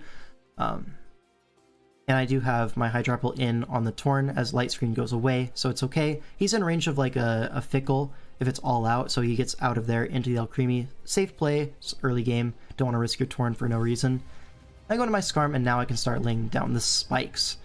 As Torn comes in, I go into my Gengar hard because I am Scarf. And I do want to kind of, why did I do that? I wanted to like force the threaten trick, yeah. Yeah. But I wanted to force the Tinglu in and double to my Hydrapple. And then I get a Nasty Plot turn here. I get to scout if my Hydrapple is faster than Tinglu or not. Because I do have some speed, but not a whole lot. And he reveals no item here, no lefties. And with Light Screen up, I go for a Nasty Plot. If I am slower, which I am, you see, I can just regen this off, it's no big deal. But I decided it's high enough upside I can go for it. And here I'm like not really punished, so it's fine. I get up a second layer as he goes for a Taunt, showing to me that this is like a fast Tinglu, but my Skarm is like properly quick, you know? So I'm able to outspeed that no problem. And I'm actually going to go hard to my Garchomp and miss a Ruination, which is really nice. Obviously, keeping my HP on this is a really big deal. Allows me to Swords Dance for free this turn, as he goes for another Ruination, brings me down to half, but now I can go for an Earthquake, and this is big chip on the Ting Lu. This is going to put it in Terapagos range after hazards, and you see Earthquake only does 26. Now here I really wanted to Fire Fang because it felt really obvious to go Corv. But if Ting Lu stays in, I didn't want to be in range of anything like revenging me like super easily. So I just go for... You can just say you're pussy, bro. I am. Okay. I'm sorry. I'm sorry. Yeah. I'm sorry. But here I can go for the Fire Fang pretty safely, because if he does pivot into the Ogre Pawn, with lefties, I'm actually completely out of range of even Play Rough. As you're going to see, 44. That's an offensive Ogre Pawn. And I just go for an Earthquake, because if I go for Scale Shot, he still has the E-Speed in the back. It's not like I sweep or anything. So I'm just going to go for the safe Earthquake. I don't want to miss. That would be diabolical. Now Torn comes in. I do have high HP Hydrapple, so I'm just going to go into that. He does rip the Terra immediately, does 30%. Now he's bulky enough where he can take an all-out. And now +2 is going to be forcing a KO, so I just sack my Garchomp. It's low HP anyways. I'm not going to be getting a whole lot else done. And I can go into my Terapagos here. And this turn was a little bit silly maxing. So here, I calc this in my Terapagos, Terra Starstorm. I'm modest. Should kill max HP Torn quite comfortably. So I was like, okay, I can just go for this and knock it out. Now my timer was low, so I don't remember if I calced max HP Torn correctly or not. But my calc said it kills, so I was like, I could use my shell to spin into Starstorm, but the problem with that is Alcremie can just come in next turn after my spin, and then I gave up my shell, and the Torn is still at like 50% and can regen that off very easily. So I'm like, I'm just gonna Starstorm here, as he goes for a Bleak Wind and misses. So he definitely could have Heat Waved there. Much safer way to break my shell. He expected like a spin, and Bleak Wind can like speed drop, but I don't think that was worth it at all. I think he should have just Heat Waved. But it did live, so this Torn definitely has some bulk on it. I could have known from the Fickle calcs, but I was a little bit slow on my click, so I didn't have time to fully flesh out my calcs in this part. So a little bit of a misstep from me, but also a misstep from him, and he was punished for it, crucially. And also I get to keep my shell, because he can't sack this. He has to switch out here into Alcremie. I just go for another Starstorm. It's pretty safe. He does 40%. This is like Spadef. Now I can get my Rocks up safely. And the Rocks up is going to be important for the Corv. Everything else is kind of boots, but the Corv taking this chip is really nice. Now I double to my Skarm, trying to taunt and prevent the defog. Now here, I definitely can just Brave Bird, but I'm a moron, and I double to my Terapagos. See, this was a really good play from Lax, catching the Alcremie, because it's low. It needs to heal on something. And he calls my switch out there correctly. But he was probably expecting Hydrapple. But my Skarm is Akaberry, and the Torn was in range from that because of my attack investment. So I could have just Brave Birded and ended this game a lot earlier. Because if Alcremie takes this Brave Bird, he's just fucked. But unfortunately for me, fortunately for him, he gets the play right, and Alcremie is able to just get the recover up. I go for the spin, because Light Screen's up. I probably should have just switched there into Gengar, because now I go Gengar, but it allows the Light Screen back up, so silly click from me. And now I can go for a Trick. Now Ting Lu is tricked, it can't go for like anything super annoying. But the problem is, like, Ruination is still a little bit annoying for me to switch into. I go to my Skarm on the Ruination. Totally fine by me. I can recover this off as they go Torn. But I go for Brave Bird, keeping this low, denying the regen. But now my Skarm is a little bit low as they double to Alcremie. But this is fine still. I can go to my Gengar and really start putting on pressure with these Sludge Bombs. But with Light Screen, he goes to Dragonite, and that reveals to be very bulky. Now this was probably a misplay for me. I go for an Icy Wind, but with Light Screen up, it really doesn't do a whole lot. And he can go for a Dragon Tail here. Brings me like very low. But fortunately for me, it pulls the Skarmory, so I can roost on this pretty safely. I don't think I really had a super bad click to go into there. but still, it was nice. Now Hydrapple in, I catch the Torn on the double. So I go for a nasty plot. Here Alcremie comes in. I go for another nasty plot. And I think at this point, I like go for +6. No, I don't quite yet. I go for the Terra Blast. It doesn't do a whole lot. But at +1, my Iron Wings was able to comfortably check this with Brave Bird. Now Taunt won't work on this because of Sweet Veil or Aroma Veil, whichever one it is.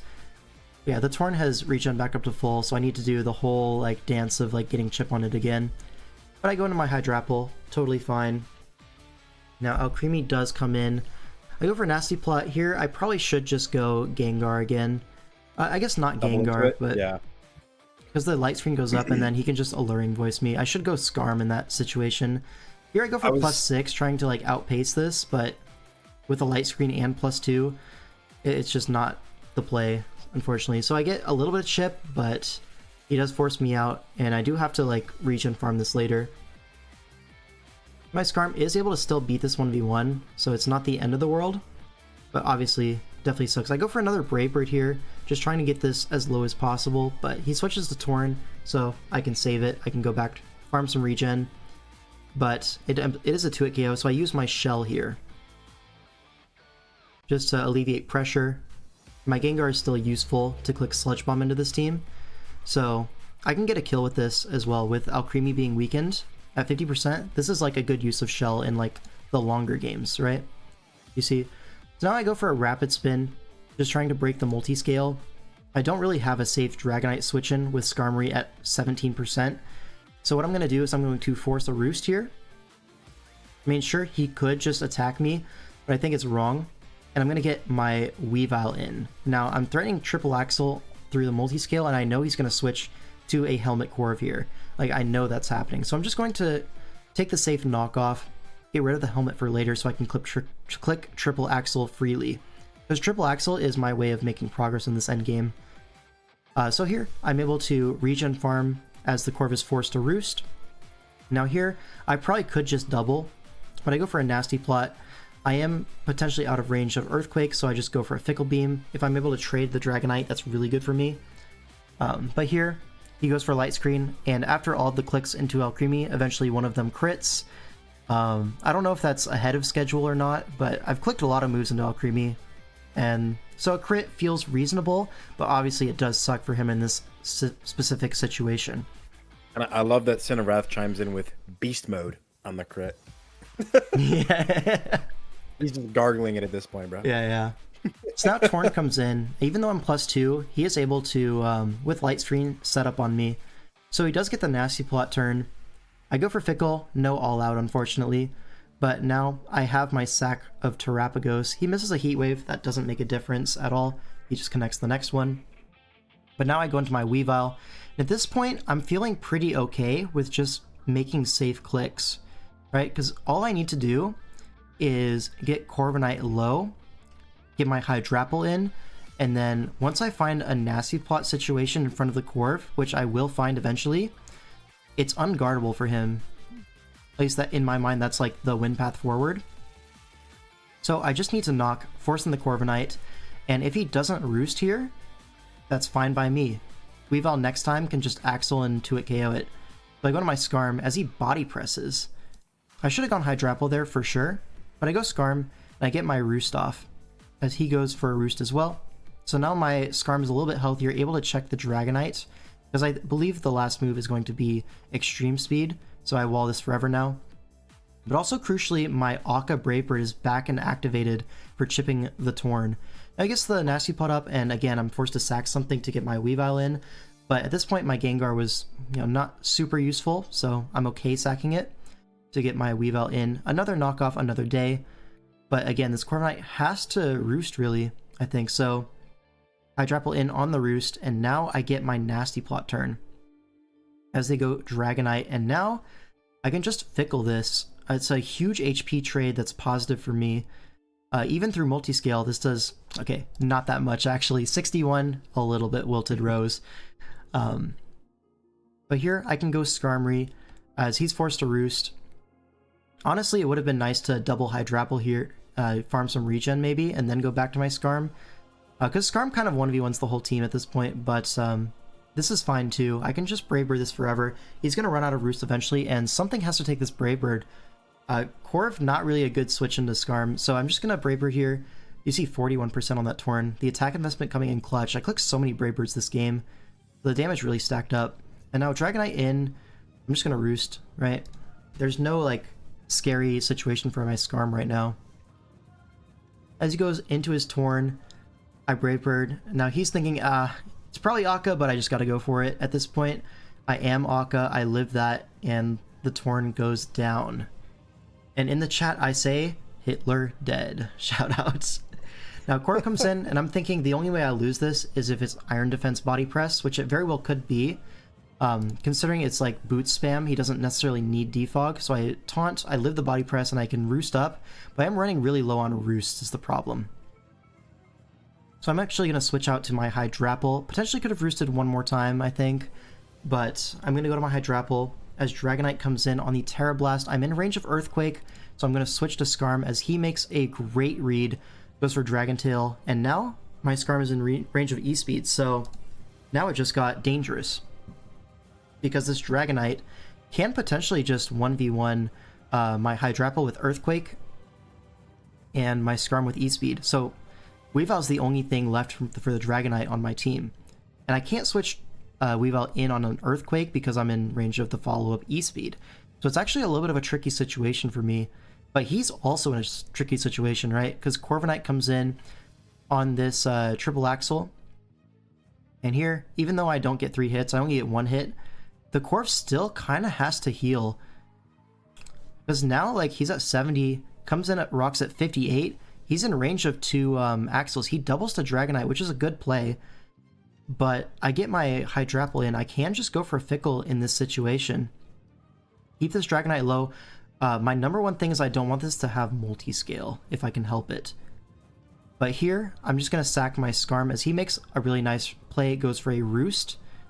And now just an E-Speed knocks on my Skarm. But here, I can go my Weavile, and he actually has an out here, which is missing triple axle. So he goes Corviknight, goes for it. Obviously, he has to. I hit 1, I hit 2, I hit 3, and now from this range, it can live a knockoff, so I am required to go for another triple axle. I can't really pivot to Hydrapple safely because if he just Roosts, then I just lose. Like, he can just... I guess it depends on clicks, but he can definitely outplay. It creates a series of 50-50s. Yeah. And it's just no good. And so here, my best path forward is just hit, and I do just hit. Reminds me of a game versus who I had in which was that? DCL, I think it was, where I had a end game Weavile versus Corv, and I hit all my axles in that one too. So fortunate, definitely for me. Yeah. But I'm able to come out with the win, and that actually ties up the series. Yeah, 100 turns against Lax, not for the faint of heart. And now we have Thanos. Well, so going into the game, I was inspired by the performance that L5 orchestrated with Misto Monster. So, of course, I had to transform myself into the Misto Monster for my game 1 of DPL. So that's why you see me with my goofy little costume on the left there. Welcome to Swish, and this is a Gauntlet Challenger at our doorstep. Now, you might be looking at good friend Vinny's team and thinking, where are the points? Where are the Pokemon? Well, I have news for you. There is, unfortunately for him, a benched Tapu Koko for reasons unexplainable, as I would say. And then his other benched member is going to be the Lycanroc Dusk, which, admittedly, I don't think had a very strong matchup. You look at my team, you think, what is it switching on safely? The answer is literally nothing. So you'd want to get it in on a sack, but versus my team, you really don't want to be playing a sack game. I think that benefits me more in the end game with the bulk I have to work with. So he's elected to go for this strange bulk offense sort of build to kind of counteract my team. You're probably looking at my team and thinking, what the hell is this? It's kind of a new experimental structure that I'm trying. I've seen Mew drafts in the past in Swish, never really been moved by them in any particular way. In fact, I argue a lot of Mew drafts end up really bad. So I was like, okay, copying the same thing over and over again and hoping for a different result is not, smart. So we crafted this crazy Lovecraftian horror semi-stall swish team, and this is the fruits of our labor. So let's go ahead and jump into it. All right. Gonna lead off here with my Zygarde Der Best. Threatens Toxics or good damage on the Vinny's team all around. I just thought it was a nice lead, so just gonna safely go for a Protect turn 1. The purpose of this is to scout for a trick. He doesn't end up going for it, so now I can safely just go for the 1,000 arrows. Gonna allow him to reposition into his Kyurem, but I'm fine with this because at the end of this exchange, not only do I get information on the Kyurem, but I also have gotten chip on the Corviknight, and I've learned that the Gourgeist is not trick, because I think if you do have it, there's no reason not to go for that turn 1. Gonna allow me to pivot here into my Spadef Celesteela. Gonna get information on this Kyurem and learn that it is not a boosting item, so I know it's modest, and that's about the extent of my information that I have. Want to try to catch a Gourgeist pivot. Don't really want him to get to blank my Leech Seed, so I just want to get value out of the turn. It is gonna force a Rooster on a Corviknight, and this is nice because this allows me to get a free switch into Ferrothorn. And now we can start abusing his team. We can just go for a knockoff, get rid of this. It's going to put pressure on Corviknight to stay healthy throughout the game. And again, there's no reason for me not to keep spamming knockoff. Corviknight really has no business staying in on Iron Barb's Pharaoh. So going to get a knockoff and a Spell Tag Gourgeist. And right here, I'm thinking, okay, the most threatening thing I can potentially go up against is like a Will-O-Wisp. So I wanted the guard for that. So I pull a switch into my Tapu Fini, which ends up eating a Poltergeist in the process. Not the end of the world. Health on Fini is nice, but it's like I'd rather guard against the status because long-term the status would be a lot more frustrating. And now that I'm no longer taunted, I can safely position my Ferrothorn in once again, put up Stealth Rock, start pressuring all of the switches that Vinny is making. So gonna get those rocks up here, and I believe here I just pull a switch back into my Zygarde. Seeing as how I want it to take a Poltergeist, I really don't want my Ferrothorn taking damage. It's still quite valuable into Vinny's team. And this is just gonna allow me to throw off a very free 1,000 arrows. And right here, I didn't want my Tapu Fini getting knocked, so I decided to go for a Toxic of my own. Gonna take a Toxic on Zygarde, which is definitely unfortunate, but realistically, I only really needed Zygarde for Lycanroc if that came, so I'm very happy making that trade. Putting the putting the Persian on a timer is nice because it's the only thing at this point that I can see that's faster than my Nihilego. So, gonna switch back to Zygarde on the Poltergeist here. It's really the only thing I want taking the damage, and here I've conditioned him. He knows I have Toxic, right? So I don't want him to just continue to Toxic Stall me. I was expecting Corviknight to come in, but Persian comes in. And at this point, I'm fine going into Tapu Fini. At this point, if you're going to reveal Knock, so be it. I need to preserve my Power Herb so that I can actually break Vinny's team later on into the game. So he's going to make a nice switch here, get the Gourgeist back in, which admittedly is very pressuring for me. You can see my Ghost Resists are kind of dire, but I'm going to use this as an opportunity to go for Protect. It's going to stall out the Poltergeist and allow me to basically PP stall it, right? Because in the end, you only get 4 more attacks, and I can easily sponge and spread that damage with the bulk that my team has. So gonna pivot here. He makes a really nice double into Volcanion on my Ferrothorn because I've made that switch every time. Nice play from him, but it's gonna allow Zygarde to come in. And again, from my perspective, Zygarde isn't really useful. And here I know for a fact that the Gourgeist is coming back in. So I'm gonna double here into the Nihilego, and this is gonna set me up beautifully to finally now reveal the tech I have, which is Knockoff. And the main purpose of this was to catch potential Pyapa Berry on Nidoqueen, but we're gonna catch a Choice Scarf. And this is the beginning of the end for our good friend Vincent. So gonna switch here into my Mew. It's a pretty good entry point for it at this point. Gets a crit, kind of unfortunate, but at this point I have no reason to predict anything. I can fire off the first of many Misto Beams to come his way. And in the following turn, I can just go for a Fire Blast because I don't need to kill this Nidoqueen. I just need to get damage every turn. Fire Blast, there's no immunity to it, so I'm going to go for it, and it is going to catch the Persian, which is beautiful for me because it's going to remove the one thing faster than the Nihilego. And here, don't need to preserve my Mew. At this point, the game has already been locked. I can just go out into my Nihilego, throw off my Misto Beam, get my special attack boost. And from here on out, ladies and gentlemen, from here on out, ladies and gentlemen, you are going to see a series of what I like to call... We're going to be stacking these bitches up. That's one. Here's another one for the road. Bang! Yeah. And I think you can see why Vincent's going to fall victim to this. Even if he Scarf Kyurem, Nihilego can easily live the Earth Power with its special defense, naturally.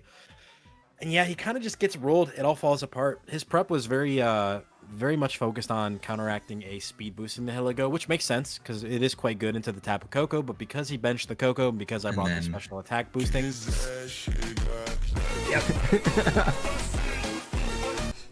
it's gonna be kind of a ass to belt game for Vinny, unfortunately. So yeah, he tried his best, man. Without permission. Yeah, the gauntlet is just not for everybody, my friend. I'm sorry. Yeah. Oh, that's so so welcome to you. Swish, right? Yep. So now, I mean, starting from 0-3, we're now up 4-3 in the series. And we go into game 8, which is going to be reverse tracebacks for the scoVILLAINS versus... Wait, is that game 8 Fagos? Oh, fuck. the one and only. But wait, it's reverse tracebacks on the reverse sweep though. So what would win? Not sure. That's tough. No. You tough for that. I actually have to bounce, but I'm gonna let you guys. I have to bounce pretty fast soon as well, so we're gonna go through this one pretty quick. But Okay. so we have a rain team basically, and they have Palafin, and Palafin is Thanos. Our bench was like Crocodile, so like there wasn't a whole lot we could do about this Palafin. Truth be told, we have stuff like Chopple or Chaladon with Thunderbolt. We have stuff like Scarf Encore Polytoad to like lock it into bulk ups. We have Upper Hand Hawlucha. Like we're basically as prepped as we can be, but it's still just Thanos, right? The rest of the team, like Belly Bolt, is the other big threat, obviously. But our side, we have a lot of big threats as well. Like our Chaladon, very good. Scizor, really fantastic in our mocks. And then Hawlucha as well was Thanos. Just CC has no real resist. Like Sneasler takes well over half. And then we have a Garbodor, right? So Garbodor being able to set spikes really like allows us to make good progress. So let's get into the game.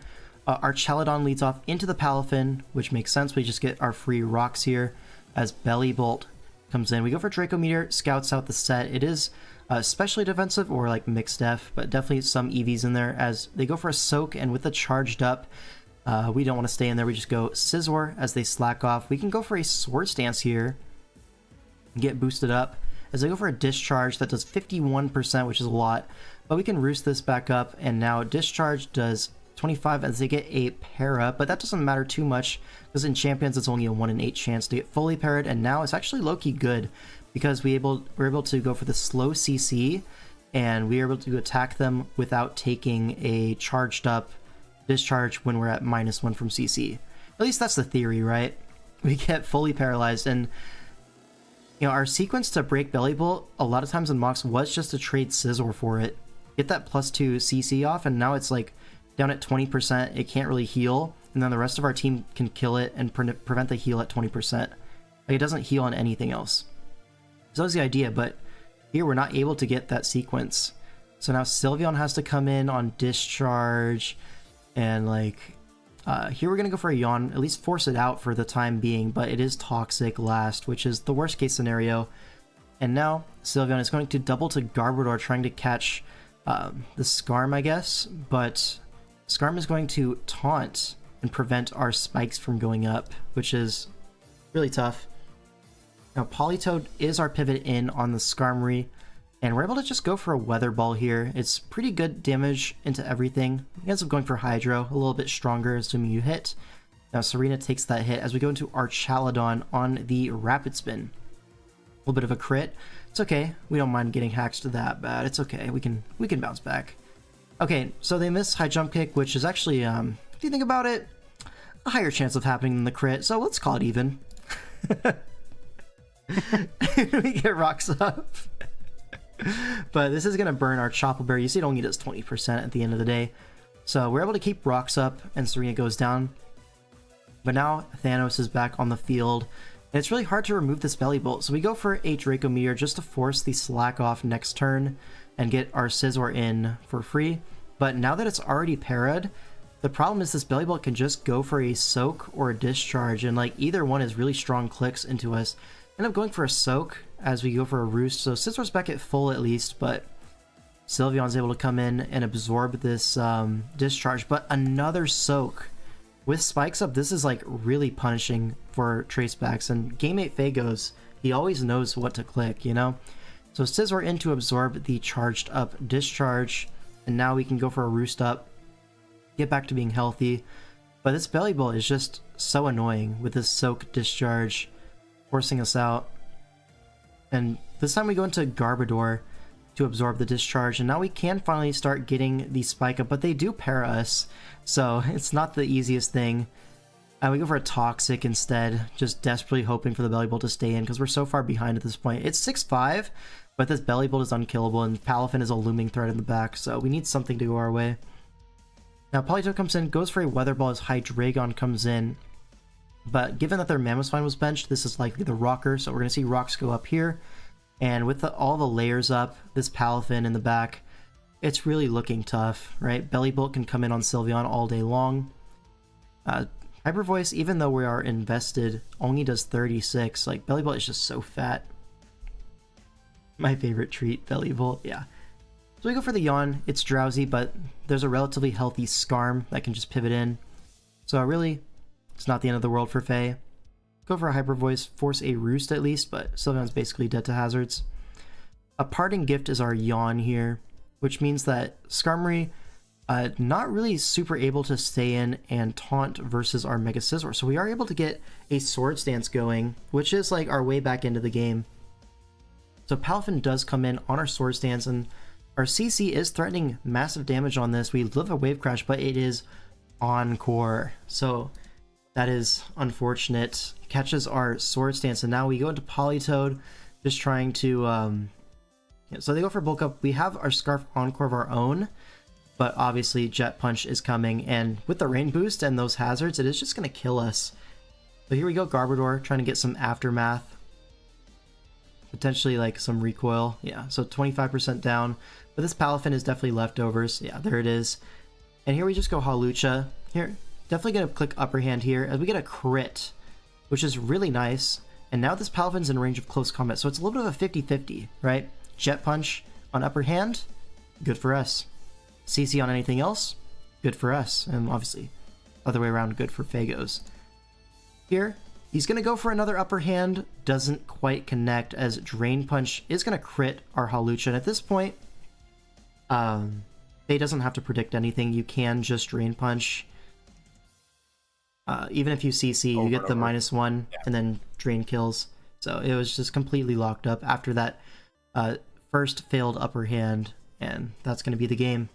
Palafin just going to sweep us. Loki saw this coming, but not a whole lot we could do about it in the prep. Like, sure, we could be Water Absorb Politoed, but even that, like, leftovers Drain Punch, we don't really beat it 1v1 is the problem. Like, there's just nothing available in this draft, sadly. So I don't really feel too bad revealing all of our prep here. Like, we're not going to bring the same team versus big dogs in a rematch in playoffs. I mean, that's pretty obvious, right? But is what it is. And Fago's going to tie up the series 4-4. And the starting 0-3, we're pretty happy with a draw.